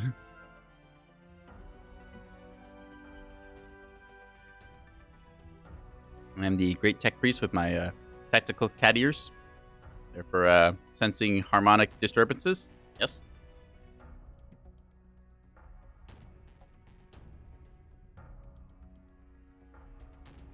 So the game is just a little too scared to give me a match. Oop, rightfully so. All right, let's go Vitric Station and hope for the best. We're going to go low ground on our rollout, because if we go high ground, they're probably going to see us, and that ruins part of the surprise. Because the biggest part of this mech is the surprise. Just kind of show up, you turn off your stealth armor, or you just keep it on even, because the stealth armor also messes with your heat generation, but Warhammer 40k scales everything? Yeah, okay, so I've heard people talk about how, like, Warhammer 40k everything is, like, overpowered, or, like, try and make power measurement things like it's a fucking Dragon Ball counter or something like that, right? But here's the thing about Warhammer 40k. Warhammer 40k is not overpowered. It's over the top. Everything is turned up to 11, and it's an 80s metal album. That is Warhammer 40k in a nutshell. It's not overpowered, it's over the top. And in some cases, it ends up kind of struggling because everything is just so ridiculous that it kind of loses point. But yeah, you can also have a case where it's like, there is more guardsmen on one planet than there is like population of the Earth in its entirety, and they're just building like a fort, and that's one hell of a fort. Or there's one famous post of like it was like an old like CRPG game, I think, where there was just one planet that they were managing the guardsmen on, and there was something like 1 trillion guardsmen on this planet, and they said, dude, this planet is not orbiting the sun anymore. It's marching around it on patrol, looking for a fight. 40K made in the 80s? Yes, exactly. 40K was made in the 80s to appeal to teenage boys. That is like the original actual description of what they were going for their target market. And they hit it pretty much on the head. Because, well, okay, I wasn't a teenage boy in the 80s, but I will tell you right now, as a teenage boy, when I got introduced to Warhammer and stuff, I was like, this is the coolest shit ever. There's dudes in power armor with chainsaw swords. Fuck yeah. What up? And with the old we scared one off already. Just a reminder, in Override, we trust. Override, of course. I gotta look for new videos. I haven't seen And I always them in check a couple days. What was that? Look for your videos again. I haven't seen one in a few days. Online. Sensors online. Because I my loaded videos 5 broke or last something. night. Online. Apparently, they've got some other content I look creators forward here. to That's very watching it. nice. All systems. Excellent. nominal. Override. I'm gonna go upstairs and try to kill things. Roger, roger. Like edgy story that's so edgy I it won't do doesn't become anymore. Yeah, exactly. Like you get some things that are just Oh, like Honda. so over the top ridiculous that you're like, you know what? This just makes perfect sense. It's like, yes, this is the horrible evil Primarch. I think he's a small little bean, and I want to give him a little nice knit hat and a scarf and send him on his way with a head hat. He's cool. I didn't know anybody watched my videos. I'm not entirely sure what they're talking about for videos and content creators. I know there's some other Mechwarrior content creators. I just gotta play the game and show up places. So, hope our other assault comes back. Oh, hey, they did. Nice. Considering the lore, it makes sense. Yeah. Other thing about 40K lore, Wow, somebody the whole just got reason they dropped actually off. had the like Horus Heresy Civil War in Warhammer 40K was because the only army Looks like they we have, actually had ready to go at the maybe start 4 mechs, was the maybe Space a Marines. Lance up in Charlie 4. And they like didn't know what else to print. They're like, oh Okay, crap, so we have to like single make army? miniatures and rules to the others. thought they Why did should that we have rapid. like a Civil War thing going on? Hey, I know. It's lore sensitive. Yeah, that's what we got this for. Makes perfect sense in that. So. Fun little stories about 40K. New target. I do like acquired. Warhammer, but I will be honest, I've kind of started appreciating Warhammer Fantasy more over time. New target. Granted, acquired. Creative Assembly in the past like year or so has not done a great job New of earning target reputation acquired. for somebody Warhammer brought Fantasy Narc. How stuff. wonderful. But like the Total War Warhammer series really kind of changed my opinions on the medium. Like I just never really paid attention to fantasy beforehand, but now like fantasy, in a way, it's like smaller scale than 40K actually makes it more appealing because like losing a city and stuff actually matters. Individuals Free are like Wi-Fi a on lot Delta. more important than it's just like, oh, I'm like Lord Commissar General of New XYZ target planet. It's like, acquired. okay, Well, that these makes you a guys big are shot, clever. but like Be all the careful. individual people here just kind of are whatever. New target Ooh, that's acquired. Kodiak. I want that. Medium pulse and LB20, I can take it. Engaging stealth mode. So now because we're in stealth mode, we can't see them and they can't see us. C4 at the corner. And we don't have Somebody enough shooting, people that's upstairs. fine. It's going to be hard Fortunately, for us stealth to armor maintain. deactivates from PPC shot They've like got that. like 6 guys. There's up an there. Onyx right around this corner. Hi, buddy. Oh, crap. There's 2 of you. Why is there so many of you? Where did you come from? Did they all drop down or something? Uh-oh. We're missing our side torso now. Oh, dear. Destroyed. Ah, well, I see Yeah, I'm things getting have hammered up gone. here. Not exactly as planned. Critical damage. And they got UAV on top as well. So, unfortunately, we may be going down here. Ah. So, this is the downside of stealth armor. You can't see what your team is doing. And I did not realize the entire team would like drop down off of the hill there just to kill me. That was interesting time. Target spotted. What were we looking at? Something Warhammer 40K. They didn't know anyone watched videos. Why Bethesda storyline progressing? Yeah, exactly. New target acquired. I'm not gonna say that I did very well this game. I was a little too excited about just trying to like waddle into people and surprise them. Then I got surprised myself. So the Uno reverse card slapped me firmly upon the forehead. There's my reward. But we can queue up with another one and do more silly shenanigans. 40,000 years in the future, so point population, it makes sense. Yeah, it's like I like stories where it's like the individuals have a bit more like kind of merit to them. So you look at some of the books like Gotrek and Felix, which is really, really good books. Highly recommend those. just they're really funny either way. It's just a tale of like basically 2 player characters who just kind of bumble their way across the world. No matter what, they always end up broke and always end up somehow getting in more and more trouble. And whatever it is, they're going to have to find their way out of it. It's just like this kind of like, I don't know, it's just like a 2 bros adventure, and they meet other people along the way, and it's very nice and contained. I'd say the closest thing you have to that in like 40K would be something along the lines of like the Caiaphas Cain stories, where it's like more attached to a person. And I think that's a good thing for a story. Like you can have like a whole like huge battlefield setting, like the lore of 40K of being like this huge perpetual war game and stuff, where you've just got like, you know, the galaxy at war. There's a certain point where the scale is just kind of lost because like, oh no, we exterminated a planet of like billions and stuff. It's like, well, we only have like 50,000 of those in our back pockets. So yeah, it kind of defeats a bit of it. But I felt trying to write novel with the first massively based on Warhammer now changed. Yeah, I think that in many ways you could do less is more. It's entirely possible to do really compelling storylines. Just like you can set something in the Warhammer universe, but if you like localize it down to like one specific thing, like say, hey, this is taking place in like Hive City, Necromunda or something. That's like there's the whole gang war thing. There's a game I'm supposed to be kind of taking part of, but I've been struggling to learn the rules of and also find time for about that. But anyways, it's like you can have compelling stories in that like unique little Hive world setting and like miniaturize it down. Or some game like Darktide, it takes place in like one Hive city on a planet. And there's a bunch of depth you can get for like developing character and stuff there. So I think that, yeah, you should shrink things down a little bit. So it's like you don't need everything to be like the big, massive, huge event. If you just have like a couple characters that are relatable enough to people that you can like have some identity, that's sometimes all you need. Just like a small band of like, say, 5 characters. That's good enough. Reasoning why the war is fought small scale, tech has reached a state, new squadron 2 to operational platoon. Yeah, there's some merit to that. Like for other things, tech advancement is kind of like hard to predict. I've actually been turned away from a lot of sci-fi recently because a whole bunch of it seems to be based around like a lot of either nitpicking or trivializing, where it turns into, I don't know, there's just a certain point where something flips. It's like, well, this is kind of stupid. It's like, okay, we've got like warp travel and the ability to like basically generate like infinite food and resources and stuff, and we're still picking like the same petty fights and stupidity. It's just like, well, that's kind of not very entertaining. I don't know. There's like a kind of logical breakdown too, where it's like you see like some older sci-fi stuff with like, oh yes, humans will never land on the moon, and then it's like literally 5 years later, it's like, oh yeah, the Apollo missions happen. That's cool. So then there's, of course, in every sci-fi universe, and I will call out some people about this one. You know who you are if you're listening.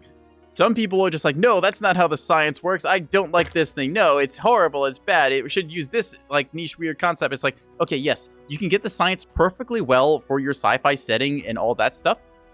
Just because you got the science right does not mean that you made a good book. Like, you can have a really, really boring story, even though you got like the physics and stuff perfect. So that's why I think that even if like you are really good at science, it does not make you a good writer. There's an entirely different skill set involved in telling a compelling story, and even if you have a compelling story, portraying it in a way that is like legible and entertaining. Yeah. Science correctness, never ending rabbit hole. Yeah, exactly. It's like you dig down another layer about how some stuff. This is kind of why I've started liking more fantasy stories for fiction. Because yes, magic is like a handy hand wave that you can do for it. But just having like a fantasy realm where you've got different rules like applied, where it's like, oh, well, this all works because magical concept XYZ. It's like, oh, we have no parallel to this in the real world. So you just kind of accept it and move on. And you can focus on the story instead of getting bogged down to the details and having every sci-fi nerd and their mother argue about plasma blades or shield technology impossibility or radio transmission waves or whatever. Yeah.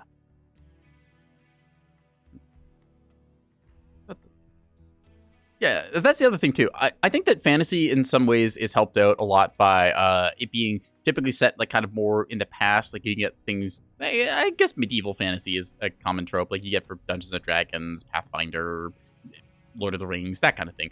It's nice because like we can look back on stuff that already happened and we're fairly certain of like how it all goes. Like you can see progression of technology, how things work out, and that just like more things that are known there, and you can build it instead of like the kind of spitballing of like, oh, this technology will exist or it won't, or oh, we'll eventually develop these things and we'll have all this advanced stuff. And then I'll go, Oh, speaking of scientists, hey, Vivi, how you doing?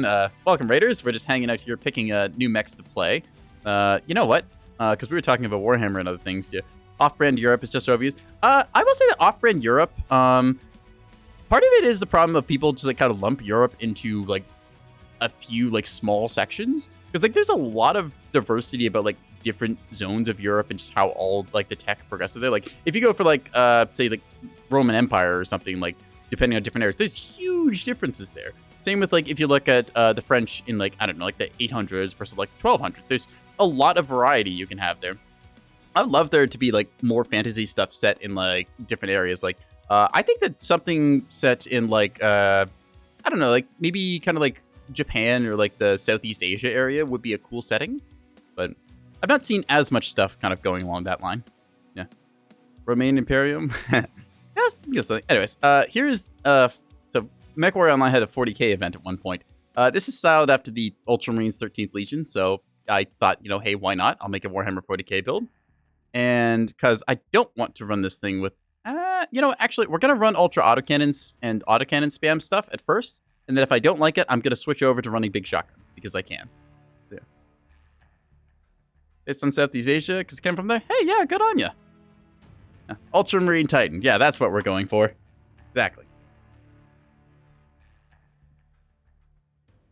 I think that like a lot of people fall into the umbrella of like, this is, you know, generic whatever fantasy thing. And they just kind of like write it off because like, oh, not another fantasy novel thing. It's like, okay, well, you can have like some familiar elements. Like, okay, there's elves with pointy ears and people carry around swords and stuff. And some people can throw fireballs. But I like also seeing a little bit of that aspect where you just take it like tastefully and then kind of toy around with a little bit of it and get very interesting character elements. This is why one of my favorite series is Discworld, because Discworld is really, really good at addressing that sometimes reality is just a little bit silly. And it starts off by saying exactly so. It's like, yes, this is the world. It is a flat disc. It's on the back of 4 elephants and it's carried on a giant turtle in space. Why? Because it's cool. Next question. And they just go on from there. And it's a self-contained, consistent, silly realm, but it's also really interesting and plays entirely within its own rules there, which is why I kind of like the Discworld so much. Like Divinity's Cannibal Elves, yeah, you get other cool stuff like that. Like I think of some fantasy ideas I've spitballed before. Catgirl located. With the old Owosa. Yeah. I think of like some interesting ideas. Like what if you had like elves or orcs or whatever, but they were like kind of more truly alien. And one idea I had was like, what if you had elves that were kind of like how horseshoe crabs are? They've got blue blood because they're based on copper or something. Something that's like really kind of like uniquely different. It's like, huh, okay, this is a unique plot element. It's like, well, we found somebody who's dead, but they're not human. And then they've got blood that's blue blood. What could possibly have blue blood? And then it, like, I don't know, whatever segue you get into them discovering to be an elf. And you just get an interesting kind of like caveat like that and just other little things. You can tie it to other things like historical folklore, like a lot of good series are. Like some of Tolkien's writings are tied in with a bunch of folklore there with naming conventions and such. Orcs with more intelligence, they always portray because entirely that trip. Yeah, I say that if you're going with orc, you're kind of already setting an expectation. Same with if you say dwarf, you're expecting someone who's squat and has a big beard. But All systems nominal. I'd say like having characters like familiar aspects. Like if you say, hey, this is an elf, everyone's like, ah, yes, I understand this. I can relate and get like a basis for this story. I don't have to relearn and redefine everything. Because if you have like an existing trope, you can play into that trope. But then you can like design your own flair around it, and that's a lot of fun to do. Where it's like, yep, I'm gonna play like this, like my elves. They got their pointy ears, their skinny bodies. They live like hundreds of years. But then it's like, what is the other caveat? Well, maybe they live hundreds of years, but they keep dying because a whole bunch of other elves just happen to not like them. Like, is there a natural cause of death? Yes, being an elf and being annoying.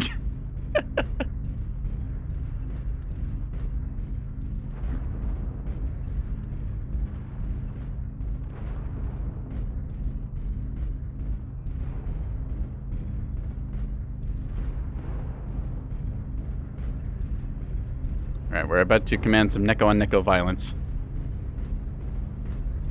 Artillery strike. Where are they? Online.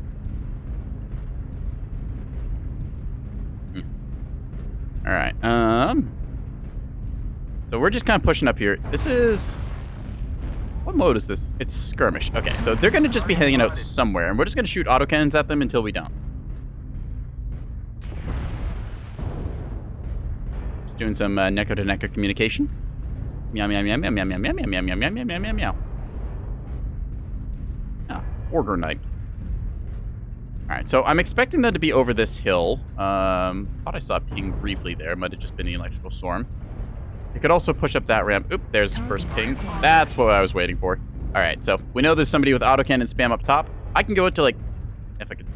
Okay, you can't actually see it because it's behind me, but I can shoot things out to 600 meters, so we're going to go with that. We're going to go pew-pew on them, and it's going to work. Oh. Pew! Pew, pew, pew! Target spotted. L3 of Mechwarrior. I'm not familiar exactly with what that means.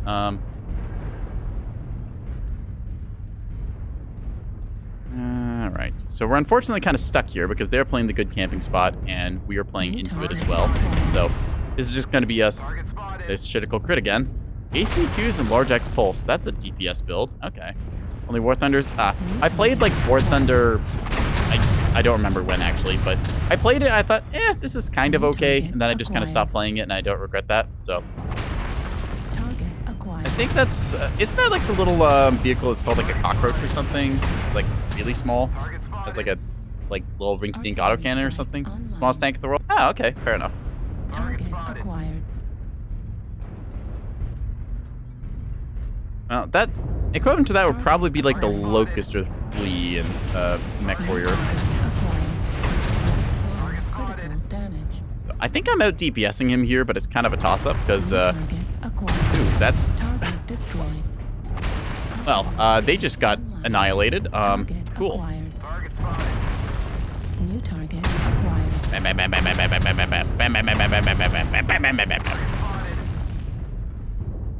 So small, not even enemy team care about. They just get treated like a toddler and towed around. Okay, that's funny. I kind of like the idea of Mechwarrior like 100-tonners, where you can just like pick up like a 20-tonner. It's like, you're my friend now. We're gonna go get soft tacos. Pew pew pew pew. Can't hit that. All right. Acquired. You. Pew pew pew pew pew pew pew. All right. Let's see if we can't Daka this Moonwalker a little bit more. They had Daka. They have multiple Dakas. Okay. So we're up by 3, which is pretty good. That Warhammer Scientology. I think I'm hitting them into like the lower half there, but still doing respectable damage as we go out. Come on. All right, we got him. New target acquired. There is a Atlas. Ooh, that's a Splatless and a half right there. Snub PBCs to boot. New target acquired. This Moonwalker must perish. Hey, where is... I swore there was a cat girl in this match somewhere. We have to find them, chat. They're still alive? They're still alive. Cat girl from Pog Clan. You'll see. Cataphracting behind you. Cataphracting behind you. Right arm destroyed. Is that them? There it is, the Azil. Target acquired. We pay for trouble. Azil double heavy peeps with the meta. All right, let's get him. Come on. Bring me battle. I will sacrifice the high ground for this. Got him. I'll call him 3 of them. Totally worth it, even though I lost a lot of my mech doing that. Target acquired. New target acquired. Ow. Target destroyed.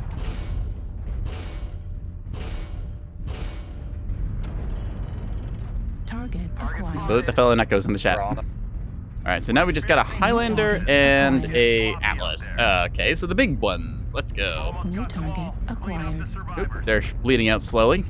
We managed to hold a pretty good position there. They had a very good spot on us. I'm not sure why they all pushed to the low ground to try and get up, but I'm pretty happy it worked out that way. So, if your enemy is making a mistake, never interrupt them.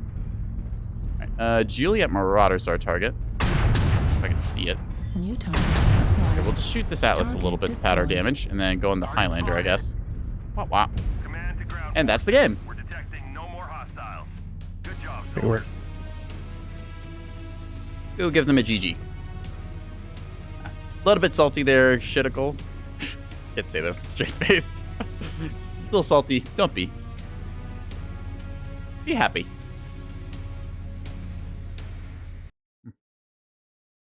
Love how despite how overused mech are in a story, it's still enjoyable. Yeah, look, everyone just enjoys a big stompy robot. Like, you can give like whatever reasons for it, and then some people are like, oh, this is unrealistic. You would want a tank platform or like something with missile carriers. It's like, look, dude, I want a big stompy robot that can then fight Godzilla with, okay? I have my reasons. Nope. Okay. Oh. I will accept that. Another cat girl added. Yeah. Just stick a little label on their forehead that says friend, and we'll go from there. We just did the 40k build, which was pretty fun. Trying to think of what else I want to really run. I think I've got like maybe one more in me tonight, chat. What do we want to run? What do we want to run? Mediums, lights. Mech use mainly support equipment for like engineering units. Yeah, that's a good use for them. You like pick up and carry stuff around and move things. Handy. All the places you can't go with like wheels and stuff. And sometimes, you know, you have a mech, you can just like basically play Lincoln Logs and make a building. Or Lego. Sometimes I think about like what life would be like if I was like either really big or really small. Like if I was like a 20-foot giant, what would I do? It's like I would basically be like a freelance crane. It's like, hey, we need you to like hold this thing up at this site. Okay. I just lumber my way over and pick things up. Or if I was really small, it could be like, hey, we need somebody who's like able to go inside these air ducts and find like this lost ring. I'm like, all right, I can Stuart Little my way into this one. So, it's kind of like the interesting like little what ifs. Like, what if I was just a little guy? What if I was a big guy?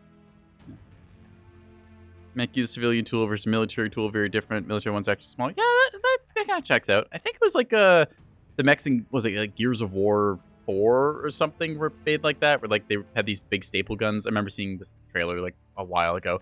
They had like these big staple guns. They were like building like prefab structures and stuff. But you could also then use them to step on like the not locusts, whatever they're called in the new ones. I haven't played Gears of War in a very long time. Oh, I think that you know what? We can run the shotgun catapult. Yeah. So this thing has got a pair of LB-20 shotguns, so respectable oomph, standard engine. There's some autocannon ammo to round it out at a jump jet, so I can hippity-hop my way into trouble. Got the big old oh-whoa eyes there to intimidate the enemy and make them want to shoot me, because if they're shooting me, they're not shooting somebody more useful.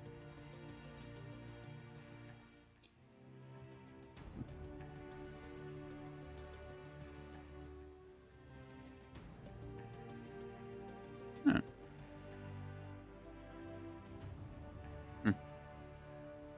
40-meter mech. Oh, that's pretty big sized.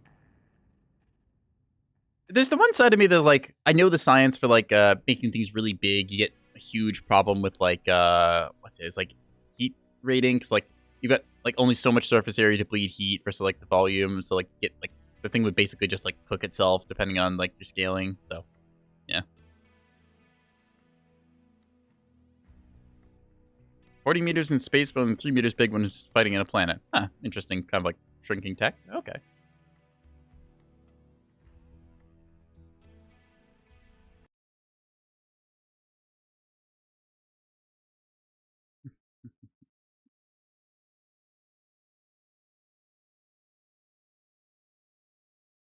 All right. I can feel the sleepiness starting to catch up with me because I've been awake for a little bit now, chat, and whole holiday event kind of thing has kept me up for a little more than I usually stay up for. So this is probably going to be our last drop for tonight. Let's make it a good one. If it's a bad one, maybe I'll stay just a little bit up later and then see if we can't get some more. Assault trash can. They've got an urban mech. Hit him with the old 007 for good luck and all that. Let's go from there. Not to worry, we have a spoon master on our team. Have you mastered your spoons today, chat?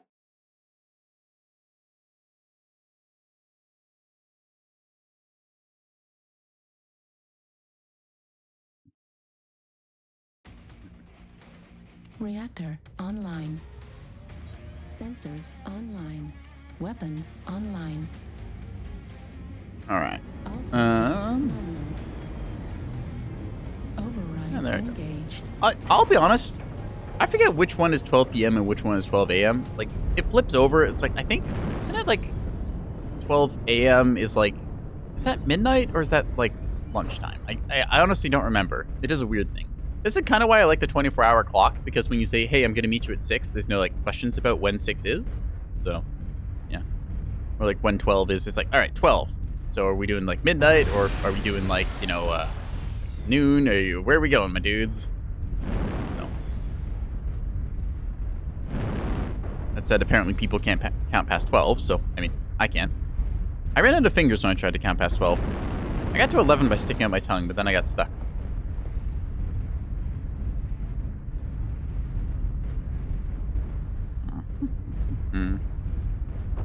They've got their click-clack arms open. Artillery strike online. Americans say 24-hour clock is military time when they use 12-hour systems. Yep. I mean, it also depends on like what part of the world. I don't think it's just Americans running 12-hour clocks. I know in Canada we use like the 12-hour clock, but I've also run off of like 24-hour time before, so.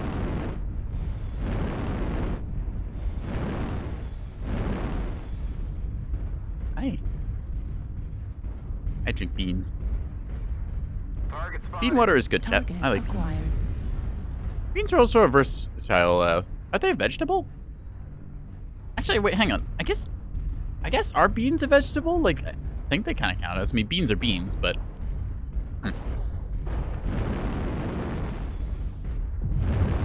Alright, so. Unfortunately, the LB-20s, technically we do like full damage out to 403 meters, but it's also a supersized shotgun, so our hit chance is probably not going to be that great. We'll just end up like lightly peppering the entirety of their mech. Target They've got somebody up there. acquired. It's very high. Ah! I've cat fallen, and I can't get up. An adder with Ultra 2s and ER large, so very long range mech standoff distance. Tomato is a fruit? Yeah, technically it is. It contains seeds, and that's just, I think that's like the general rule, like if something contains seeds, that makes it a fruit. It's like the reproductive parts of a plant or something. I think like vegetable is just like, I don't know, like some people argue like the definition of vegetable. It's like it's the part of the plant that you eat, I think is like the technical term of it. So like you can have a tomato as a fruit and a vegetable then. Yeah. I'm not a nutritionist or a biologist, so I'm not exactly sure either. I'm just a silly cat boy on the internet.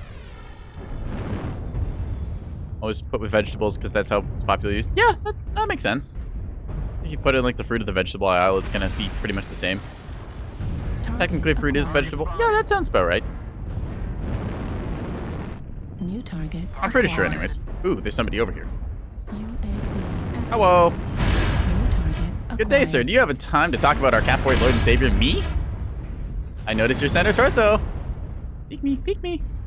Oh, he's smart. Critical damage. Come on, look at me. Look at me. Bloop. Sir. No. Left So, torso. seismic sensor saved me there. He did not expect the angry oh whoa. We got him. Target That's one for the cat boy. I've at least traded in my tonnage. online. Ooh, a mad cat. Yes. Mad cat. Oh, never mind, they're not pushing after all. New Ooh, target another one. acquired. Ack! Taking fire from above. No! He should not be here. So, we're gonna be sneaky and go around like so, because they're all rotating through there. Acquired. Want to know is the chance of first person to see eggplant saw it in the shape of an egg? You know, that's a good question. Because eggplants aren't exactly egg-shaped. Acquired. Maybe thought up that one.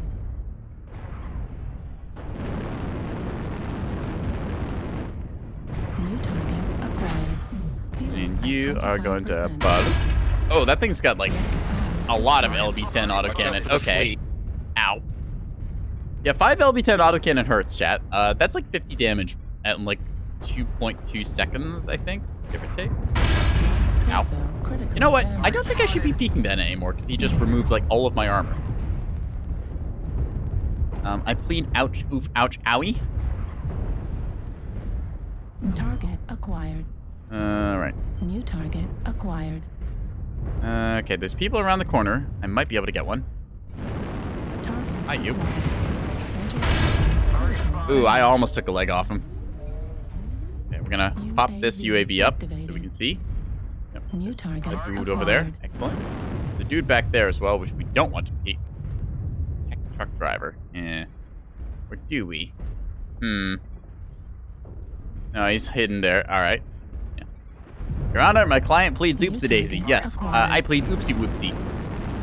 :3 to any allegations you make against me. Target spotted. Yeah, throw shots at this stone rhino. Target spotted. Did you use a 30mm incendiary high explosive shell to kill the enemy mech pilot? No, I did not. Excuse me. These are 40mm, most likely, I think. Target spotted. And I don't think they're incendiary. Those are different rounds. There is actually Inferno missiles in like BattleTech, but we don't sadly get them in Mechwarrior Line, which honestly is probably for the better, because if you had like rounds that you could hit people with that caused overheat, there would be so many mad people. We're gonna just push around here like an idiot and hope for it works out, because I think everyone there is dead. Yeah, looks like it. Okay, let's go. ER mediums and binary laser cannons, let's get them. Inferno missiles already scream war crime? Yes, quite literally, that is kind of the purpose of them. They were made because they were really good against soft targets. Soft targets, in this case, just happens to be civilian populations that were getting a little unruly. The more you know. It's like how the Blackjack was originally designed as a riot suppression unit, which roughly translates to, I want to set people on fire with a whole bunch of flamers. Target spotted. Hello. Whoop.